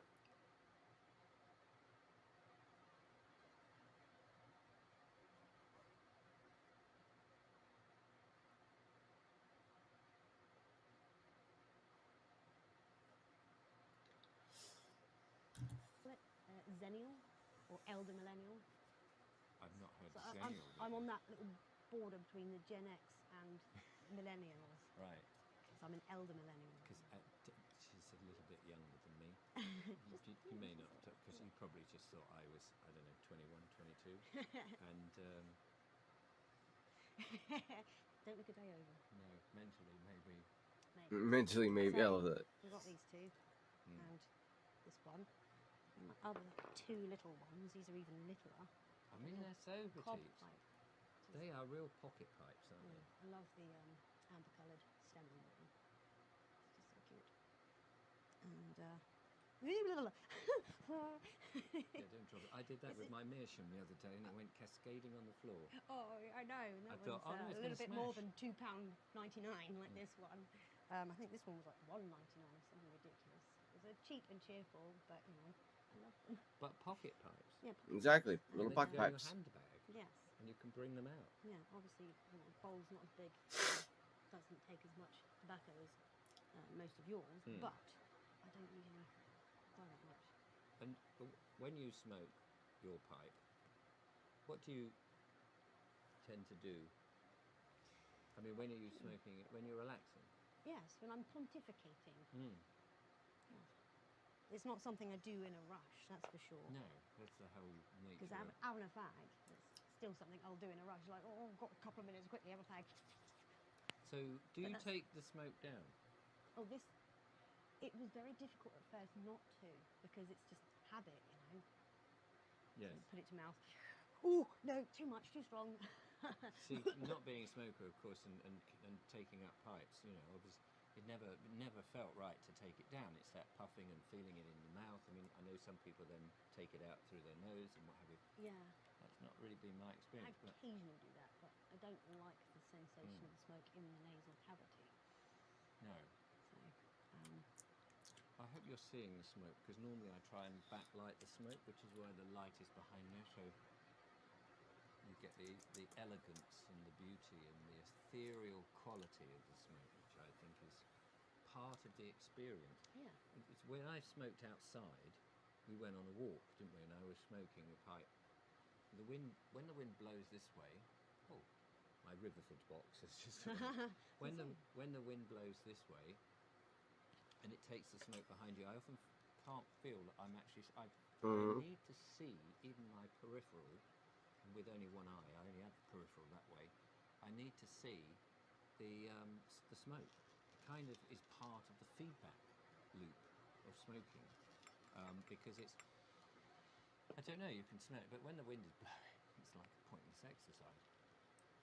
I do love this little. I think it's called a pokey tamper. That's the word. Tamper. So, anyway, there's your little ones. Do you have a favourite? I think this one is probably my favourite. It's the one I tend to keep with me just in case I have. And do you ever feel self-conscious if you actually bring it out and smoke in public? Less so than with cigarettes. Oh, really? Absolutely. Oh, people are very judgmental about cigarette smokers. At least with a pipe, you look, you know, I've not. look. I thought people would be very judgmental with me, but there's something about a pipe that sets it apart from cigarettes.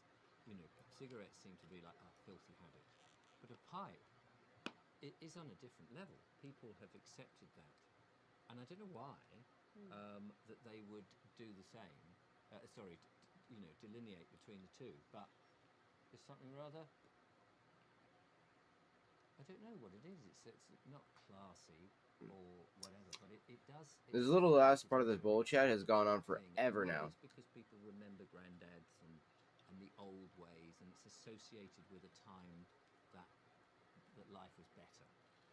Whereas cigarettes perhaps represents the seems stress of simpler. life, and oh yeah, I've got to have a cigarette, you know, because of the pressure. Whereas this is so much more laid back, and Yes. you're more happy. As you guys notice, I felt like I've almost dozed off a few times. I was like, so relaxed, so happy. And it makes you chilled anyway. So there you are. Well, it does if you have to sit out in the cold. Yeah. Wah, wah, wah. But the beauty about you smoking, the beauty about me smoking now is I'll tolerate smoking in the house because I enjoy sitting and smoking in the house by a roaring fire next to a roaring girlfriend. So. And when we find our patch of land to make our forever home with, we will. Wish they had found that. We'll have a nice little smoking room separate from the house, perhaps, so it's nice and peaceful. Yeah. Anyway, there we go. Women in pipes. I'd like to see more women with pipes. Have you shown off It would be nice to see more women that actually smoke a pipe nowadays. about one of these ones? It used to be so common back in the day. I like this one. It's the simple. This one's, you know, good. Does the job. It used to be so common back in the day, chat.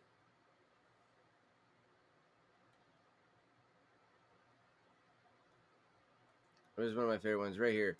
Where he smokes a 9-year-old plum pudding because this guy had it sent to him. And I was like, oh my god, if somebody could send me some plum pudding because they didn't like it, I would love you. Welcome to another of my. I'm not even joking. Send me some plum pudding, chat. I would love you for the rest of your life. Nice to see you. Our weekly get together and a chat while we have a good old smoke of a pipe. Got my Harriet Pipes cup. Because it is discontinued now completely. And they're completely gone on all the stuff off of, whatchamacallit, they're on the site, Pipes Cigars. And I don't know if they'll have it restocked or anything like that anytime soon, or bring it back, but I really would love to have some plum pudding.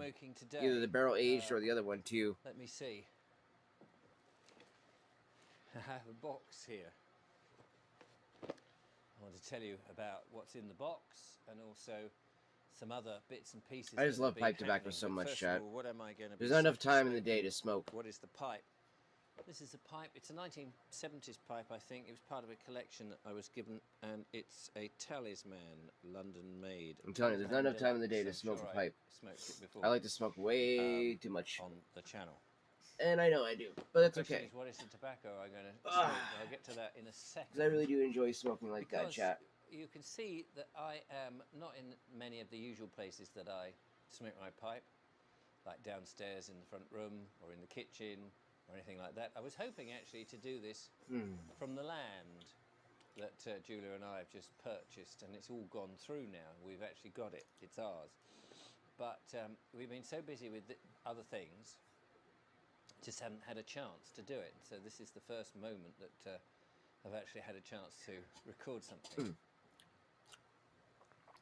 And such a fantastic smoke, chat. a bit sniffly this morning. Don't know what they're spraying in the skies, but there we are. Anyway, so this is the studio that I've had, which originally was built for something called the Vobes Show, which is the channel that this is on. But now this is really, you know, him and his pipe. Although I haven't changed the channel name because that's a bit confusing for all sorts of reasons. But my book, Biggleswick. Oh, I was going to show you something, and I can't show you because it's downstairs now. Damn. But the dust cover sheet arrived for approval. And so you know. Honestly, chat, the Lane 1Q is a classic bulk tobacco that I think anybody can enjoy. 40 odd boxes, 1,000 books of the first print run, of which I've got about 600 people saying they want it. So it's on a first come, first, you know. If you're interested in the Biggleswick book, by the way, Biggleswick will be available. You need to sort of put your email address on at the website richardvobes.me, and I will do my best to get it sent. Now, if you're abroad, I'm not quite sure how that is going to work, but who knows. Anyway, we'll work that out. The main thing is, if you're interested in the book, it is going to be first come, first served initially. The first 1,000 print run is those who want it for Christmas or before Christmas. Thereafter, I can't promise you anything. Anyway, let's get on to the smoking bit. But the main point I wanted to mention was, this is where I am in the studio, but the studio is going to be discontinued. It's going to be disassembled today. Breaking it down. After all this history of being in this room, personal history, I suppose, it's going to be disassembled, because I've got to put the boxes, these 40 boxes, I don't know how big the boxes are, they're coming on a couple of pallets. They've got to go somewhere. There's no other place, so I've got to make space in here by breaking the studio down. Anyway, this box arrived, and what is in here is what I'm going to smoke. But before that, I want to say thanks to Dave, who sent me a tin of Robert McConnell Maduro. Keep calm and smoke a pipe, it says. I love that. That is the health message. Dave said he didn't like the taste, and he didn't want to throw it away, obviously, and he thought of me. So thank you so much, really appreciate it. I do like this Maduro. If anyone's got pipe tobacco that they don't like, send it over. In this country, pipe tobacco is so expensive. It is difficult to... There's nothing about the fact that it's expensive here. It's not really that expensive. It's just that I love pipe tobacco, and I would gladly take that off your hands. I also want to mention Rachel Matthews in Colchester, who has recently been experimenting with smoking pipes and nicotine, and she was sent some very lovely tobacco. She said, I'll never get it through at all. I'll leave the link in the description of her video. And she sent me a couple of pouches of some of the stuff that she was sent. One was Sutliff Ready Rubbed Black Bramble. Nice. Very nice. And the other one, I don't know what this is. It's R18 Lane, it says. So I have yet to try that. One is very chocolatey. Probably a Lane. I'm not quite sure what the other one is. R18 Lane. So try that. But, something special I'll from tell you Lane, or small batch. On, maybe next week I'll smoke some of this. But we had a care package from Chris Herriot. A small care package for you to enjoy. No more losing tampers and some spoon-making materials. Enjoy a smoke on me. From Chris Herriot. Chris, can't thank you enough. We've been in conversation, obviously. Julia is into carving with whatever you call it now. I forget the actual technical term. I haven't even got smoke in my pipe yet. Sorry about that. I want to. But so Chris has sent, and that's not briar, I think this is olive wood, and you can make, you know, if you're into the old whittling, Julia's got some whittling knives. This is very hard wood though, olive wood, and so the stem smells like, Chris though, sending those. It must have cost a Cult fortune to get Blood that Red Moon. post. But Julia loves doing that. When we got time, she'll sit down there, whittle away. Whereas I'll sit there and witter away. Inside, because I keep losing my tamper, Chris very kindly sent me one of these tamper tools with a chain that goes to your trousers. And I had been wearing it, I just took it off to put it in the box. It's also good for hypnotism. I love this. My eyes are falling in. Yeah. I fucking love him. He's funny as fuck, chat. That's why I love Richard. Of course, was 2 tins of tobacco. One, now, I don't know whether you can get this in this country, plum pudding. The original, just plain plum pudding. Pipe Club. Yep. And he got literally a And fresh tin of it. 9-year-old here. fresh tin. Unopened tin, and another unopened tin of Boswell's Northwards. So I don't know which one to open. It's, you know, which one should I do? I think because this is a ring pull and this is all wrapped up in plastic, I shall open up the plum pudding. So thank you so much, Chris. Really appreciate that. So I've just lost my pipe. So there's a lot going on at the moment. Let's open this up. This would be the first time I've ever had one of these tins. Oh, wow. Wow, you get arrested by that smell, the tobacco smell. It's a sort of chunky... That's what I love hearing. I don't know how much you can see in there. Oh, gosh. Look at that chat. It looks so fucking good. Focus. Oops, I'm dropping some chunks on the floor. I should go and pick those up in a minute. Too valuable to leave. So I don't know what you do with this, but presumably rub it out a bit because they're like I've never seen tobacco quite like this. Oh, I haven't got my little leatherette. I seem to have misplaced it, and I don't know where that's gone. It's all going a bit mad. But let's just rub that out a bit. There we go. Sorry about the sniffles. And we'll get this. We almost into the cashed this pipe. bowl, chat. So this is a dark brown tobacco. I can tell you that much. Those who've had it will know what it's like. And it's sort of been pressed. It's like a crumble cake, I suppose. Is that what the term? It's interesting how different tobaccos come. Some are rough cut, some are very finely cut, some have been squashed together into flakes, and others in this crumble cake. Now, presumably, you don't keep that bit. Oops. And put the plastic lid on. I might decant this into a tin, I don't know, but I love this. And what does it say about it? It says, plum pudding is an English Balkan blend like no other. Rare tobaccos crafted and pressed carefully together. Many pipe smokers say it is their perfect tobacco. Nirvana, said one reviewer. Master blender Joe Lankford created this treasure for the Seattle Pipe Club.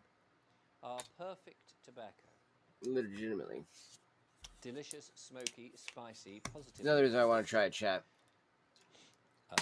Truly an exquisite tobacco to share. Enjoy this original cake of 6 rare ingredients.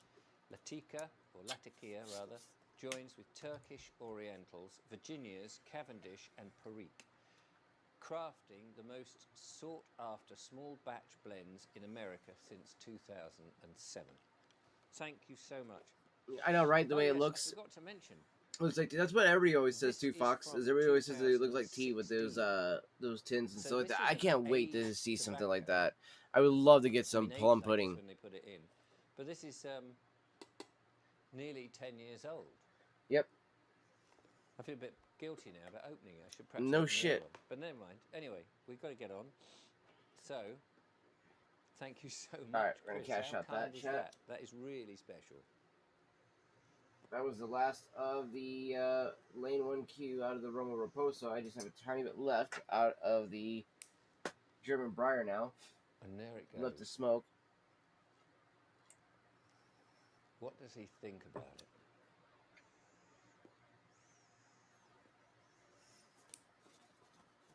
Just give him a minute.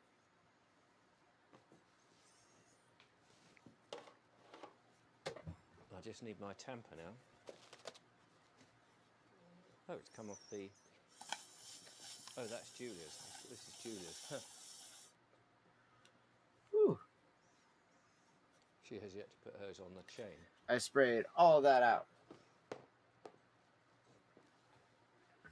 I never once got to the mouth, but damn, that would have been crazy if it did. Gosh.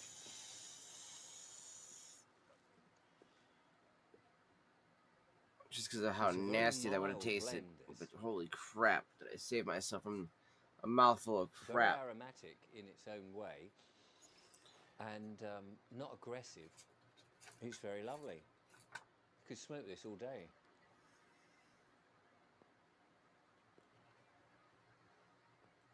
And yet it's an English blend, as they say. It's funny, that term, isn't it? An English blend. I mean, none of the tobacco is English at all. But it's been blended, I suppose, in a certain fashion that was at one time fashionable in England. I guess that's where it comes from. And yet it's been blended by an American. Funny old terms.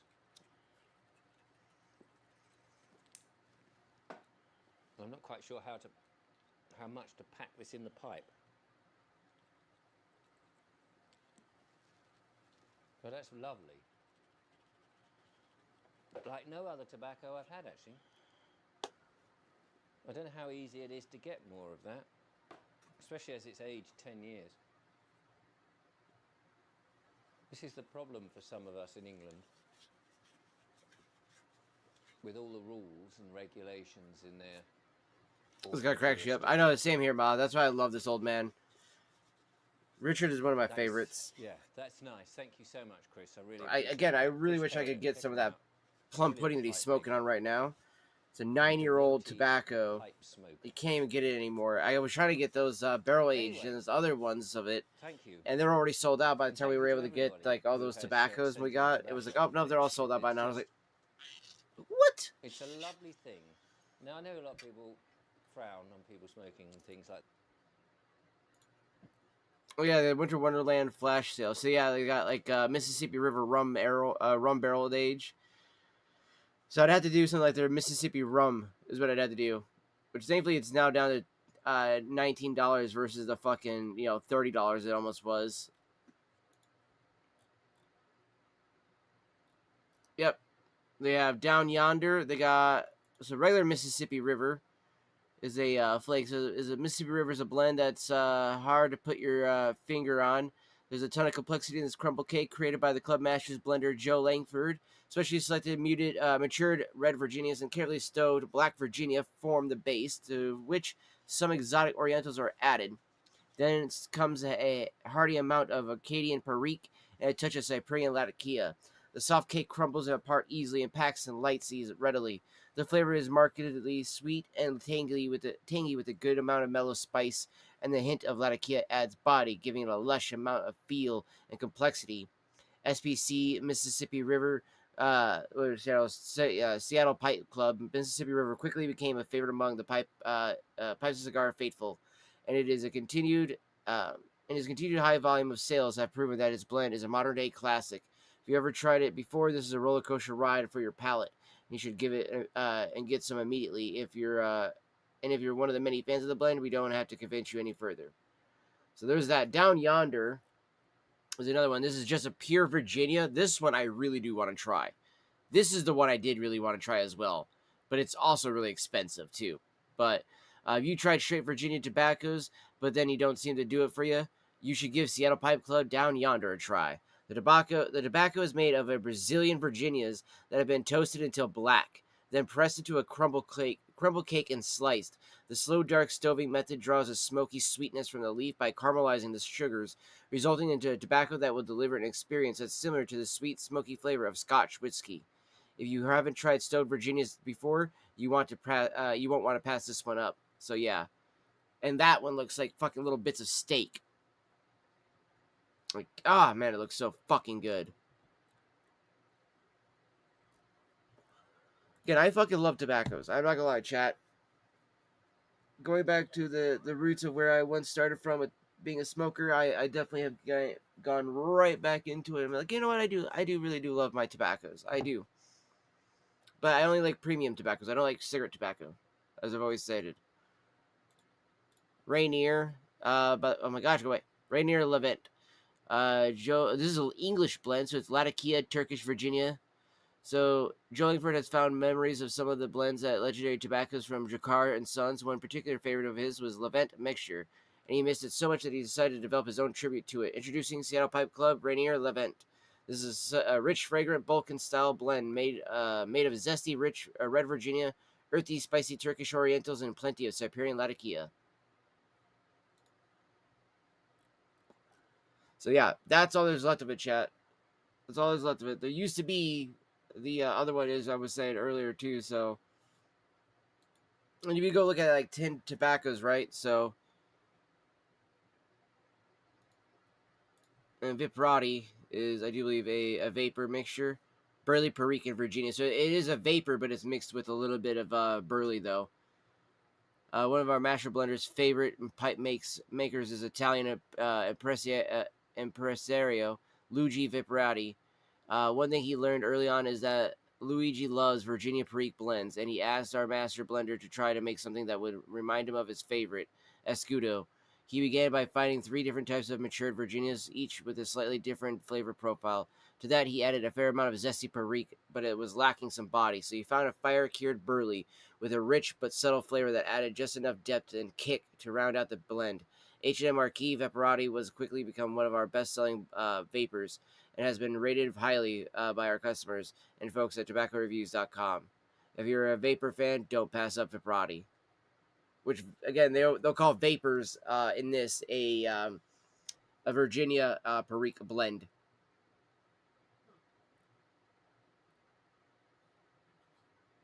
Yep.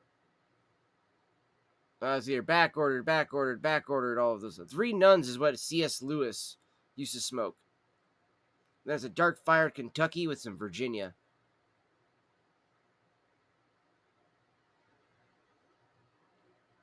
None Nicer, as it's called. Yep, that's what C.S. Lewis used to smoke.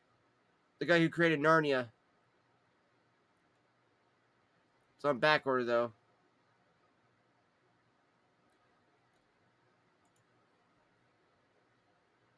The other one that Richard was smoking was right here, the Early Morning Pipe. This is another Peterson one. Again, my boys that make all these guys, this is what they make as well.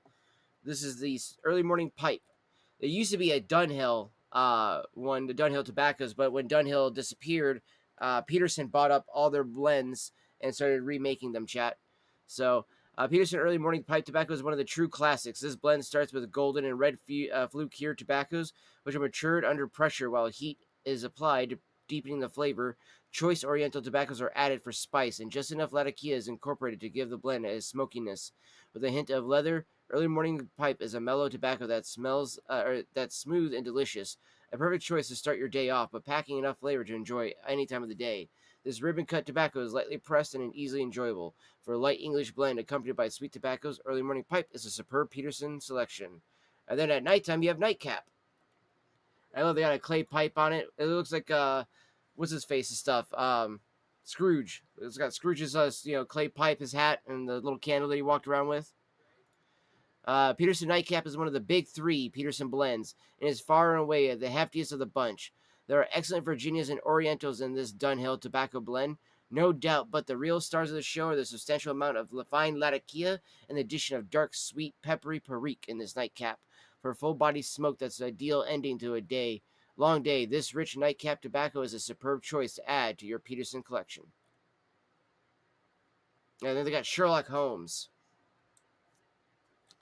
which is just Burley and Virginia, and I would totally smoke the fuck out of this. I meant to grab some of it, but I totally forgot about it, chat.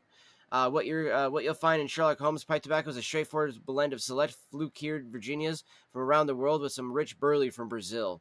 The Peterson blend is finished with a subtle citrus note that is only faintly noticeable in the flavor. A higher-end Virginia blend that's not too overpowering. Sherlock Holmes is a perfect everyday tobacco to keep in your rotation. So, yeah. Obviously, as you guys can tell, I'm a big fan of Peterson tobacco.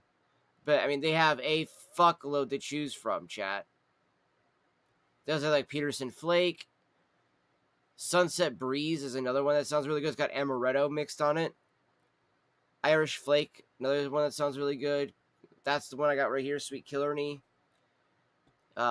University Flake sounds good too. The Hyde Park was okay. That's, like I said, in English with maple and rum. I really need to find a pipe that brings out those flavors, though. I have not found the one yet.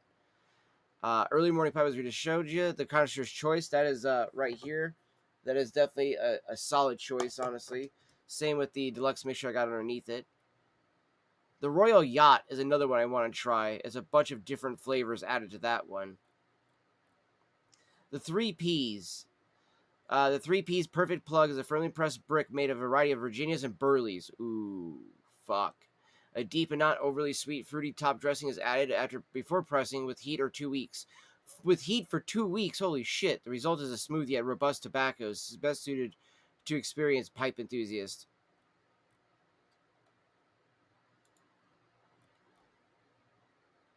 Yeah, deluxe mixture right here, so good. Walnuts, fucking vanilla and honey. Ah, so good. So good. It's hard to pass on this, though, which is literally rum, vanilla, and coconut.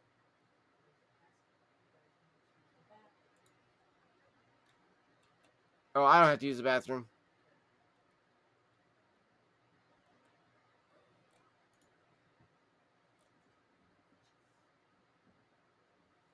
Oh, Dublin's an English blend.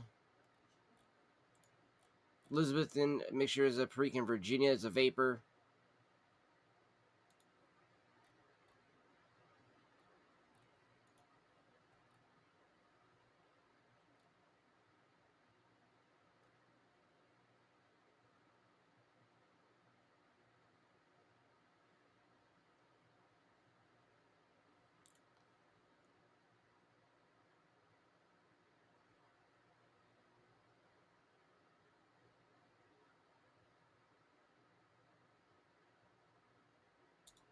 Damn, okay, I'm definitely have to try the Irish whiskey too as well. Irish cask.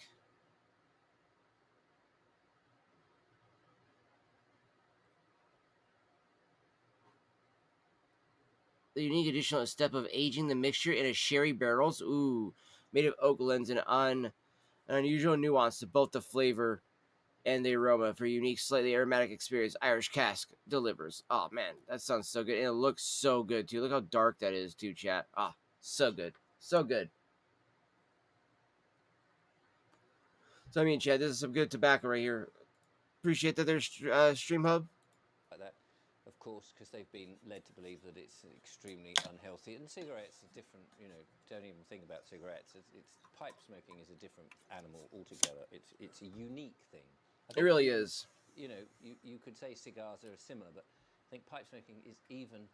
It stands out high and above all of those others, in my personal opinion. Some people would say cigars are at the top, but I think it's the other way around. I think Yep, pipes are the other way around. Cigars and pipe smoking is just a completely Like the penultimate experience. Pipe smoking is the penultimate smoking experience, honestly. Truly, My chat. washing machine is broken. I've got to buy another washing machine, and I was about to buy a chainsaw. So now it's like, what do I buy? A chainsaw to get wood done on the land that Julia and I have bought? Or a new washing machine? Or a second-hand washing machine? I can wash clothes by hand. I can't chop trees down by hand. Not by, I mean, I can Trying to clean out this vulcanite stem here, chat, the best I can. I can get the trees down all right. It's logging them. Trying to make sure we got the Can't do. So stem dried out the best we can. Continue to wash by hand, I think. Now, there's a chance that I have an old washing machine in the shed that might work. I don't know. It's about. I was trying to work this out this morning. It's about 12 years old. I don't know whether that will work. All right, we're gonna load up some more of the Colt Blood Red Moon, chat. That's something to experiment with. We'll load it today, into but the. You know what? No, we're gonna load it in the Barosini. We're gonna load it in the Barosini since it's gonna hold quite a bit of tobacco, chat. I want to be able to load a fat bowl of some Colt Blood Red Moon. And on the land, it's going to get cold coming into winter here, you see. So I thought, well, I might take the drum out of this washing machine if I can't get it to work. Again, this is what we got left of it, chat. Use it as a brazier, and maybe put like a so good, chat. So good. Grill on the top, so that you could actually use it to cook on. Might be quite useful. There was another use that someone used them for, and I can't remember what it was. Still can't rack. I've been racking my brains trying to think what it was useful. But there we go. Trying to tap it down a bit, chat, and gravity feed. I don't know if anybody out there in England, on the south of England or somewhere close, has got an old caravan, like a small 4 berths, you know, like the old Sprite caravan. We need a caravan now because it's costing an absolute fortune to go to the land every day, there and back. And it would be good to have a caravan on site so that we could stay overnight one night. You can stay on the land, you know, if you're in the jurisdiction of councils and, you know, permission and all of that, you can, you know, you've got 60 days in a year that you can stay anyway. But I'm not sure we're really going to, you know, worry about that too much. But we do need a caravan. So if anyone's got a caravan, knackered old caravan, because it will get filthy, that's the thing. We only need it just to stay the night in, and then come back. I'm not even joking, chat. We are already now seeing the white bottom of the to doss one's head down of this tin finally. And take shelter when it's raining. So if anyone's got one, do let me know. We have finally gotten to the very end of it. I really want to spend more than about 500 quid on just, you know, an old caravan. But if you know of anything, let me know. That would be grand. I'm enjoying this. I'm sure there was a lot more things I wanted to talk about, but to be honest with you, brain's a bit fuddled. Today's the first day off. We've had a week on the land. Last week we were up in Scotland with Barbara O'Neill. Oh yeah, spoke to Chris about the big leaves, and he said, I can't remember exactly how he put it now, but I've got to remember. Put it in a sealed container with some Not even joking, chat.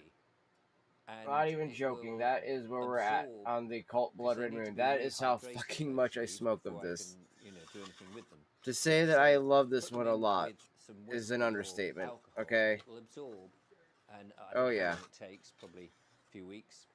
I need those other tins. Stat. And you know, it'll be more pliable. It won't be wet, but it won't be as bone. Oh, they need to show up, is what I'm saying. So I don't know whether the stupid comments of that, like, no, it's not needing a new job. Needed the fucking tins to show up, is what I just said. Try and get the whole box in a we already have some orders. It's not like I need. That might be a bit silly. Do that. Just want them to fucking show up already, so I can fucking already have that peace of mind that, you know, I don't have to be out of it. Alright, I don't know where the other letter is at, chat. That's a little bit lower on fuel, and I don't really want to use the zip on this just yet. I'm recording that I'm aware of the noise.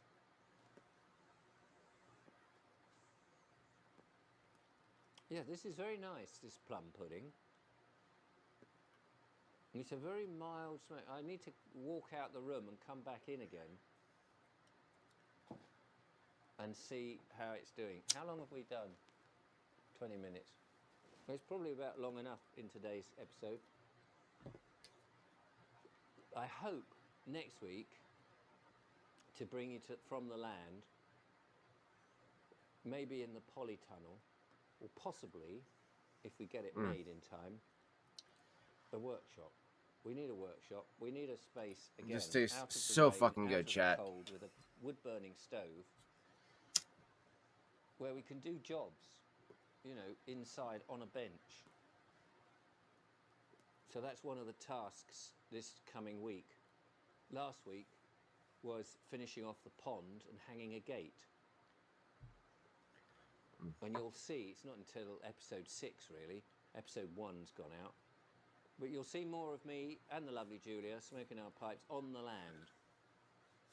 And the English Couple is a weekly episode where you can keep up with us. But there's also here where I'll tell you about what we're doing. And as we get more and more on the land, as we're going there more frequently, once we've got places to do things, we'll do it more from in there. But again, I really do love this Veracini pipe. The Veracini Capriccio. But our pond 320 is author filled up pipe. with water, which is lovely. It 'cause is we a need water fantastic on pipe, the land honestly, to chat.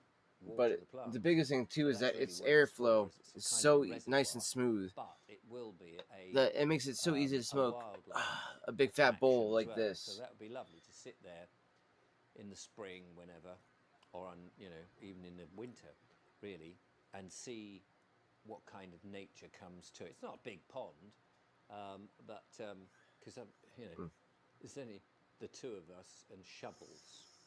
We shoveled it all out. And you saw the Anyway, other I'm German gonna leave Briar it there. loaded of the Sorry, 1Q in I've got lots this to do right now. today, I'll do that and afterwards. it will be saying But I this really will be want. the I last was one dying that for was some recorded Cult in this Cherry, video, which is a or bit Cold sad, Blooded isn't it? Moon. But I need to make space, and there's always a time to move on, and that is the time now to move on. So thank you very much for watching. We'll see you next week, and take care. Enjoy your pipes. Let me know if you've smoked the plum pudding before, I wish I could have been. and what you think of it. Until next time, goodbye.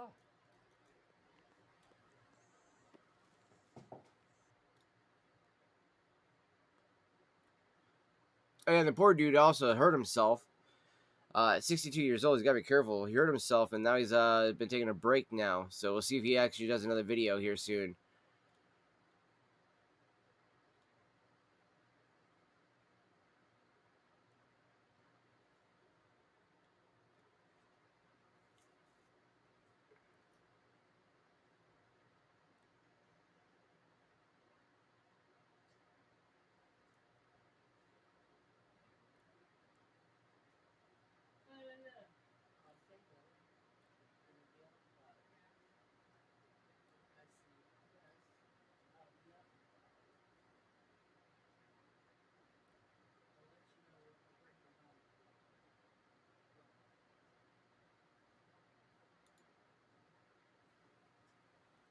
I'll go with this one here, chat, just for fun to watch.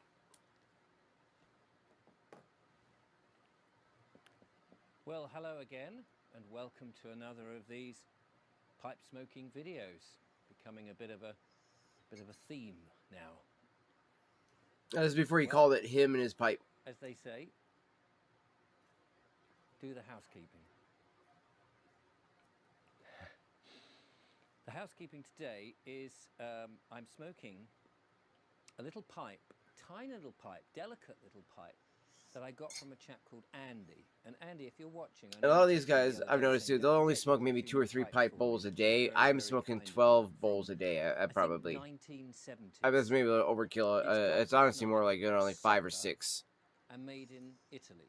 And that's all I know. I don't know what the shape is. It kind of looks like an apple. Maybe it's a prince. I like it because it's got a slightly bent stem. When is this loaded, though? It is a heavy I'll do a bowl. big close-up, of course. But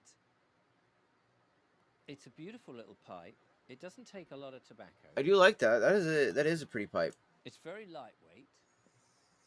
It's got the Rhodesian lines on it, though, And which is a little funny, like for the It's bowl. a great clencher. And you almost put it in your mouth and forget about it, which is rather sweet.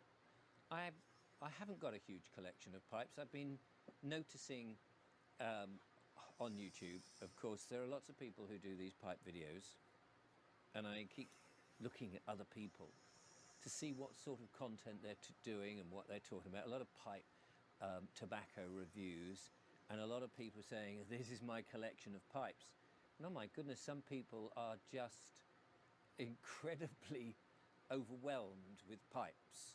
I don't know whether it's a good thing or a bad thing or what it is. I have a small selection and that's it. And Yeah, some of these people that say they have like 250 pipes, I'm like, what? Why do you have that many pipes? You're not gonna be able to smoke all of them all the time. Like I like to be able to smoke my favorite pipes all the time. Like literally the Barasini, my Peterson, my Roma, my German Briar, and I like to rotate those pipes constantly. It's a brilliant lighter. I love it very much, actually. I had a Zippo, and I really like the Zippo, but I think, don't tell the Zippo, but I like this better. So, thank you very much. Yeah, I absolutely love the cherry vanilla on that there, chat.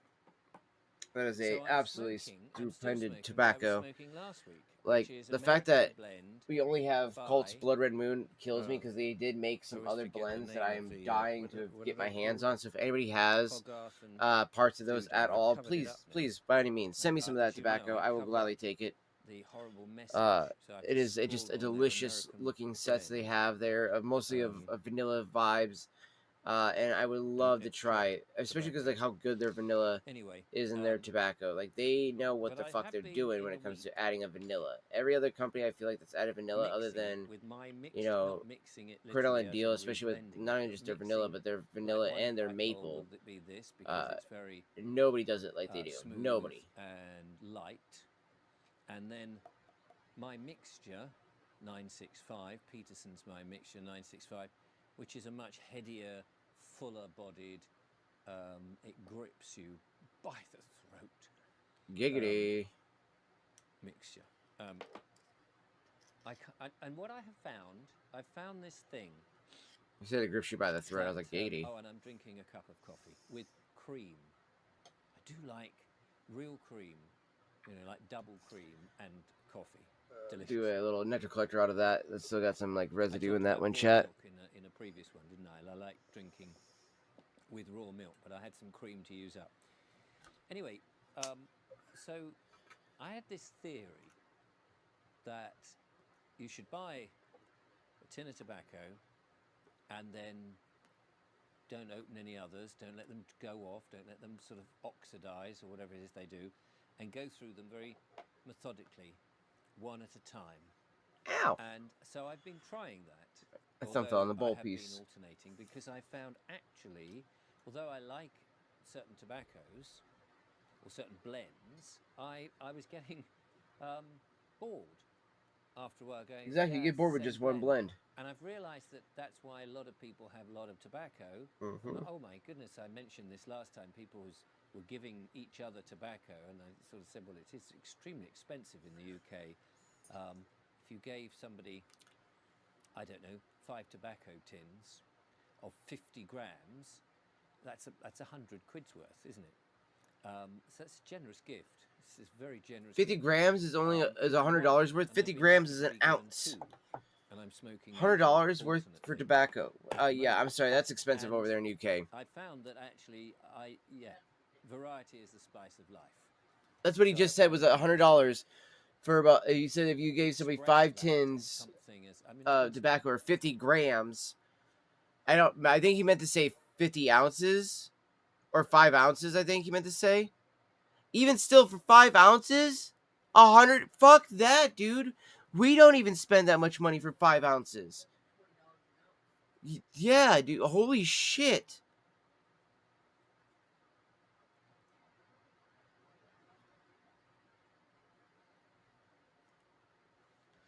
If it was $20 an ounce, I would be smoking it sparingly like he is, and I could understand why they smoke it so, so sparingly the way they do over there, and why so many of them try to grow their own, to do stuff like that. Yeah, no, I'm glad I live in America. Our tobacco is cheap because we have so much of it, and I will keep it that way. I love my tobacco. Thank you very much.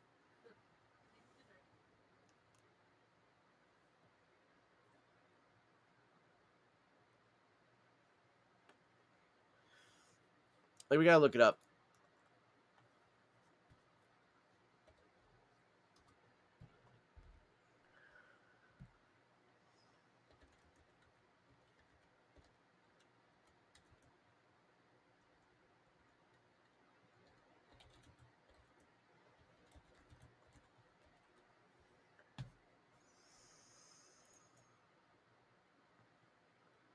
Oh, it is between 12 to 27 pounds for a 25 gram to 50 gram pouch or tin.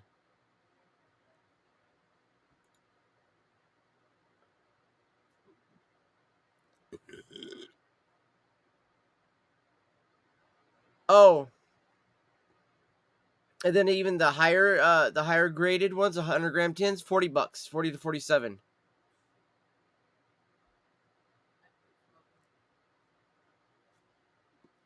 The company Ash and Smooth Sailing, their rainy day would be the same price as this, so 22 pounds for one tin. I'm sorry, but that's fucking bullshit, dude.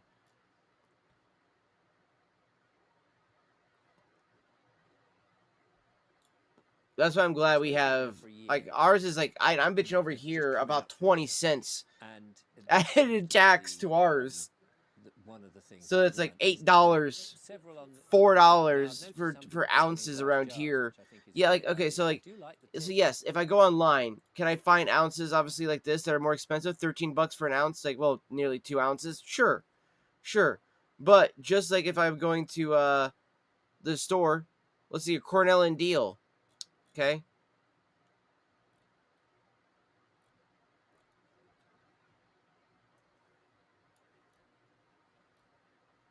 It's towards the bottom of it, so that's why I always gotta go down it that far. It's out right here. Autumn Evening. By the ounce. Per ounce, 405. The more I buy, the more I save. At 16 ounces, it's $2.93 an ounce. No, $2.93. Yeah, that's what I'm saying. This is ours. That's what I'm showing on stream. Per ounce, 405, as I just said, $4.05. Just for one. But the more you buy, the more you save, as I just said. 16 ounces get you it at $2.93 an ounce. So that's $3 pretty much an ounce. So 16 ounces, you're looking at about maybe what, 40, 50 bucks, maybe 60 at best. And there's only one of the 16 ounce can left too. Damn. It's still there. I've been wanting to buy that one, but I'm also one of the reasons why this is on back order now, because I bought 3 of the 2 ounce cans. There's still some of the 8 ounce cans left because I want the actual, can for what it looks like.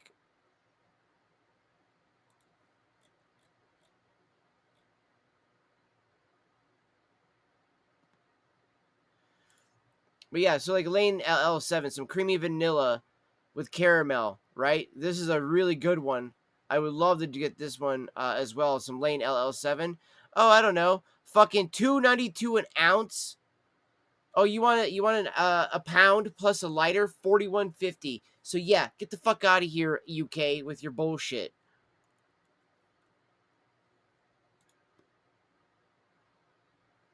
Literally, all of that would be like that right there would be 12 pounds for this, for an ounce. And that's just of some bulk standard tobacco, chat. UK, I'm sorry, you guys fucked it up. Like, how do you do that? How do you do that to your tobacco? A country like the UK. Now, I've mentioned Harriet Pipes, and I enjoy watching him because he talks about the pipes he makes. And I'm determined to have a pipe commissioned. And I don't know if Chris is watching, but maybe he could answer this. You can hear that bubbling away there. Haven't quite packed it very well. How was that? That's a crackling pipe. Holy shit. When you make a pipe, is it to stamp an individual text on there? I would like to put a name on a pipe, but I don't, not my name, but a different name, not somebody else. No, I'm getting confused. Not another person's name, and it's not really a brand name, but it is a name. How easy would it be for somebody like Chris or a pipe maker to put a name on the pipe to commemorate something, let's say? That's probably the best way of putting it. To commemorate something. Because I would love to commission a pipe and commemorate. It's actually something I'm writing. Yeah, his book. I'm writing a book, and I'd like to commemorate the Biggles book that he ended up publishing. Nobody would know. I'm not going to promote it on pipes or anything like that. Oh, hello, don't tell me the flint's gone again. Oh, there we are. Now, the other thing I wanted to say, pretty cold and chilly in here in the UK, which is why I've got my fire going. The other thing I wanted to say is I was talking about Jacques Tati, and somebody got in touch with me and said they thought the Tati pipe was a prince, a Tati prince. But on subsequent research, the article that this chap sent me was that Tati only used it as a prop for his Monsieur Hulot character, and that he actually smoked cigarettes. About halfway through this bowl already, chat. That doesn't lower his master artistry as a filmmaker and comedy persona, but it is a shame. All right. Because I had this idea that Jacques Tati would be sitting there coming up with his creations, puffing his pipe. But in the end, he's probably smoked the fag, you know. Yeah, I come up with this idea. I have Monsieur Hulot strolling down a triple The fucking voices that Richard does too. To a tin can. Yeah. Hasn't quite got the same ring to it, really.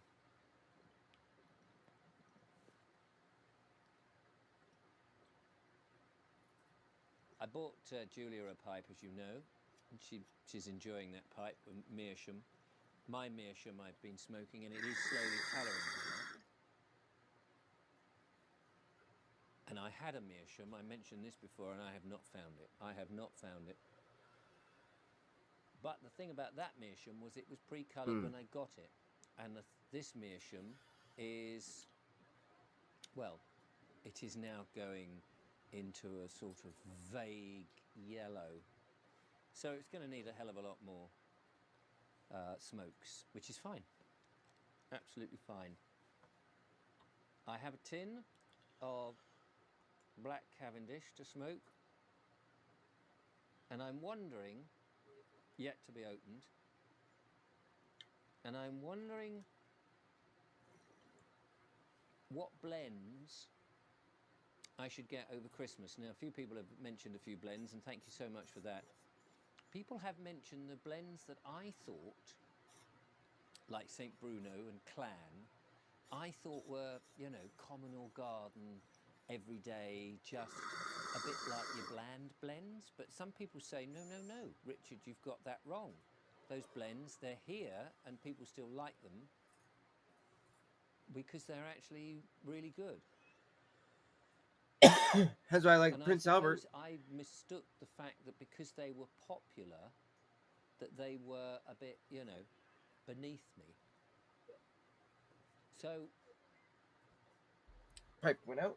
the blends I would like to try, because I see the Americans, and when I watch the American videos, they seem to have millions of blends that I can't get over here, and it's really annoying. I don't know whether where you are, you can still get them, but I look at the various UK channels, and you just can't get them.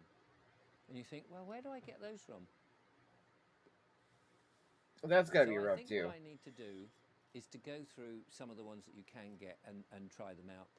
And I suppose I ought to go for St. Bruno, Clan, and Erinmore, because they seem to be the ones that at least I know as names.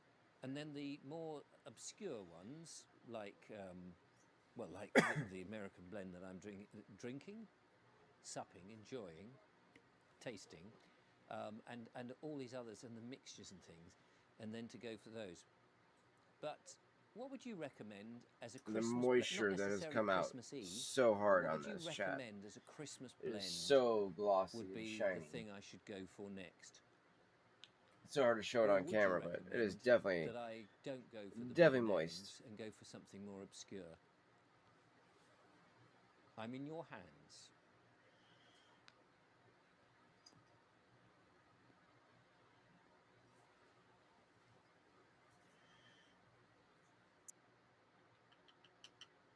Although you just finished off the video like that, like alright, I think that's where we're gonna end it then.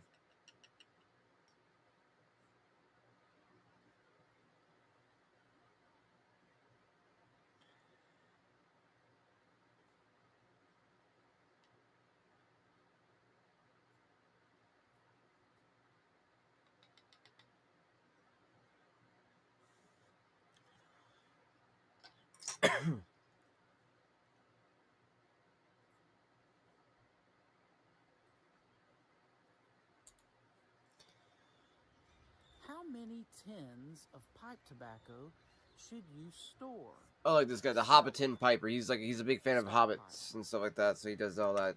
We're going to talk Vibe about to it. that in great detail today over the latest video here in the Smoke With Me series. This is a series where I encourage you to load up a pipe and share a bowl with me while I talk about some pipe-related subject. Don't get in a hurry. We don't get in a hurry here. Pipe smoking and getting in a hurry just don't go together. Nope. But we're going to relax, enjoy a bowl, and talk about how many tins or pounds of pipe tobacco should you cellar? Hundreds.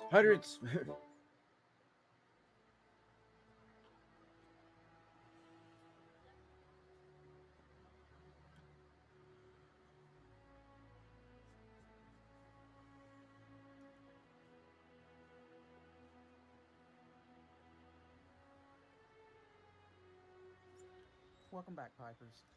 Hobbiton Piper Kevin here, coming to you from the Arkansas River Valley in America. We had a lot of snow, half a foot this winter, and then it warmed up, it all melted. Such a good tobacco chat. You can just sit here and smoke it like you can, dude. It's cold.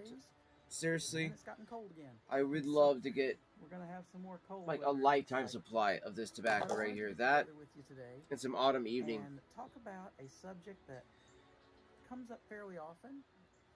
I usually get questions on this every month. And we'll load up some of the smooth sailing Someone next too, asked actually. me, Kevin, So want some how many coconut. tins should I store? How many should I cellar? And Pipes going out. the answer to that is different for different people, but we're going to talk all about it. And today I'm going to be smoking some Capstan Gold, as you know is one of my favorites. I'm going to smoke it in my birth year Dunhill pipe. Everybody usually gets a pipe that's made on their birth year, and I have yet to find a good one that I want to find for my birth year. Pipe Stories playlist, you'll find the video if you're interested in more on this pipe. So I gotta find a pipe that was made in 1992, Your freedom. and I gotta find a style that I kind of would want to buy. You know what I mean? That's a birth year pipe that you gotta find, chat, and that's usually a special one like that. Content. It's one you always smoke on your birthday too. And that's unfortunate, but you can still join our Fellowship of Supporters by using the link in the description below. Every person that you see listed in the end credits at the end of this video has used that website successfully. So thank you so much for your continued support. God, I just love pipe smoking, man. I just love pipe smoking. I can't wait till the summer and spring so I can actually go sit on the porch. Like I'll actually, like my plan is this year or this coming year is just go sit on the porch during spring and summer and just sit underneath like the umbrella and just sit there and smoke some pipe tobacco the entire time. And just have some time, fun just hanging out with the family outside.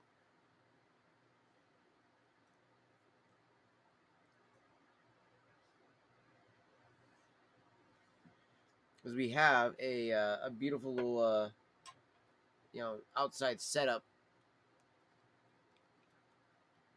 I would love to be able to utilize it. Sit outside and smoke some pipe tobacco. Just bring out a couple tins, put it on the table, sit underneath the umbrella while it's all beautiful out. Smoke some tobacco. People that walk by probably be interested and come up and smoke with us.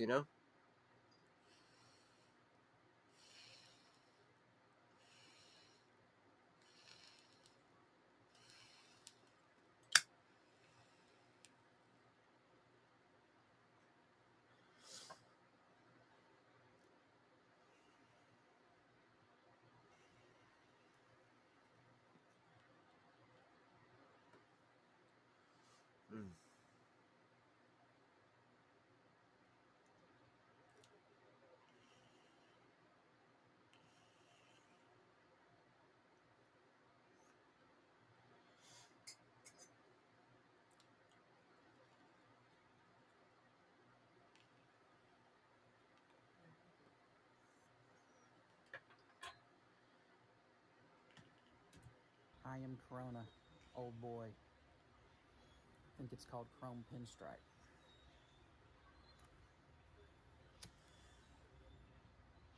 Yeah, see, those are the I Am Corona lighters. Chat, they're like the Peterson lighter I was showing you guys earlier. That's what comes out the side, the flame like that. When the wind is still, this is my favorite lighter now. Beautiful lighter. So it's not windproof, apparently.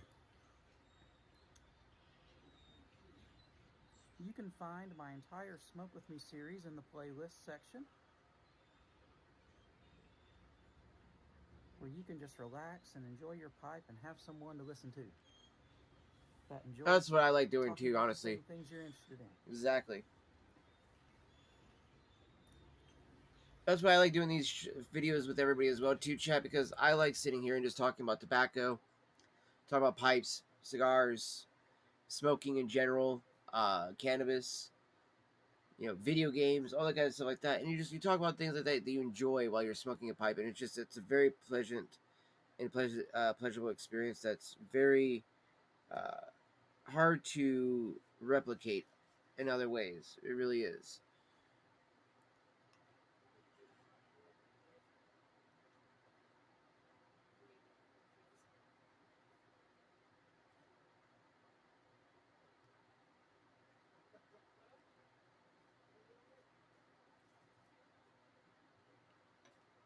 You can kind of get close to it with some things, but not always exact.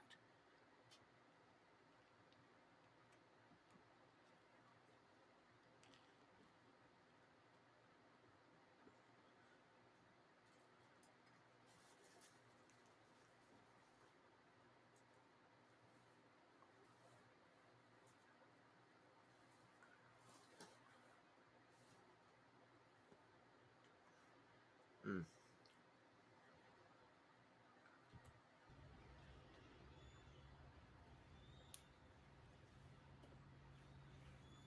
This capstan gold is from 2013. Damn. Excellent year.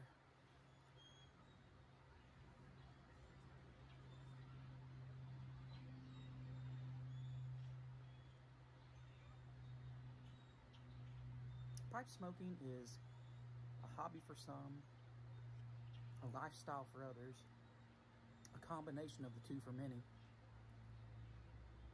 Amen, brother. Amen.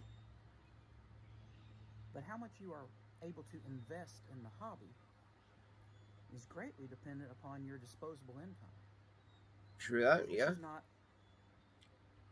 a necessity. Some would argue otherwise. Yes, yes, it This is not a is. necessity in life. This is Lies. luxury. That is. It's a necessity in my life.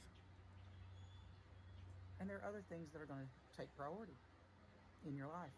And you need to make sure, as with many things in your life that you would like to spend money on, you need to make sure that the things that are most important are taken care of first. You're taking care of your home.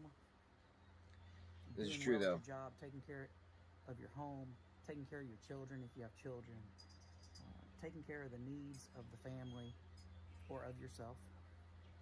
And then you can see what you have left over to spend on other things. Yeah, exactly. And one of those things for me is the purchase of pipes and pipe tobacco.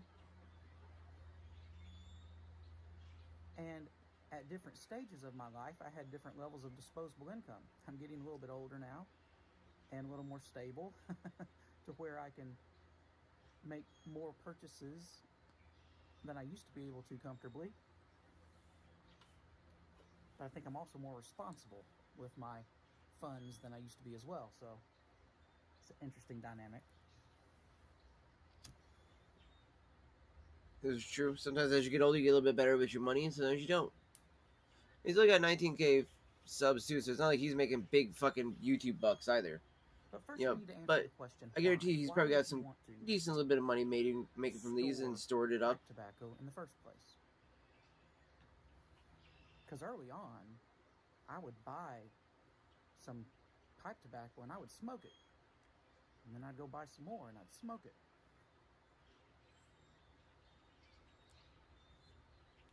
And my wife certainly could not ever understand why I would want to buy more pipe tobacco when I already had some that I could smoke. We don't have a wine cellar. I wish we did, but we don't have a wine cellar. We buy wine and we drink it. And then when we need some wine, or if we want some wine, then we'll go buy some more wine and we'll drink it. And that's how my wife looks at pipe smoking. That's not how I look at it. No, no. That's been a source of conversation between the two of us many times.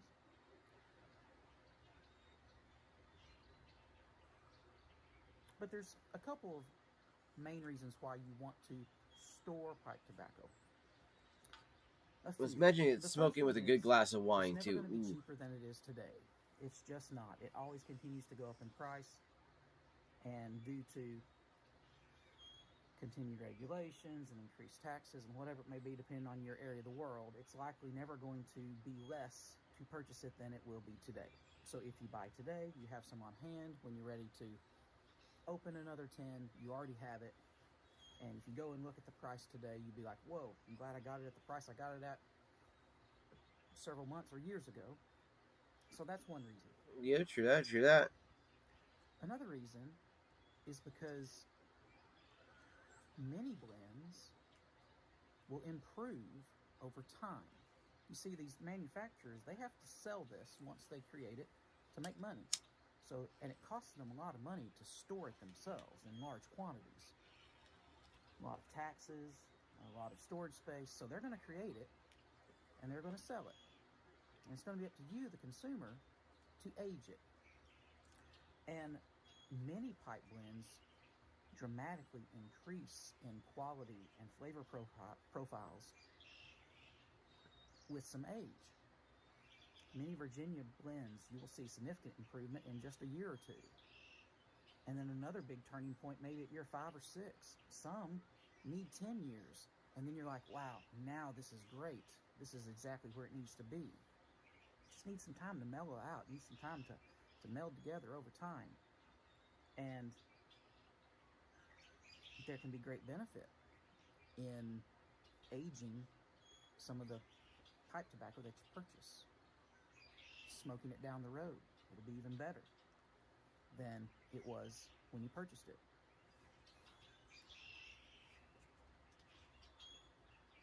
However, before you start cellaring too deep in a particular blend, you need to know if that blend is going to improve over time, because some do not.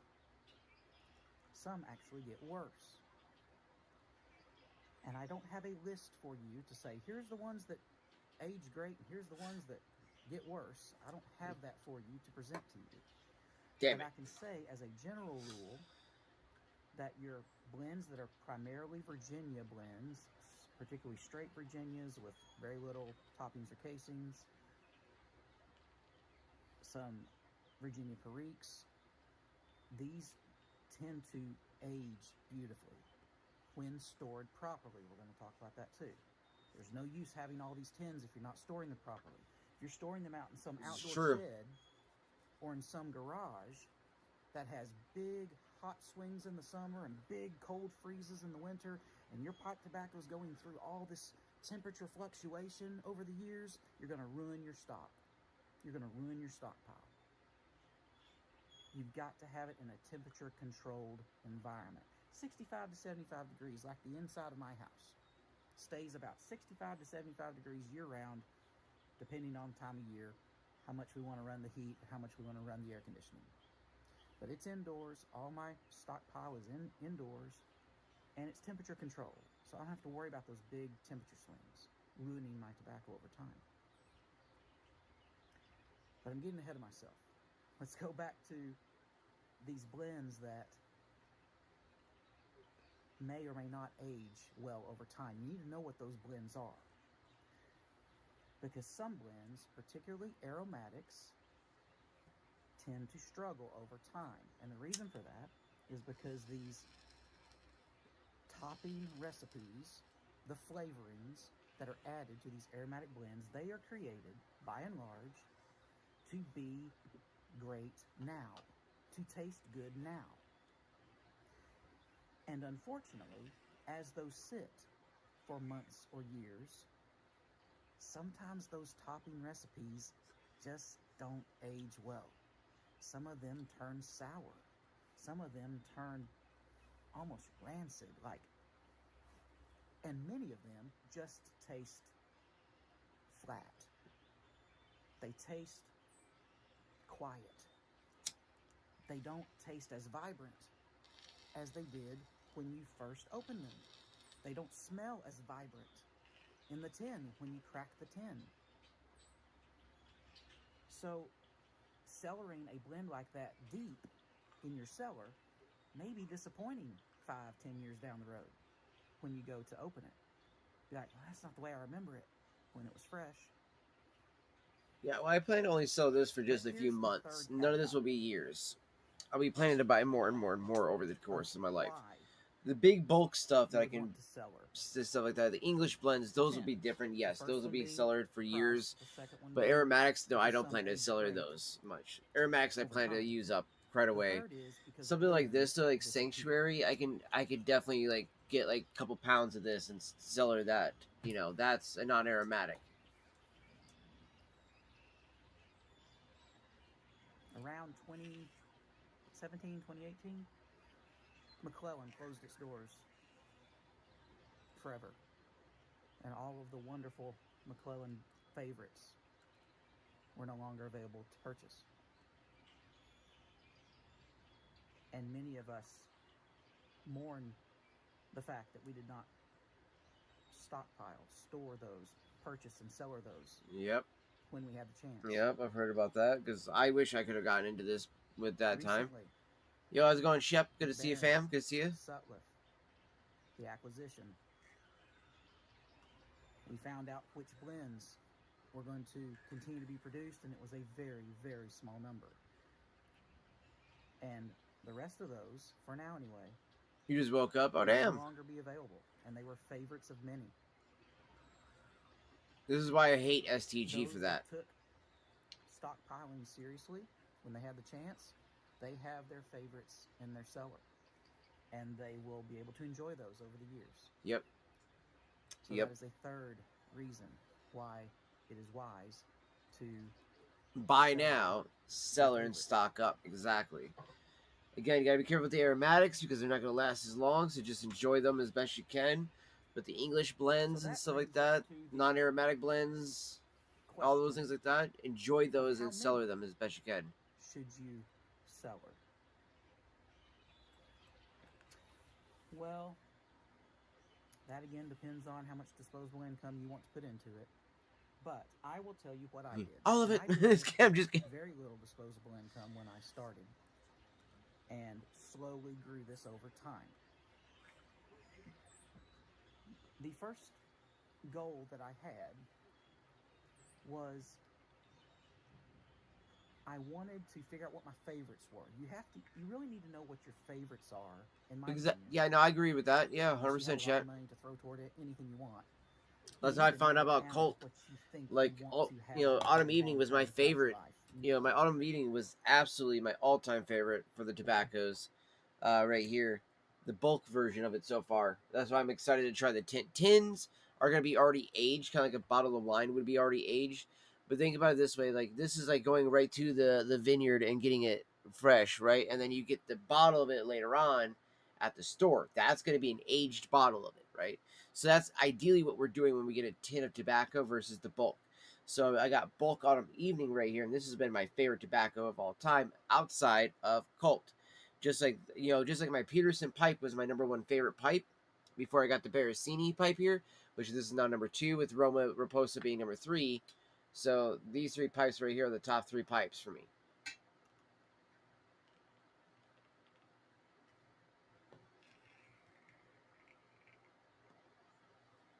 I absolutely love my Barricini.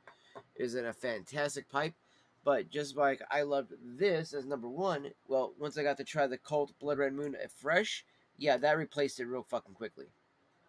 So now it's #2 with Colt Blood Red Moon being #1.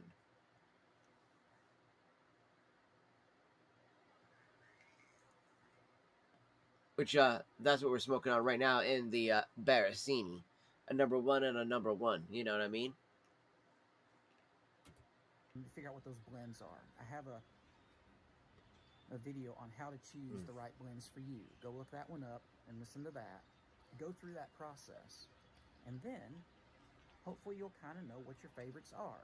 I have about a dozen favorites, what I would call true, like, big favorites, that I really had a desire to make sure I had on hand long term, should they disappear or to taste what they're like aged. I'm gonna do the smooth sailing out of my Peterson, actually, speaking of which. Lower than they will be 10 years Or from actually, you now. know what?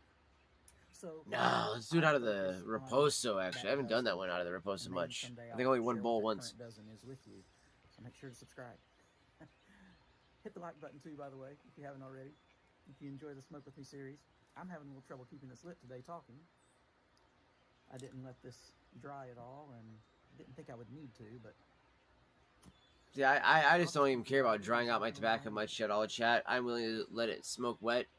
I don't really care. I just want to enjoy my tobacco. I don't care. I mean, sometimes I might dry it out, you know, when I'm really feeling like, all right, I got time to do that.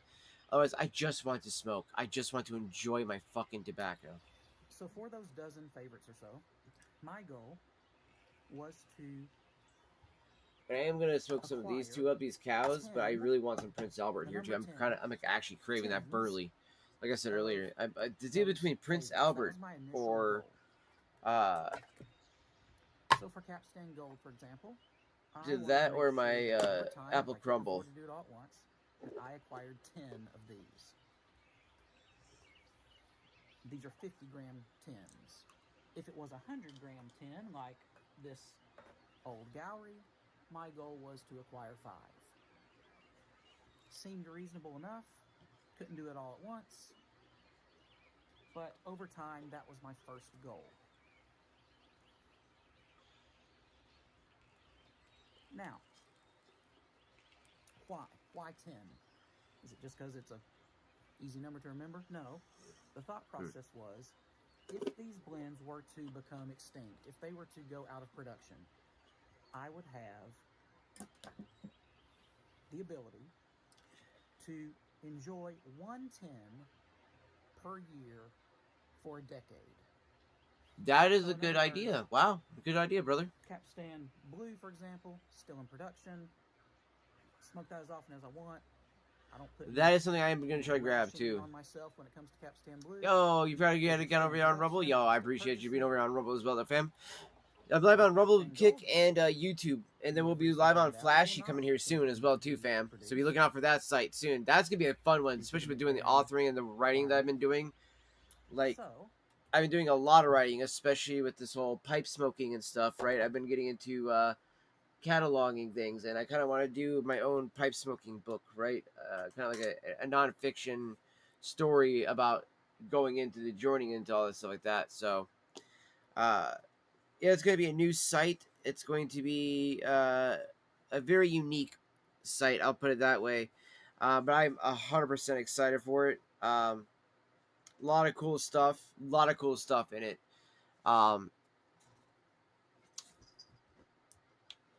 Like, I don't know if I'm allowed to say it or not, but I'll let it slip this one time. Technically, I am already made a partner of it there, chat, and I'm looking forward to when the site drops so I can actually, like, go live, promote the site, everything like that, because it's going to be a blast, dude. It's going to be a fucking blast over there. We're getting a beta soon, so that's something I'm also looking forward to.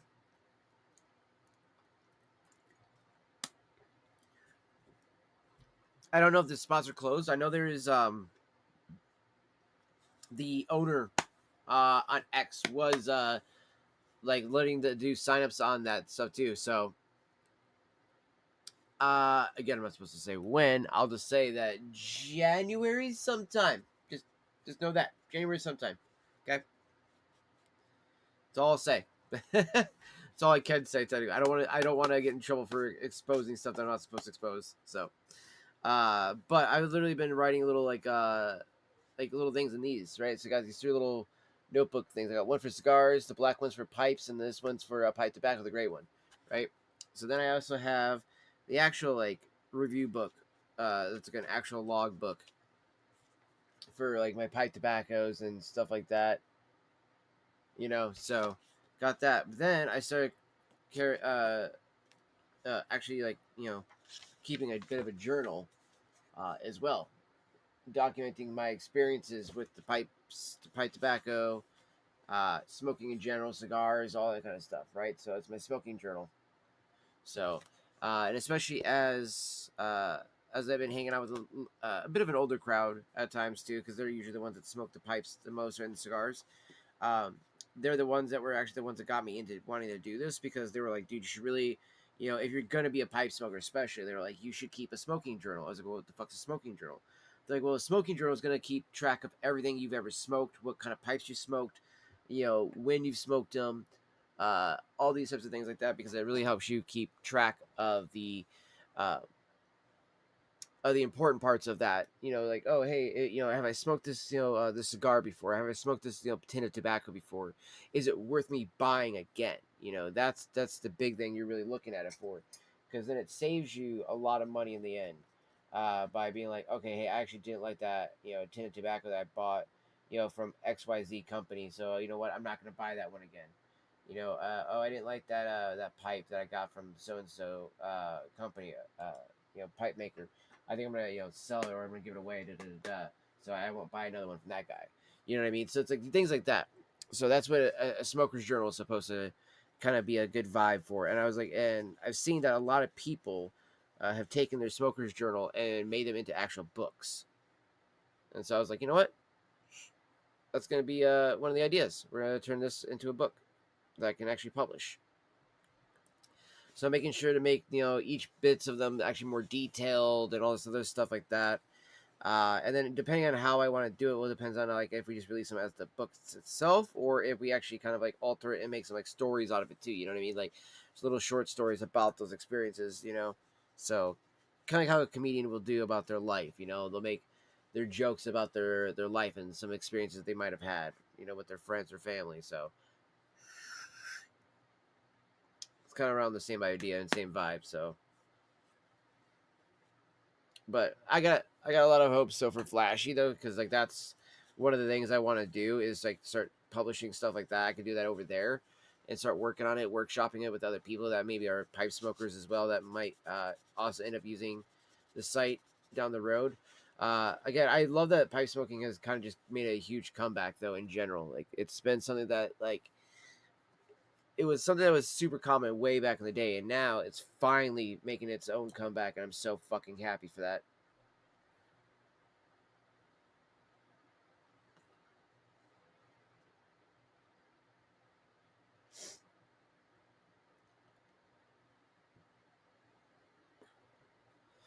Also, the old man in me loves like my old school codger blend so much, dude. Like, and for those that don't know what a codger blend is, a codger blend is an old dude who smokes a pipe a bunch. Okay, it's just the old guy. So this is old men kind of tobacco right here. This beautiful set of Prince Albert right here. It's between this or my my Burley Apple Crumble. Mm. And this is already ready to smoke too, which is another thing I love. Another thing I love about this one, chat. The other nice thing about this is that it's just a fat ass tub of tobacco too, so I can just kind of smoke it however I want, right? And when I do want to go get more of this, next time too, I think what I'm going to do is I'll probably grab 2 tubs of this and 1 tub of Carter Hall. So it's about like roughly around like I think like $120 worth of tobacco right there. But that's what will be my bulk buys. Honestly, when it comes to like non-aromatic stuff like that to kind of bulk up on, because Carter Hall, yes, it is an aromatic, but it really just kind of tastes just like Prince Albert, but just a little bit stronger tasting. Whereas Prince Albert's just a plain non-aromatic burley tobacco, and I fucking love burleys because they're just super rich and nutty. I fucking love that about them. Also, to clear out my other pipe, though, we do have this fucking 1Q in here.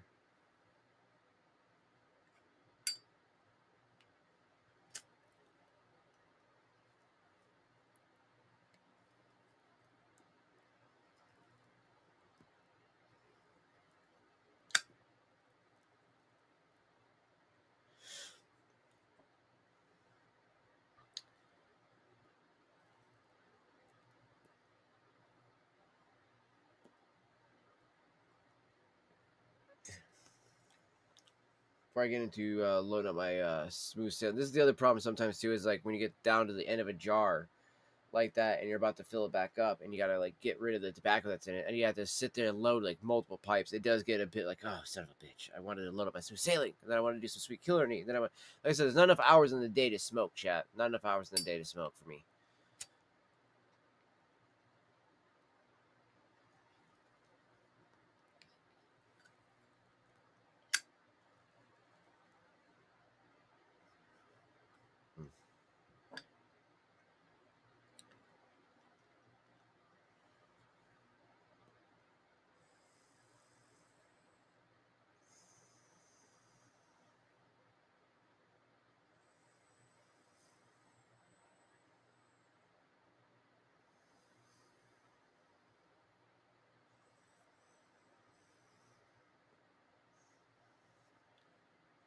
That's using the breathe method, where we just breathe in through our nose, in and out,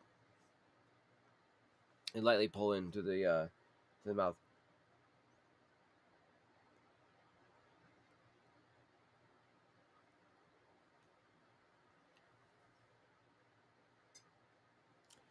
This is a good tobacco, though.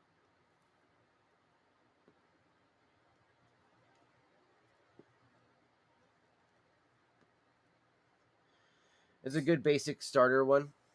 It's the one that I think that a lot of people start off with. A lot of people love it too. Lane 1Q is probably the one tobacco I think that a lot of people end up smoking the most, chat, because it's like it's the most prevalent that you can find in almost any smoke shop, really, too. Um, so it's super easy to find.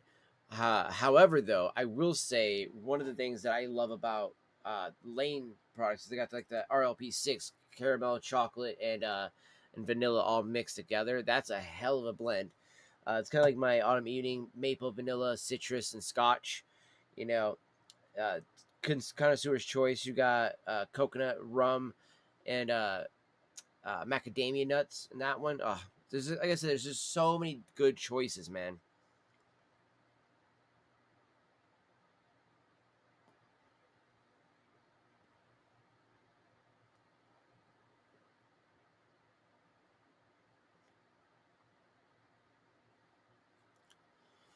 You know, as long as you smoke slow and methodical and everything like that, the experience should be enjoyable. It should be fun. It should be relaxing. It should speak to the soul. You know, it's why I like again taking some time to talk in between each hit and enjoy that experience with everybody. That's another way to actually make sure that you're smoking slowly too.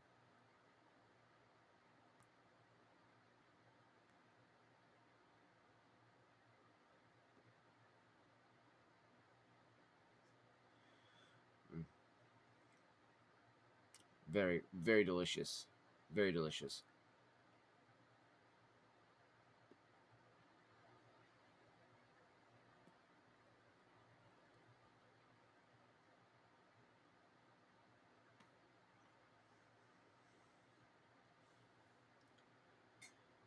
It's also one of those things too that depending on the type of experience that you can have with pipe smoking, it can be the thing that leads to your serenity and your nirvana, or it can lead to the absolute frustration of a lifetime. So I've seen people quit just because it's like I couldn't keep my pipe going, da da da da, ended it one time, and you're like, wow, damn, okay, could have given it more than one shot.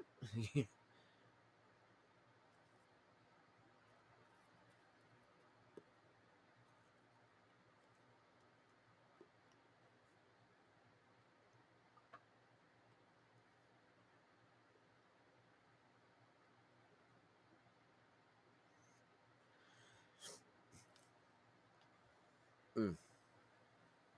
Mm. Mm. Such a fantastic smoke, though, chat.